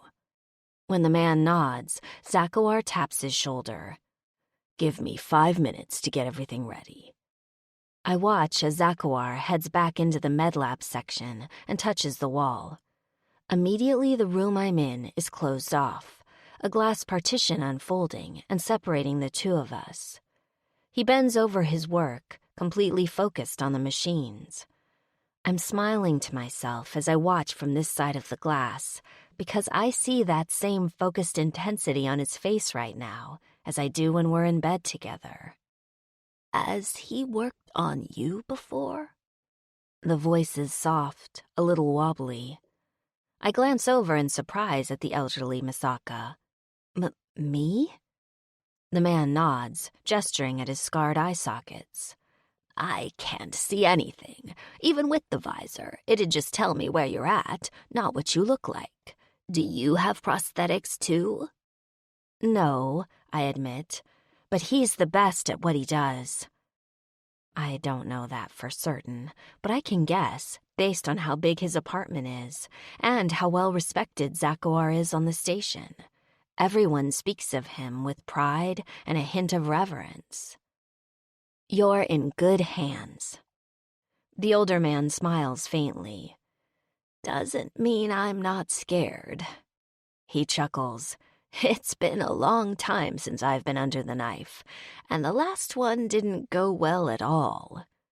His tail moves in restless flicks behind him. I heard he has to go into your brain, wire everything up. He swallows hard. I know the risks. Told myself I'm okay with them. But now that I'm sitting here, I'm wondering if I'm an old fool. My heart aches for the man.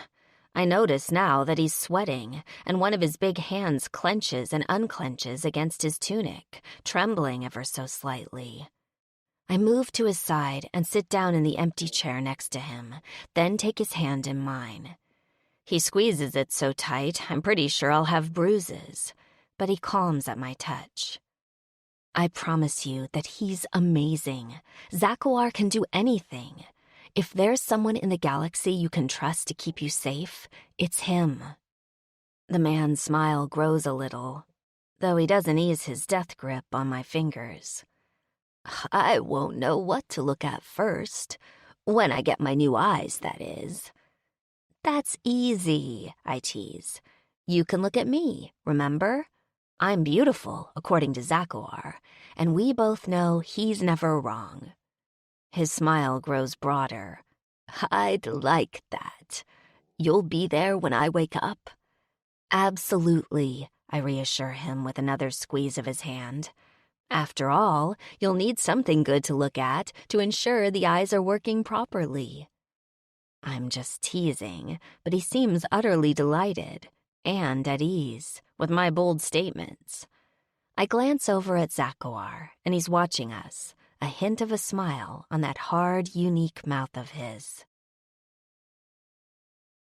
16. Zakuar. True to her word, Tessa is quiet and unobtrusive as I work. Prosthetic eyes are a common enough implant, but one that requires a lot of concentration, and I'm focused far more on my work than on my female for a time. She remains out of the way, but whenever I pause to take a break, I notice a glass of water waiting for me, or a hot cup of tea, as if she's thinking about my comfort even as I work on my client. I rather like her being around, which surprises me. I never let Dixon in my office when I work because I find his presence obtrusive. But Tessa doesn't interrupt me, doesn't pepper me with questions, and she doesn't try to help out and invariably slow me down. She's just a quiet, easy presence who gives me an encouraging smile when I push the release on the med tube and start to shut things down. I'm tired, my head aching from the intense focus of the last few hours. I want to take a hot shower and mate with Tessa, or simply curl up on the bed and watch a vid with her tucked against my side. I want to ask her what she thought of my work and to see if she's bored. I want to know if she's interested in learning about how to do what I do. Oh, who am I effing kidding? I don't care about any of that. I just want to pull her close and talk to her. I'm addicted to her, and it feels as if it's been days since we've touched. I want to haul her against me and see if she'll kiss my ugly mouth again, because I'm a effing greedy fool when it comes to her. To my surprise, she jumps to her feet the moment I release the med tube and moves toward it. She watches as the sleeping agent drains away from my patient, an intent expression on her face. I promised him I'd be the first thing he saw with his new eyes, she tells me, an impish look on her face. He was a little nervous. She has a kind heart, this human. I nod, and when she takes the male's hand, I try not to get jealous. She looks upon him like she would a grandparent, not a lover, and I'm not keeping her. I'm not. The male on the table stirs, the restraints retracting back with a slithering sound. I move next to him, peeling the last of the healing bandages off of his eyes. They've been covered for the last hour, accelerating the rejuvenation process, and now's the time to see if my handiwork will pay off. It will. It always does. I just like seeing the customer pleased with my work. I like seeing that first spark of hope in someone's gaze when they realize what I've done for them. That they're no longer constrained by limits imposed on their bodies by something that wasn't working as it should. I know how invigorating that feels, how it seems as if suddenly anything is possible. Maybe that's why I like this moment in the process best. It's not the credit, though that certainly is welcome. It's seeing that restored light in someone's eyes. Tell me what you see, I say calmly as the male stirs, and if there's any pain. We're right here with you, Tessa says in a gentle, caring voice. She squeezes the male's hand and I realize he's holding tightly to hers. Take as long as you need to open your eyes. We don't want you to feel uncomfortable. I glance over at her, amused that she's contradicting me. I'm not normally gentle with my clients. I don't want their names. I don't want them lingering. I just want to do what they've asked and send them on their way. But as the elderly male holds on to Tessa's hand tightly, I can see the advantages of having a caring, gentle assistant at my side to provide the warmth that I don't. Not that she's staying, of course. She's going to Risda. He opens his eyes and his blink is slow, as if he's forgotten how to do so. Probably has. It's been so long since he's had actual eyeballs that his body has forgotten how to handle such things. The scar tissue around his eyes has been softened too, and while he won't ever be a raving beauty, the prosthetic eyes should be able to give him perfect vision. "What do you see?" Tessa asks, an encouraging smile on her face. The male's eyes focus and he looks over at her. His mouth trembles as if he's going to weep, but no tears come out. He's got no tear ducts left. "I see the prettiest female in the galaxy," he whispers. She just beams at him, and I'm oddly pleased about all of it. The male lingers for a while longer, adjusting his eyesight as Tessa dotes over him and serves him tea. I count his credits and make notes in my files to reorder more parts, but I watch her just as much as I pretend to look busy. When the male finally leaves, his silvery eyes open wide with wonder as he wanders out of my shop. She finally comes to my desk and hops up on the corner, plopping her backside on a stack of inventory sheets. "You made him so happy," she tells me, beaming. "Is that why you do this?" "Credits," I say in a gruff voice. She already knows me too well if she's asking that. "Just for credits." "Mm-hmm." She reaches over and snags the visor out of my hands. It's grossly out of date, and I paid the male far too much for it, but he was elderly and deserved good eyes. I made the money back on the operation anyhow. I watch her as she toys with the visor, peering at it. Just credits. "Say, are you hungry?" "Ravenous," I admit. "Your assistant kept the food hot. I asked him to. Saved my lunch so I could eat it with you, and asked him to get extra because I thought you might be hungry." She thought about me? Normally I scarf a cold meal between tasks, and the fact that she's looking after me sends a pang of guilty pleasure through my system. Kef me, but I want to keep her. I imagine every day like this, having my female at my side, quietly taking care of me while I work on improving things that the military has carelessly patched together. I imagine returning home to my apartment with her lively smile in my mind and her bright chatter. I imagine her sitting on my desk every day, teasing me boldly, like she is right now. I should have never promised to take her to Rizda.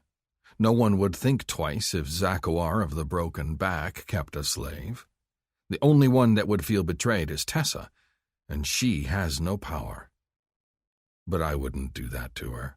I like the sparkle in her eyes. I never want it to go out. We'll take the food back to my apartment. "Oh? Tikusa said you might have to do some more work. Get the next prosthetic ready for tomorrow's client." She gestures at the door, to the crowded shop on the other side. "I don't mind waiting around." How long did she talk to Tikusa, I wonder with jealousy? Does he find her as entrancing as I do? I hate that I'm jealous of a boy, because that's what Tikusa is. He's barely into adulthood, and he's got a sweetheart on the far side of the station as it is.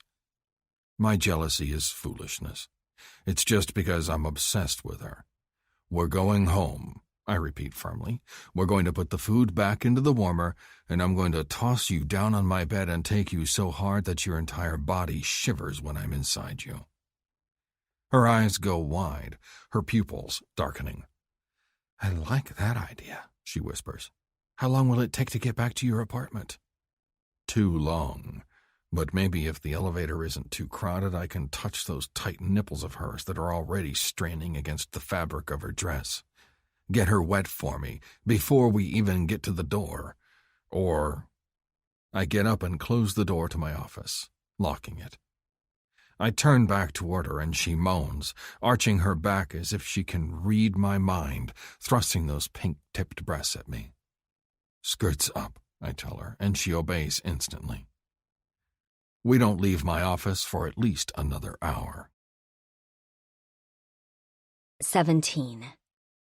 Tessa. It's terrifying to be so happy.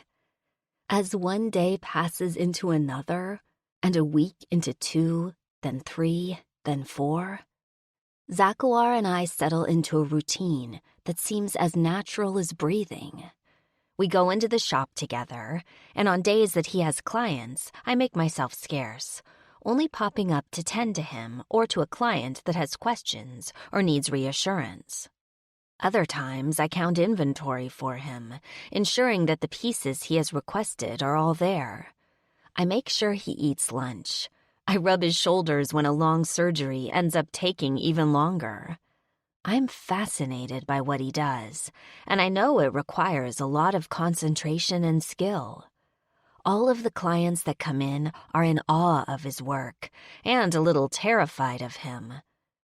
On the days he doesn't have clients, we have shorter days in the office where he shows me the basics of what he does.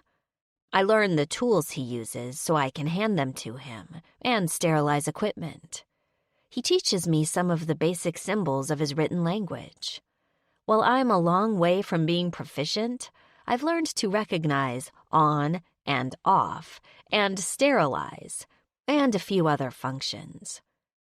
I make him take breaks, too, because Zakuar will work himself for hours on end over a single project, and I know how much it can fatigue him. So I wear a slave circlet at my neck that has his name printed on it. And even if it's a collar, I know it's for my own safety. No one will dare touch me if I wear something proclaiming that I belong to Zakuar. And I make sure to keep that collar on display at all times, wearing my hair up to ensure my neck is clearly visible. Zakuar is highly respected in the station. I see dangerous-looking syndicate men who terrify me at the sight of them. Not in acknowledgement of Zakuar. They don't harass me, even though I recognize more than a few from my cantina days. It's like, now that I'm with Zakuar, I'm absolutely off limits. It doesn't matter that I'm human. I'm untouchable when I'm wearing his collar.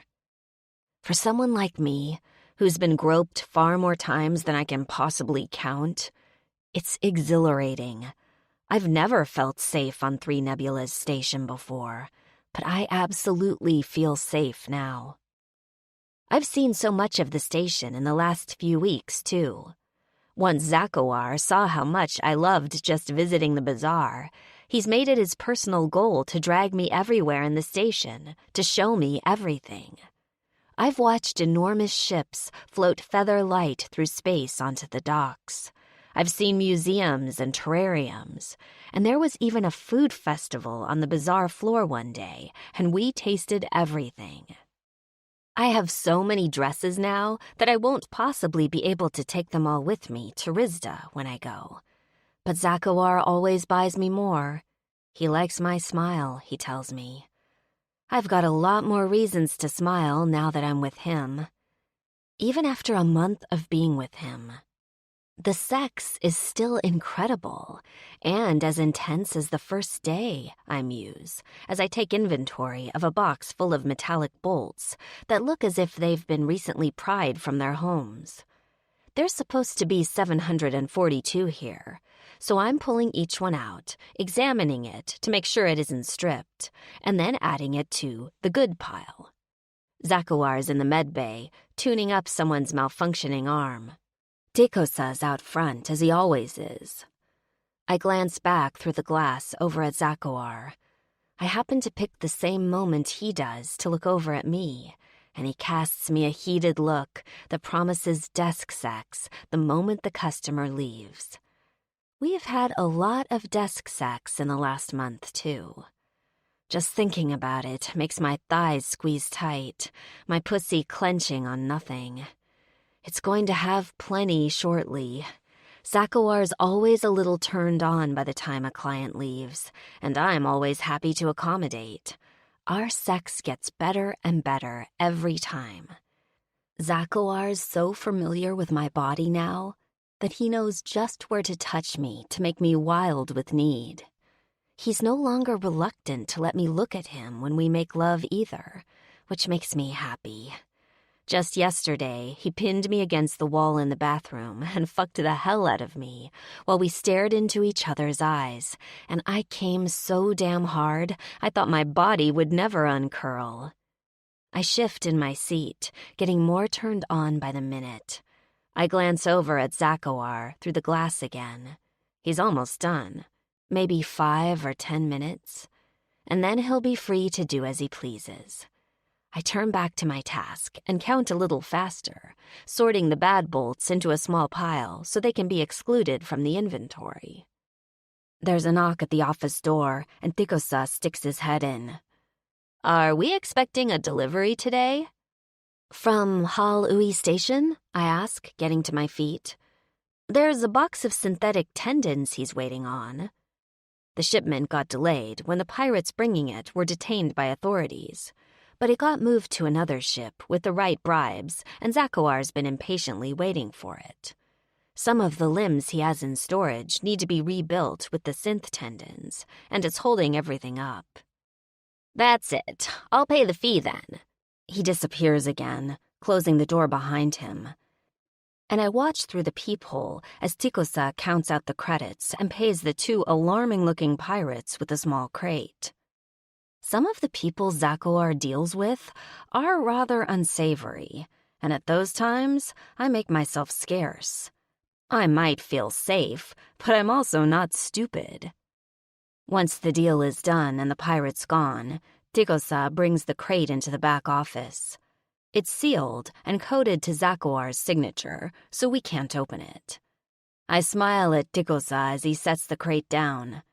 Zakawar's going to be so pleased.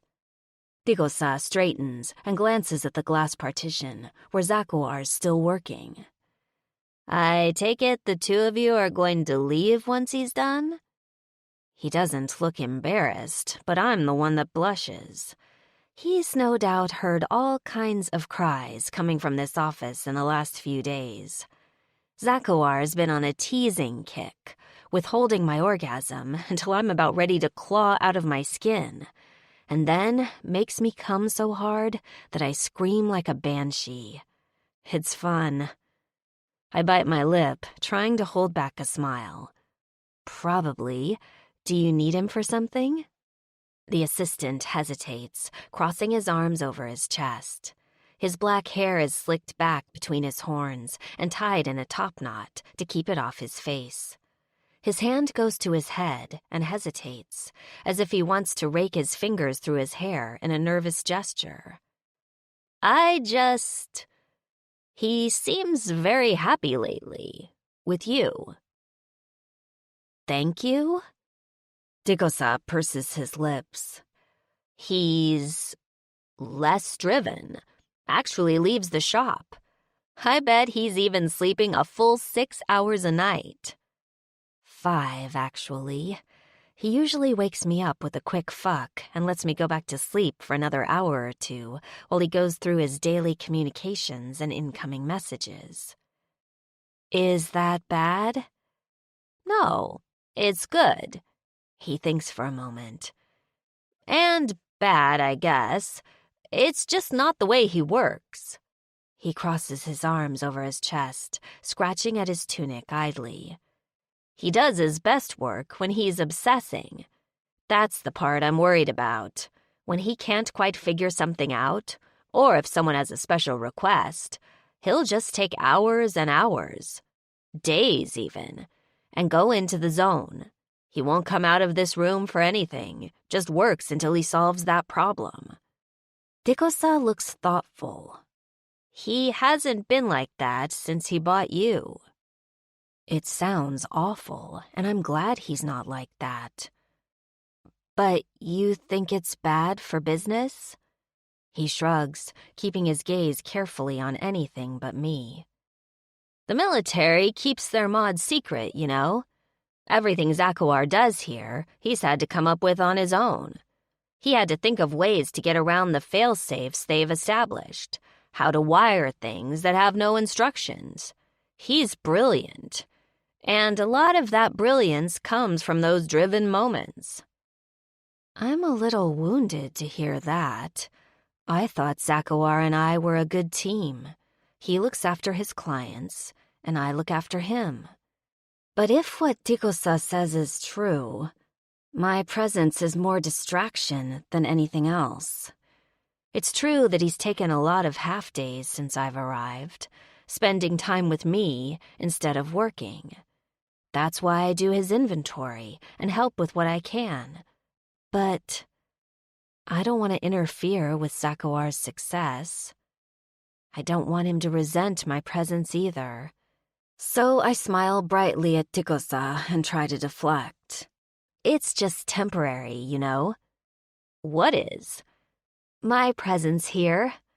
I keep smiling, even though I feel like ice inside. Zakuar is just keeping me until he's tired of me. Then he's going to take me to a place where it's safe for humans and free me. It's an agreement between us. Dikosa is surprised. Oh, I didn't realize. Yup, I say, trying to keep my voice light. He doesn't want to keep me, and I don't want to stay. I sit down at the desk again, staring at the piles of bolts I've been sorting, and bite the inside of my cheek, hard, to keep from crying. Oh, is all Dikosa says again, and then leaves, shutting the door behind him again. My vision blurs. I put my hands in my lap and clasp them tight, trying to center myself, trying to will my tears away. It's been a month since Zakuar bought me as his temporary slave, and he hasn't brought up the farm planet Rizda, and I haven't asked. Truth be told, I don't want to leave him. I don't want to start all over on a farm planet all alone. Now that I've got Zakuar's protection, the station isn't so bad. I don't even miss fresh air all that much. I could stay here forever and be happy, I think, as long as I'm with him. He makes me happy. I love Zakuar's reluctant smile and how I can be sassy around him. I love how attentive he is, how protective. And, despite his fearsome demeanor, he's got a good heart. His work is important, and he's helping people with what he does. He doesn't work for free, of course, but I've seen him make payment agreements with people that don't have a credit to their name, all so they can benefit from his work sooner rather than later. I love his good heart, and I love his mind, and I love the way he touches me as if I'm something special and precious. I might be in love with him. I try not to think about that, because my time is borrowed time. He said early on that he has no plans to keep me, and I hope that if I never bring it up, he'll forget all about how he was going to free me. I don't like being a slave, but humans have no rights out here in the wider universe anyhow. Even if I was free, I wouldn't be safe just because of what I am. Rizda's supposed to be different, but I'm skeptical of that. Even if it's paradise, Zakuar won't be there. 18. Zakuar.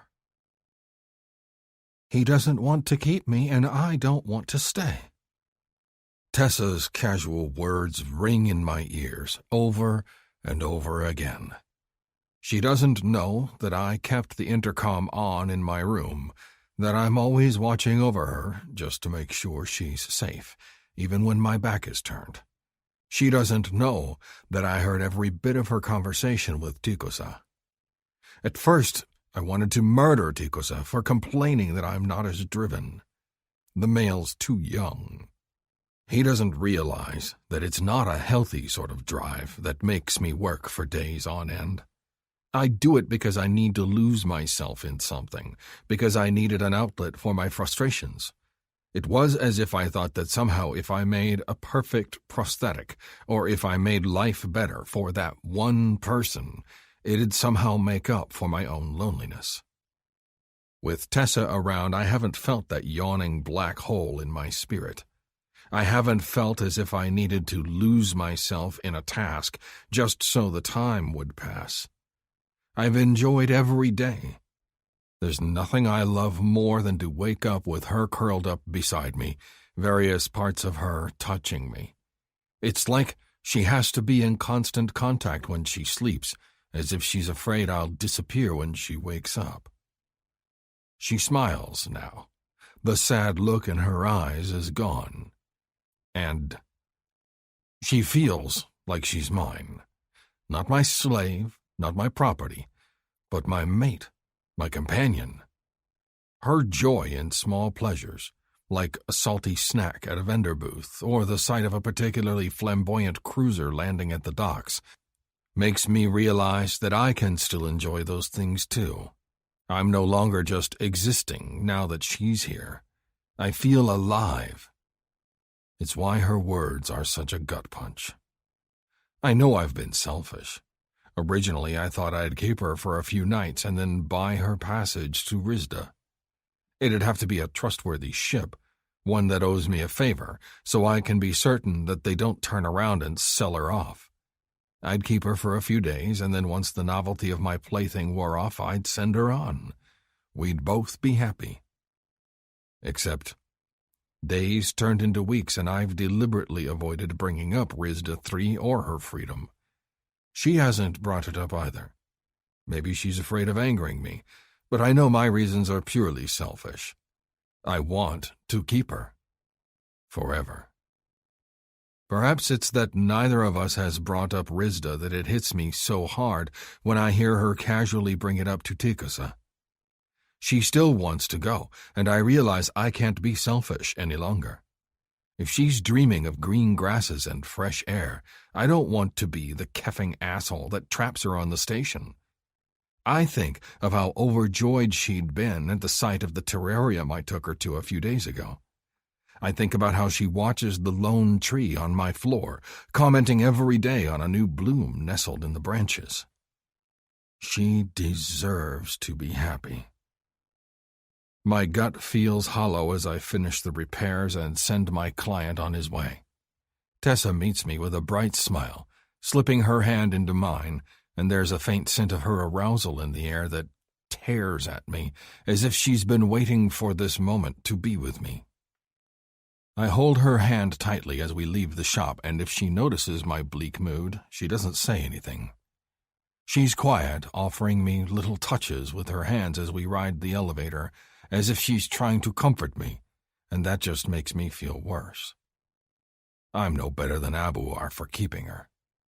Worse, because he never promised her anything, and I still want to renege on everything I've declared and keep her for myself. I want to grab her and chain her to my bed and never let her go. But I'd still lose her smile. I'd never hear her happy laughter again, or feel her small hand squeeze mine like it is right now. I lose her either way. At least if I take her to Risda, I can make one of us happy. As we land on my floor, we walk down the hall in silence. I glance over at her and I notice her gaze is on the tree in the median between the walkways. She notices me watching her and smiles. Looking for new blooms. My heart squeezes painfully. The moment we cross the threshold of my apartments, I break. I grab her, hauling her into my arms, and pin her to the nearest wall. Yesterday I held her like this when we mated, and she loved it. I did too, because I didn't have to wait to get to bed. I can't wait any longer today either. Tessa chuckles, her arms going around my neck as she lifts her face for a kiss. I missed you too, she teases, her legs wrapping around my hips. I kiss her, my mouth moving over hers in a deep, searing claim of a kiss. I stroke my tongue against hers, desperate to show her just how much I need her. She moans, meeting my kisses with eager caresses of her own, and she reaches down, hauling her skirts up around her hips. Gonna take you hard and fast, I rasp as our mouths break apart. How wet are you?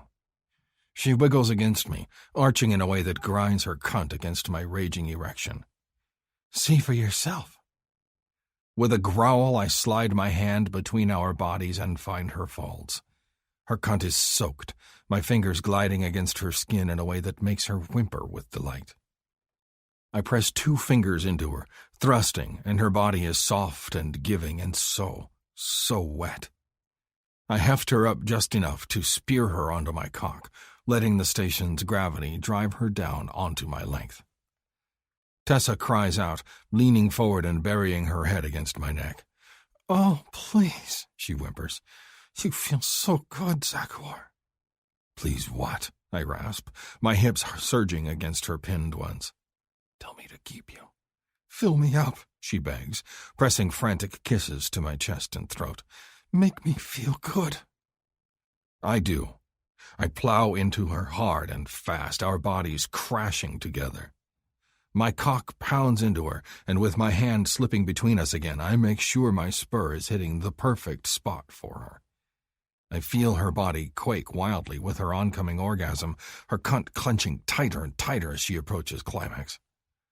"Tell me if I'm too rough," I demand between slaps of our bodies together. "Perfect," Tessa cries out. "You're perfect." Her fingernails dig into my skin. "Love this," she tells me between thrusts. "Love, love, love."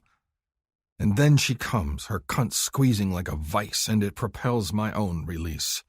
I jerk against her as I fill her with my seed, panting.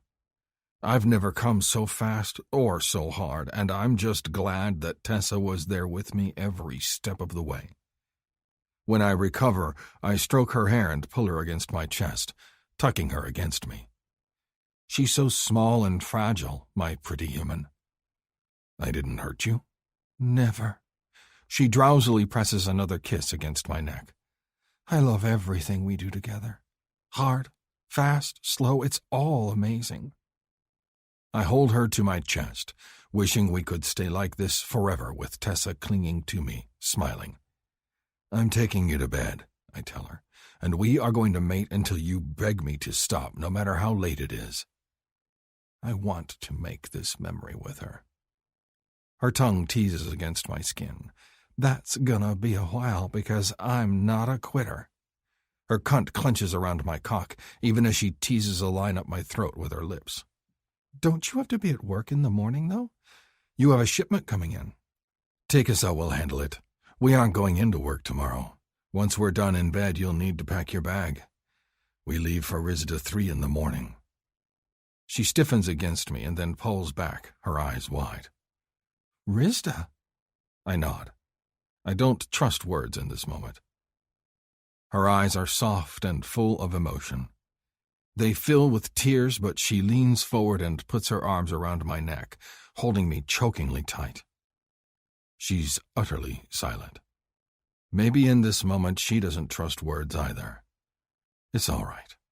Tears of gratitude are enough for me. 19. Tessa. I stare out the window of the nebula skimmer as it races toward the small settlement on the green surface of Risda 3. As we approach the farm planet, I wonder how it is that getting what I've always dreamed of is making me so damn miserable. It's been a week since we've left Three Nebula's station. A week of private, luxurious space travel on a passenger ship with good connections and a decent crew. Zakuar has taken off my slave collar, and I've been treated kindly by everyone on board. He's also contacted the authorities on Risda 3, some Masaka lord, and let him know that a human refugee would be arriving shortly. I'm told that I'll be given my own plot of land so I can farm, plus a house and all the necessary equipment so I can thrive and make money on my own. There's other humans at the settlement, too, and I'll be able to make friends. I'll have freedom, fresh air, other humans. I'm so miserable, I want to scream. For a moment, I contemplate raising the pillow in my lap to my face and just screaming into it. But I don't. Years of slavery have taught me to mask my emotions. I've been masking like a champ for this last week, too. Zakuar thinks I'm thrilled to be coming here. I've smiled and thanked him and let him know how much I appreciate him, how he's been so kind to me. He's grown tired of me. The answer is obvious. He's keeping his end of the bargain exactly as he promised. It's not his fault I've fallen in love with him. It's certainly not his fault that I'm a clingy human who would rather stay at his side forever, even if it means being on 3 nebulas and breathing recycled air. I just want to wake up with him every morning, see his smiles every day, be his partner in life. Heck, I'd settle for just being around him and knowing that someone's taking care of him. Actually, no, I wouldn't. I'm selfish and jealous, and the thought of another woman touching him makes me want to scream. I clench my fists on the pillow and hug it to my chest, glaring out at the beautiful planet as it comes closer and closer. I've done my best to conceal how I feel from Zakoar. He isn't going to want a needy, whiny slave begging him to keep her. Not when he's spent so much money on this trip to release me. Not when that's been the plan all along. Perhaps he senses my despair. It would explain why he's been remote this week. We still make love and touch, but the conversation doesn't flow between us like it normally does, and sometimes I catch him looking pensive. He must know this is hard for me, and he's doing his best to make the split clean and amicable. I hug the pillow as the nebula skimmer descends smoothly onto a large landing pad. It floats in the air, and all around us are other saucer-like landing pads, dotting the port like a lily pad. At the bottom of the pond is the town itself. It looks charmingly small, no more than a few streets, and I watch as something that looks like an air car races down one of the roads. Beyond the tiny town itself, there are vast fields as far as the eye can see, green and lush and beautiful. In the distance, there are herds of what must be space cattle, and I want to cry with how lovely and serene it is, and how much I want to be anywhere but here. Zakoar leans over, glancing out the window. He hasn't watched the sights like I have. His focus on his data pad as he runs portions of his business from afar. He's so close to me, I can smell the machine oil and musk scent that is uniquely him, and the urge to cry only grows greater. "Is it what you expected?" he asks. The knot in my throat is immense, but I manage a bright smile. "It is," I admit. Rizda is exactly what I thought it would be. It's beautiful. He takes my hand in his, rubbing his thumb against my skin, and I fight to compose myself. By the time the nebula skimmer lands and a crew member arrives to tell us that they're ready for us to disembark, I'm composed again. I clutch at Zakoar's hand as he grabs my bag, just mine, and slings it over his shoulder, carrying it for me. I cling to him as we head down the ramp, and the wind rips at my hair and my dress. Despite the pastoral views, the breeze is high and makes the entire landing pad shiver. I close my eyes and take a deep breath, hoping that the clean, unpolluted air will make me fall instantly in love with this place. 1 breath, 2, 3... Nope, still want to leave. We check in with the port authorities, letting them retina scan and take handprints for their records. The moment we're free, a woman approaches us, her cloak whipping about her frame. She's human, a beaming smile across her pretty face. "Are you Tessa?" she asks in a chirpy voice. "I'm Lucy, and I thought I'd be your welcoming committee as you get acquainted with Rizda." She sticks a hand out, all cheerfulness. Lucy is mixed race, with light brown skin, dark eyes, and thick black hair tied back in a braid. She's curvy, with a bosom that would make any man do a double take, and her simple clothing is cut to show off those assets. Best of all, she gives Zakawar a smile of greeting and then focuses back on me, excitement in her eyes. She's not afraid of him or treating him like he's a freak show, and for that, I instantly adore her. I shake her hand. Hi, Lucy. It's nice to meet you. Come on, I'll show you two around town and then drive you out to your homestead. We're going to be neighbors. She moves to stand next to me, skirting a motorized crate that whizzes past. Though I should warn you that the last tenant of that farm met an unfortunate ending. Property war, she grimaces. Kelsey was attacked by vagrants that tried to steal her farm, and she killed 2 of them before the 3rd got to her. Lucy shakes her head. She was a badass bitch, and I'll miss her dearly. Vagrants? I ask, a little alarmed. Zakawar looks even more worried than I am.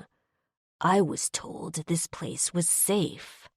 He looks like he's ready to burn shit down at being lied to. I put a calming hand on his arm, soothing him. Lucy's just letting us know the bad stuff so we don't hear it in town, right? Lucy nods. Exactly. That's the reason why your claim is so close to town. It came open. Otherwise, you'd be way out in the boonies with nothing but noli flowers. I think I wouldn't mind flowers. Zakawar puts a protective arm around my shoulders. Tell me more about this attack. I brought Tessa here because it's supposed to be safe. He grits out each word as if he's ready to lose his shit. This does not sound safe. Each human refugee has been offered a farm, but for a while we had some corrupt authorities in charge. Lucy's tone becomes matter-of-fact, and she doesn't cower at Zakawar's anger. Girls were murdered to get to their land, and the authorities wouldn't do shit. Someone finally got the balls to complain to Lord Varin, and he pulled some strings and had new officials sent. I've met them all. Law-abiding Misaka, and very nice. She puts a hand to the side of her mouth. And cute, if you're looking to get married. Oh, God. I don't know whether to laugh or cry at Lucy's helpful advice, especially since Zakawar just looks even more irritated. No husbands, I tell her. I don't blame you, Lucy says. Most men are more trouble than they're worth. Come on, I'll show you around town. 20. Zakawar. The human called Lucy never stops talking. Ever. She's fascinating in the way that she has rich brown skin, big hips and thighs, and a chest that jiggles as she walks. Even more fascinating is that she never seems to pause for breath, this Lucy. She talks as she escorts us through town. She introduces us to person after person, most of which are human, and all of which stare at me with a hint of alarm in their eyes. Lucy talks as she brings us to the Port Authority's office and introduces us to the settlement custodians, 2 Misaka males who look as if they are fresh out of training. Then she drags us to the store and the one cantina in this place. She brings us to her run-down sled, still talking about gossip and some local female that married a Praxian male. She talks as she pilots the air sled, badly, out of the tiny settlement and into the farmlands surrounding port. And then we come to what will be Tessa's home. I try not to show my dismay, as it's clear that Lucy thinks it's a fine home. The place is small, obviously mass-manufactured and domed to regulate temperatures. The interior is dark and cramped, with a few windows and a tiny bedroom. Tessa smiles at the sight of it, her hand tight on mine as Lucy chatters and talks of food dispensers and morning sunlight. Well? Lucy says, turning her bright gaze upon us. Tessa looks at me. Morning sunlight, I manage. Very nice. You will like that, Tessa. She gives me a small smile. I will.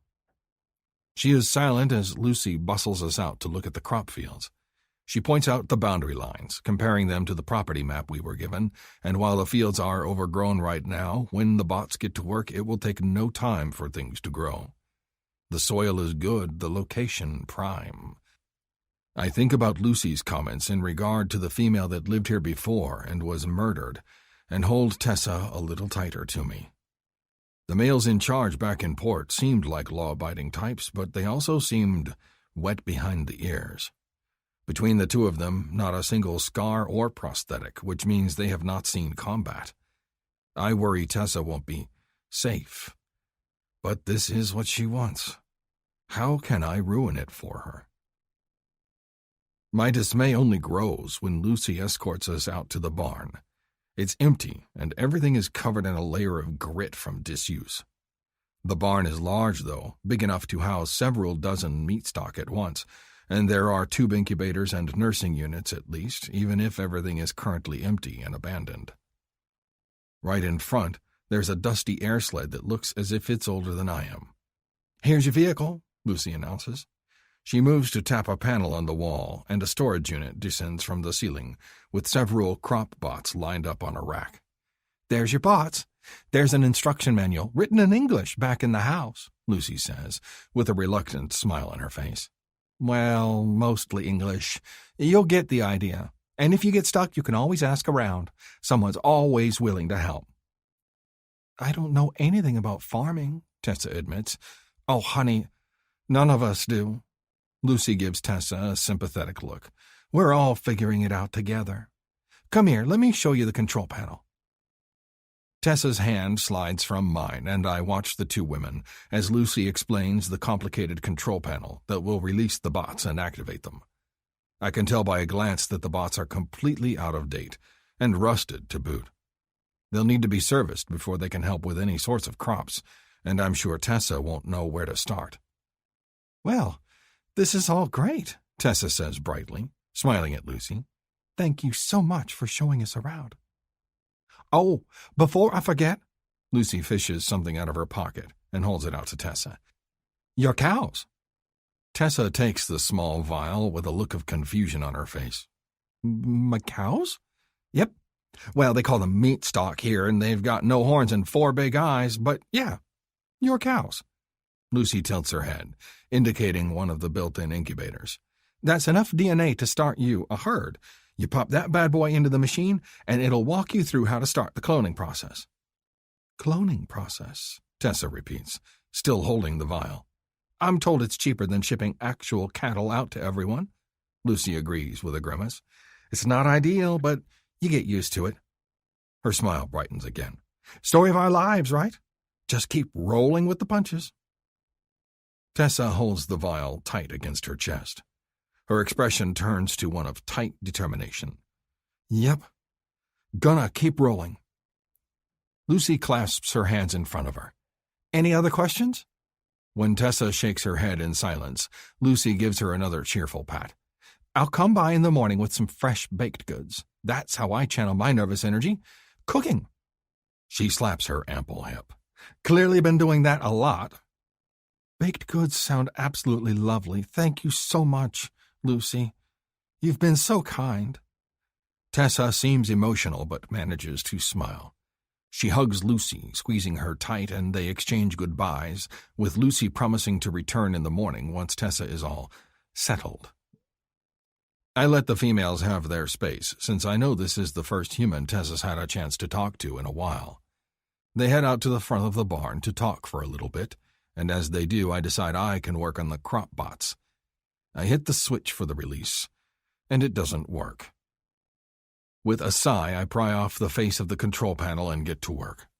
Lord Vareen should be ashamed of the rundown equipment they've given these humans. No decent farmer would use a bot of this caliber. I'm guessing he acquired a lot of them for cheap and went for quantity over quality.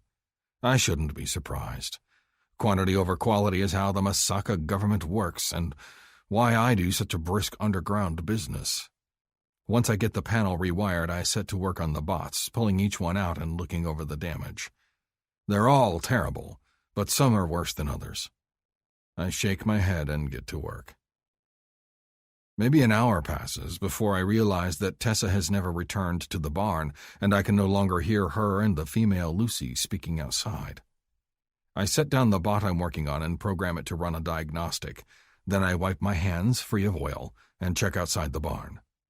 No humans. Lucy's sled is gone, too. My skin prickles with alarm, and I race toward the small, run-down house, an array of horrible thoughts running through my mind. Something's happened to Tessa. The vagrants that Lucy mentioned are back and have stolen both of them. While I wasn't watching, someone attacked my Tessa, and... Inside, Tessa's seated on a chair near a window. 21. Zakawar. I exhale slowly, relieved. My heart thunders in my chest, and I've never felt such a spike of adrenaline. Kef me. I clench a fist. It's either that or lie flat on the floor, trying to calm myself. I didn't know where you were. My words sound harsher than I intend. I thought something had happened to you. I'm fine.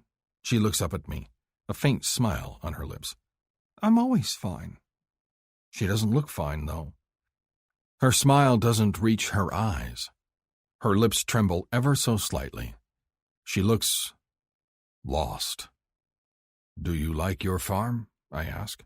If she's happy, then I can be happy. It's everything I thought it would be, Tessa says in a soft voice. She stares out the window. Thank you for bringing me here. I hate her soft words of thanks. I hate them because I don't want to hear them. I want her to hate it here, to demand that I take her back to the station until we find some place better for her, someplace safer. I want to squeeze in a few more months of being with her, a few more nights of waking up with her by my side, reaching for me in her sleep. Selfish, greedy bastard that I am, I want to grab her, haul her over my shoulder, and march back to port and to the Nebula Skimmer. Leave this planet behind and any agreement I made that I would bring her here. I brought her. I just never said I'd leave her here. Technically, it's the truth. But I can't do that to Tessa. I want her happiness more than I want my own. Lamely, I gesture in the direction of the barn. Your bots need a lot of work. Okay. Her voice is faint, as if she's overwhelmed by the amount of work to be done here. I don't know how anyone expects one slight human female to handle a farm like this on her own, much less on an alien planet, but Lucy seemed happy enough. I hesitate. My initial plan was to drop Tessa off and leave quickly.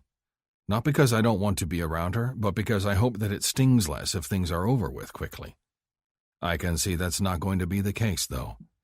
I'm not ready to leave. Not if she needs so much work done to her bots, and that's work I know how to do. Not when she needs an extra pair of hands to help her get started. I study her. Tessa's good at hiding her emotions, but something seems off. Normally I can tell when she's happy. She just radiates pleasure, and it's evident in her movements and the way she carries herself. Right now she seems reserved, her demeanor almost defeated. She might be overwhelmed with everything there is to be done, and my heart aches for her. My fierce survivor. Does she forget how strong she is? If so, I need to remind her. You'll figure this all out in no time, I reassure her. You're clever and a hard worker. Her lips form a smile, but again I get the impression that it's for my benefit, that something's still bothering her. She looks so lost and alone, seated there by the window, and it physically hurts me to see her like this. I move to her side, and when she tilts her face up to look at me, I stroke my fingers over her soft, smooth cheek. She reaches for my other hand, and her fingers are cold and clammy.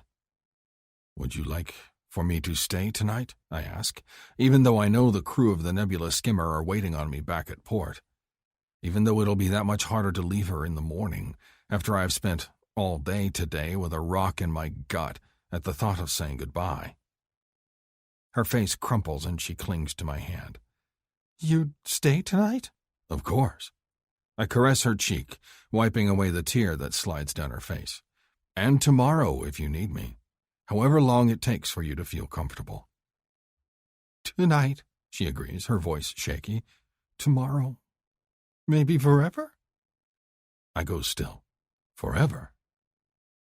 Does she truly want that? Or is she just scared to be alone? Before I can answer her, she bursts into tears. Not quiet, stoic weeping, but loud, noisy tears that make her entire body shake. She clings to my hand, holding it to her face. "Tessa," I groan, dropping to my knees in front of her. "Don't cry, sweet one. I don't like to see you cry." I touch her constantly, wanting to grab her and haul her out of that stupid chair and into my arms. I want to hold her tight, but if I do, I'm worried I might never let her go again. What is it that's making you so upset? Talk to me. She just keeps crying, her shoulders shaking as she presses my hand to her face. "Zakuar." "If you want me to stay for a week to help you get set up, of course I will. You don't have to be afraid. I wouldn't leave you if you needed assistance. You know I wouldn't do that." "I don't want you to stay for a week," she weeps. My heart freezes in my chest. That's it then. She doesn't want me around. She's crying for some other reason. "I want you to stay forever," Tessa wails, and then breaks into a fresh round of tears. She drags my hand to her breasts, clinging to it, and rubs her wet face against my arm. "I know this agreement between us was supposed to be temporary, and I'm so sorry. I know you don't want a slave." "Tessa." It feels as if my heart is starting again. Warmth rushes through me. Her tears are for me, for us. In this moment, I could conquer galaxies. "Love, you hate slavery," she continues, miserable. "And I don't want to be a slave, but I don't want you to leave either. I know we're supposed to just go our separate ways, but Tessa, I liked being at your office with you. I liked being around you all day. I love assisting you, or even just waking up with you there at my side.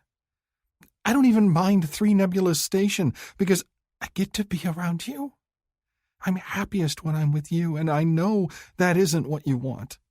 I've tried so hard to be strong, and I'm sure I'll adjust to being here. It's just that..."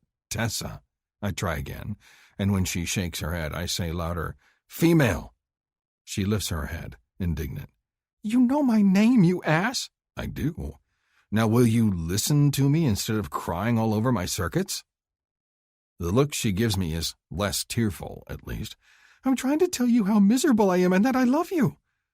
"You're miserable because you love me?" "No, that's not what I said." She looks flustered, swiping at her wet face even as she releases my hand.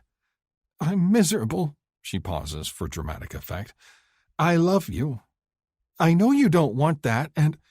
I take her by the arms and nudge her to her feet. She stands, a confused look on her face. I immediately lift her up, just as I imagined, and sling her over my shoulder. "Zakuar," she sputters, her hand tapping at my back.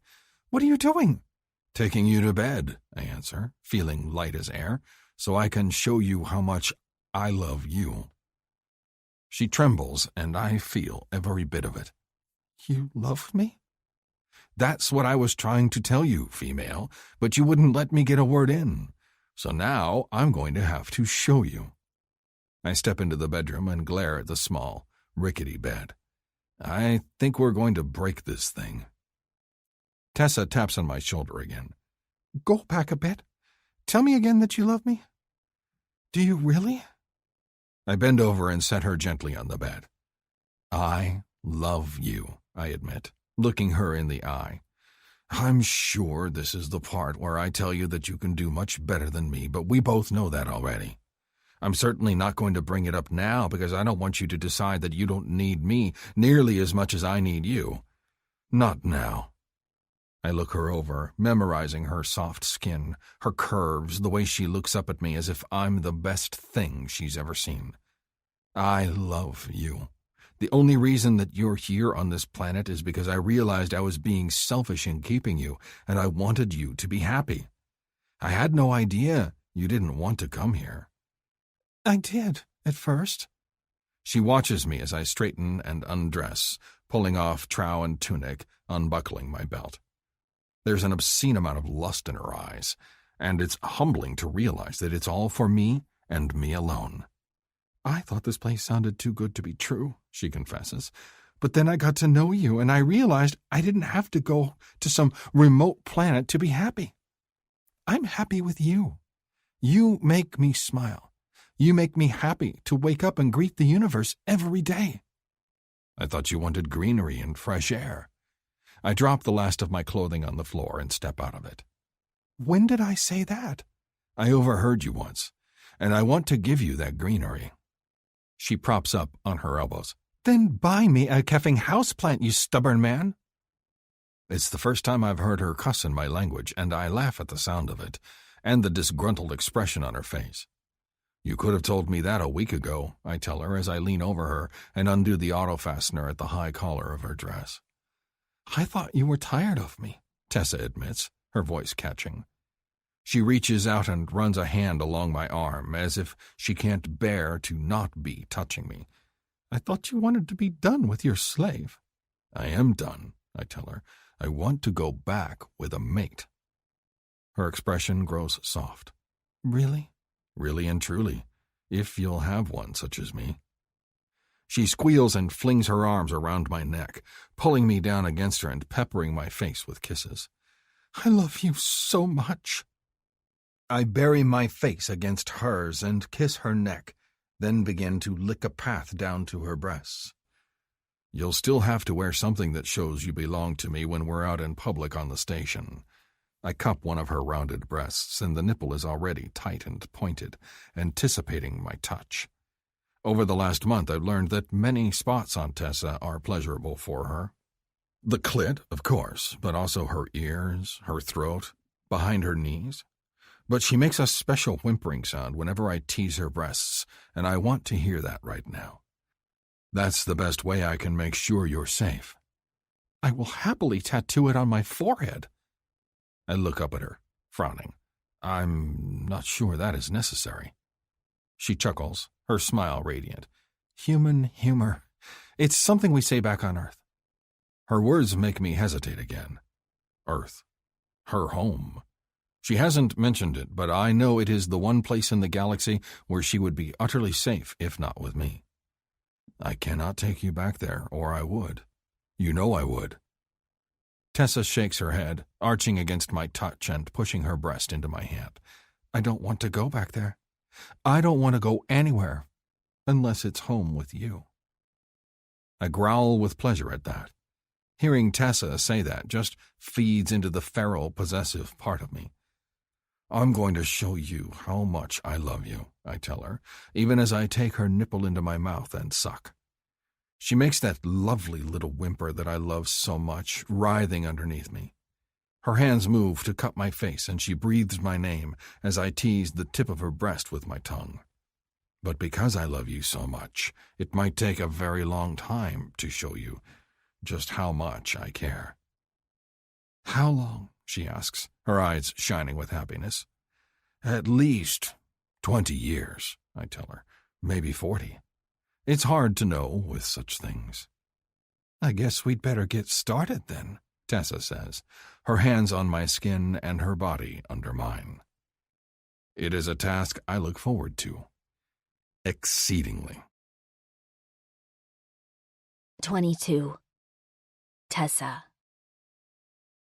I wake up with my hands on Zakuar's chest, my thigh tucked between his, and for a moment, I think I'm dreaming all over again.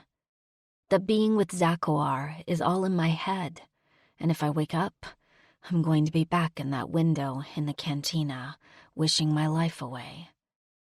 But then he opens his eyes and watches me with that warm, possessive look of his, even as he rolls me onto my back and begins to kiss me.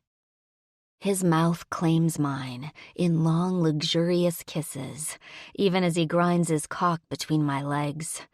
And there's no waking up from this dream. This truly is my life, and I'm so happy I want to burst into tears again. I don't, though. I'm leaving the tears behind. Instead, I grab Zakuar and hold on tight as we make hard and fierce love, and then lay twined in the blankets afterward. He rests his hand between my legs, as if he's reluctant to let go of my pussy and somehow lose his claim on me. He spoons me against him and presses his mouth against my shoulder, and I love the mixture of cool metal and warm skin that are his lips. I should contact the nebula skimmer, he says eventually. Let them know we're both going back, unless you'd rather stay here. He presses another kiss to my shoulder. If this is the only place you can be happy, I'll give it a shot.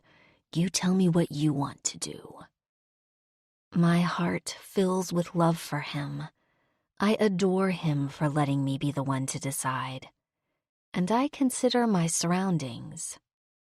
The farm is small, but I know Zakuar has money. We could build a bigger house if it was an issue. And the greenery and fresh air truly are lovely. But then, I think about the station and how Zakuar is respected there. I think about his mentorship with Dixon and the shop. And I think about the vial of cows that I'm supposed to grow on my own, and the enormous fields of crops, and the tiny, tiny one-lane town here called Port, which is the only settlement on this entire agricultural planet. I don't know if I'm cut out to be a farmer, I confess, snuggling in his arms. Or even if I want to try. I don't mind being on the station, and that's where your business is. You won't miss the fresh air and the greenery? If I do, maybe we could take a vacation somewhere? Do you do that? Vacations? I turn my head, glancing at him over my shoulder. Or is that just a human sort of thing?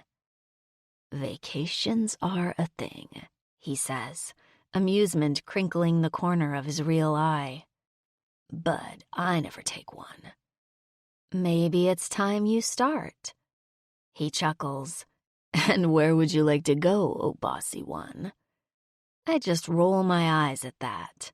We both know he likes my bossiness.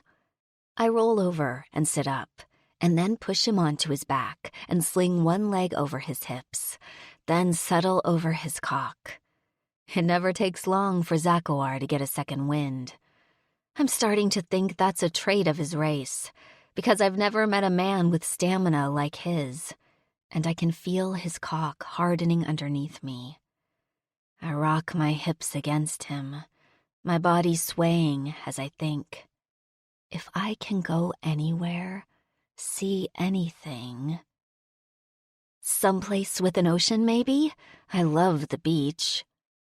Zakuar's hands go to my hips. We can do that. We can do anything you want.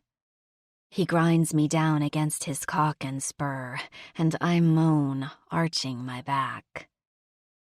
But first, I tell him, as I lift my hips so I can slide his length inside me, I want to go home. He growls with pleasure, as if the thought pleases him beyond words. And where is home? With you, I tell him, sheathing his length. You know my home is with you.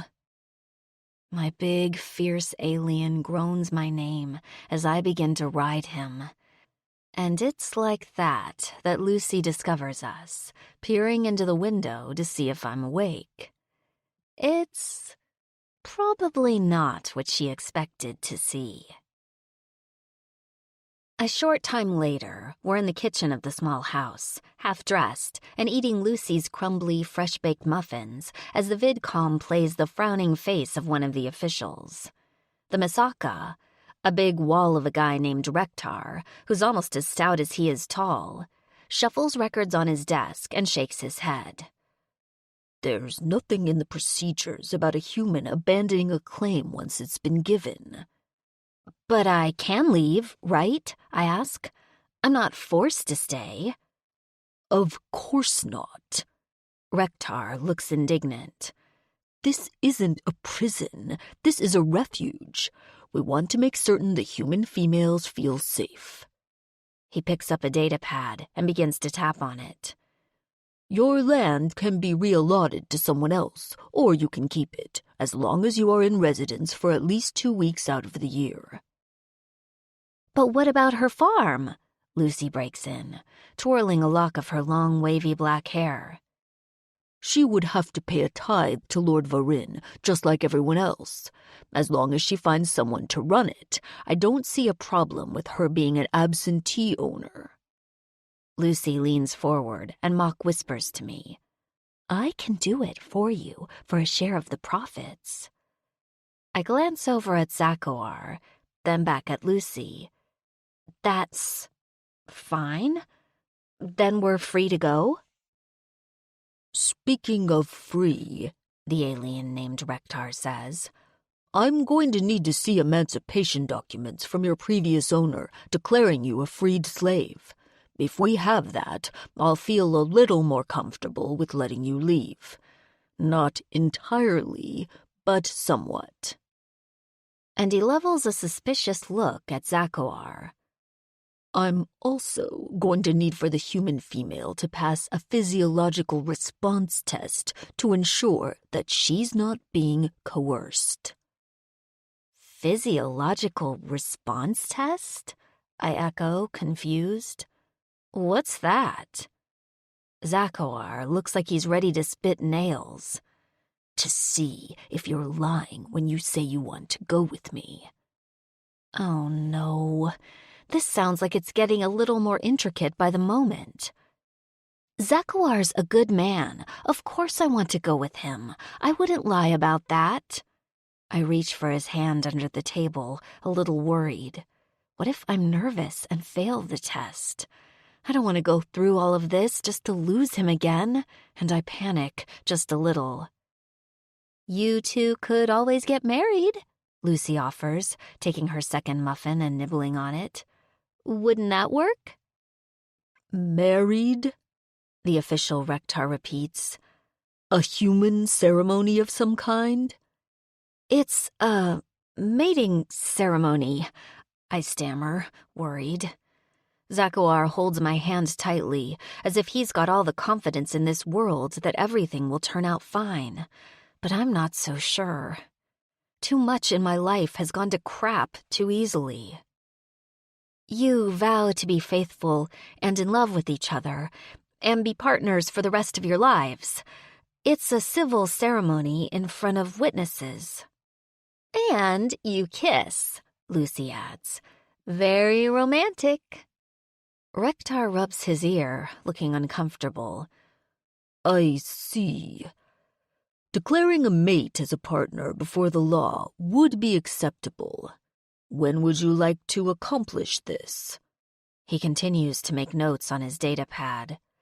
I can be available for a 2-hour window this afternoon once I handle my regular duties. But no one's agreed to get married? Zakowar's been silent. I know marriage isn't an alien thing for most cultures that I've run into. You just claim that someone's your mate and boom, it's all done. This sounds like it would be far more involved, and I worry Zakowar is going to balk. We need to talk it over first, I begin. We will be there in an hour, Zakowar says. We'll need to catch a flight and can't wait until late this afternoon. Are you sure? I whisper, squeezing his hand. He gives me a small, almost imperceptible nod.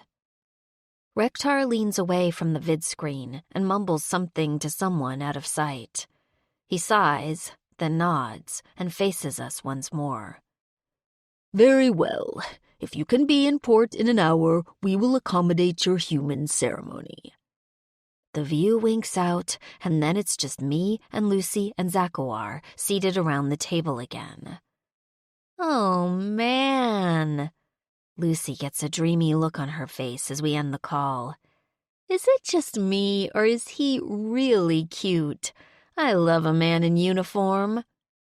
Super cute, I agree politely, though I can't even remember what Rektar's face looked like. Big and broad, and not nearly as handsome as Zakowar, though I am absolutely biased. Zakawar growls and jerks up from the table, my hand still in his. "We need to talk," he says, and his tone is so flat that I just know he's upset. Shit. He doesn't want to get married. My heart falls, but I force myself to put a bright smile on my face and head to the back bedroom with him, where we'd been happy just a short time ago. I feel like I'm falling apart. He doesn't want to get married. It's too much for him. Me being his slave is all right, but not marriage. I shouldn't be surprised, but... The moment I'm in the bedroom, he shuts the door behind us and pulls me toward him, gazing down into my eyes. "I don't want you to feel trapped into this." I blink up at him in surprise. That's what I was about to say to you. His jaw flexes as if he's grinding his teeth, and then he gives me a narrow-eyed look. "Do you want to do this human mating ceremony with me, even if it's forever?" More than anything, I admit. Zakawar looks surprised. "Really?" Now I'm the one that's confused. Why would you doubt me? "You just said he was handsome." He gestures back at the other room. "I don't want you to feel trapped into a lifelong relationship with me if you do not wish to be my mate either." I was being nice, I hiss at him. What am I supposed to say? That he has a face like a shovel and he's pissing me off? He blinks. Twice. Then Zakawar chuckles. I cross my arms over my chest, relief flooding through me. Are you jealous? "Of course I'm jealous," he grumbles, running a hand over the smooth metal on the side of his head. "You're perfect and beautiful, and being forced to mate me in exchange for your freedom." I want to, I tell him, shaking my head in disbelief. How can you think that I don't want to? Marrying you would be an absolute dream. There's a hint of vulnerability in his eyes. "You wouldn't feel trapped, enslaved in a different way?" No and no.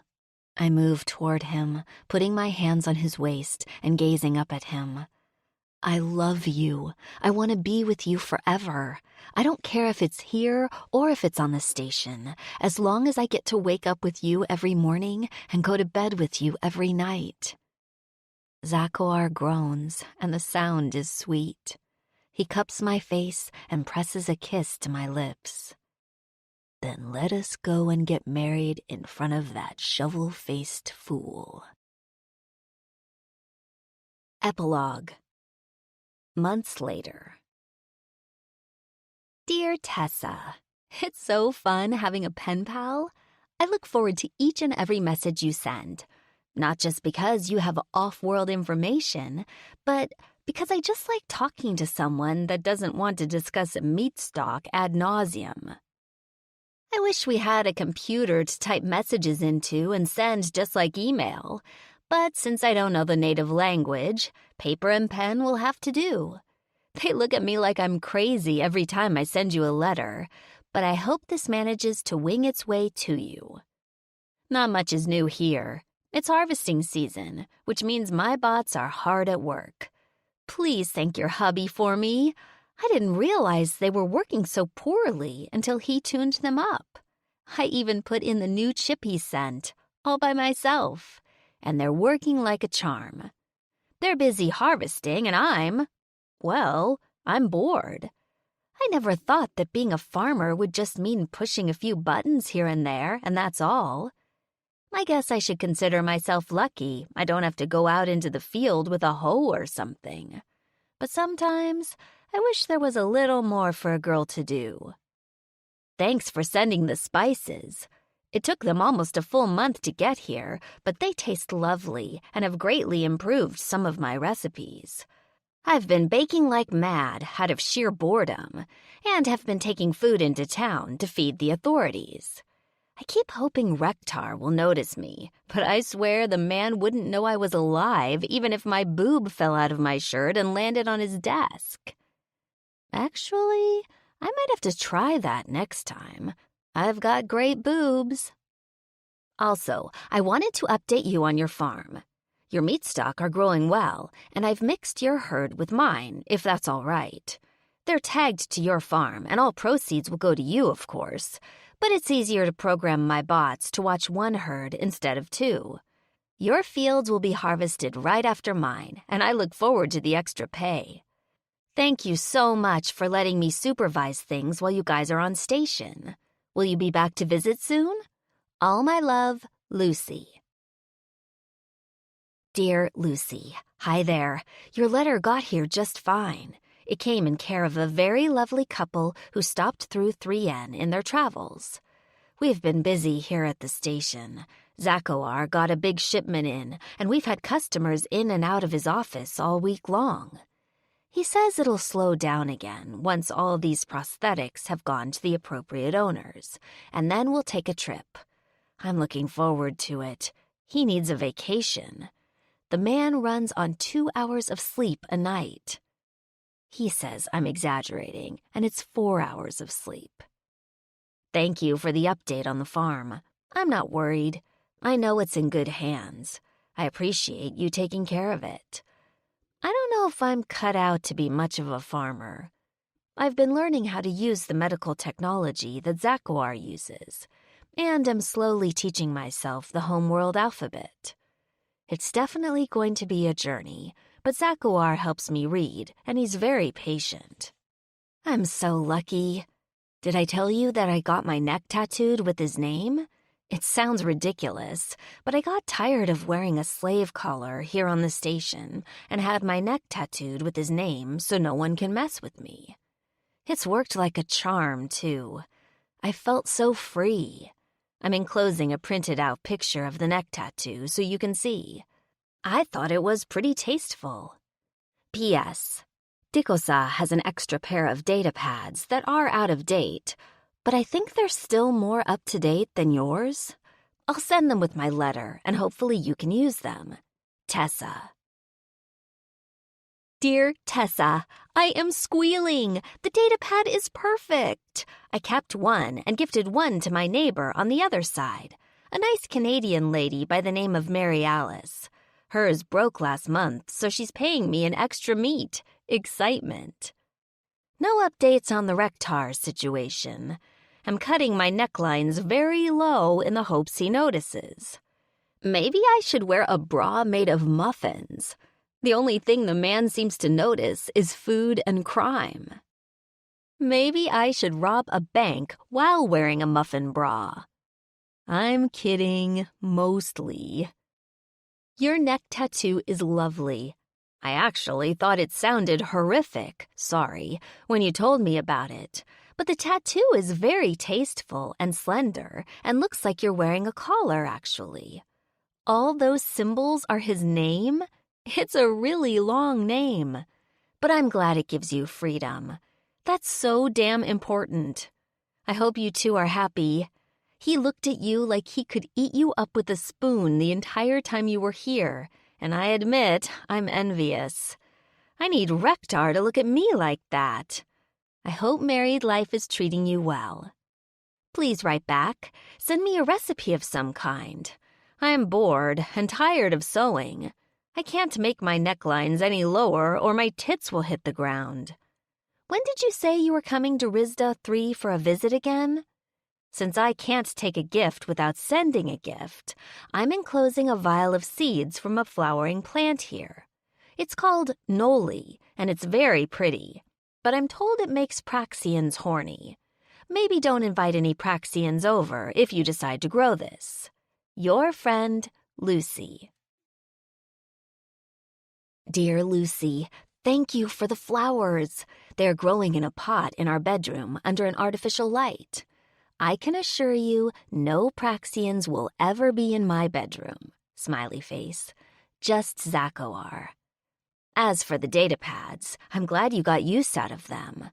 I'm enclosing a couple of maintenance chips that should improve performance on your bots, along with printed instructions. Zakawar says you can vid call if you have trouble with them, but mind the time since we're on a night schedule compared to you. As for being married, I've never been so happy. I always thought I wanted to leave the station behind and never see it again, but when I'm with him, I don't care where we are. I just like being in his presence. Being here with him is different. Everything with him is different.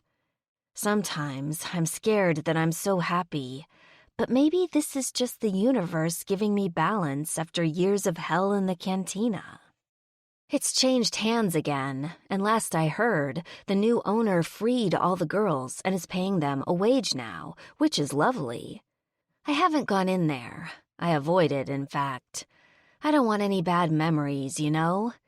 And Zakawar is so protective, I don't think he'd let me go in even if I wanted to, unless he was with me. Speaking of marriage, we won't be coming by Rizda in this next month. We're going on vacation. Zakawar is taking me to a planet that has private beaches.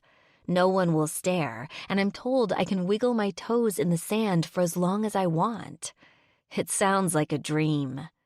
We'll come to Rizda next time, I promise. And you can laugh at how sickeningly sweet we are on each other. Zakuar's assistant, Tikosa, always catches us kissing, or worse, in Z's office, and he's starting to cringe every time he sees me, poor man. He'll just have to get used to it. I have no plans on stopping. I'm sorry Rektar is proving to be so clueless. Here I was hoping I'd have an invitation to your wedding. Perhaps those necklines aren't low enough. Go get your man, Lucy. I know you can do it.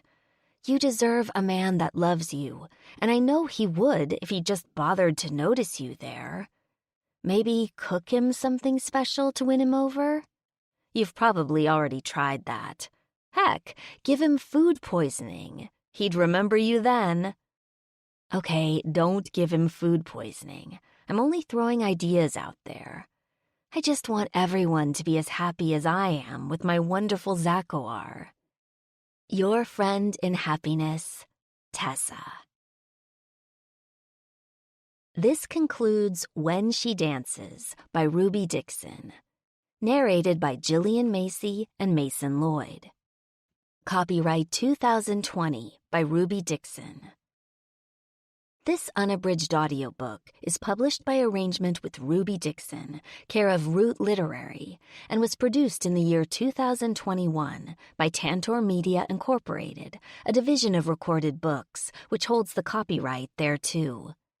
Please visit tantor.com for more information on our growing library of unabridged audiobooks.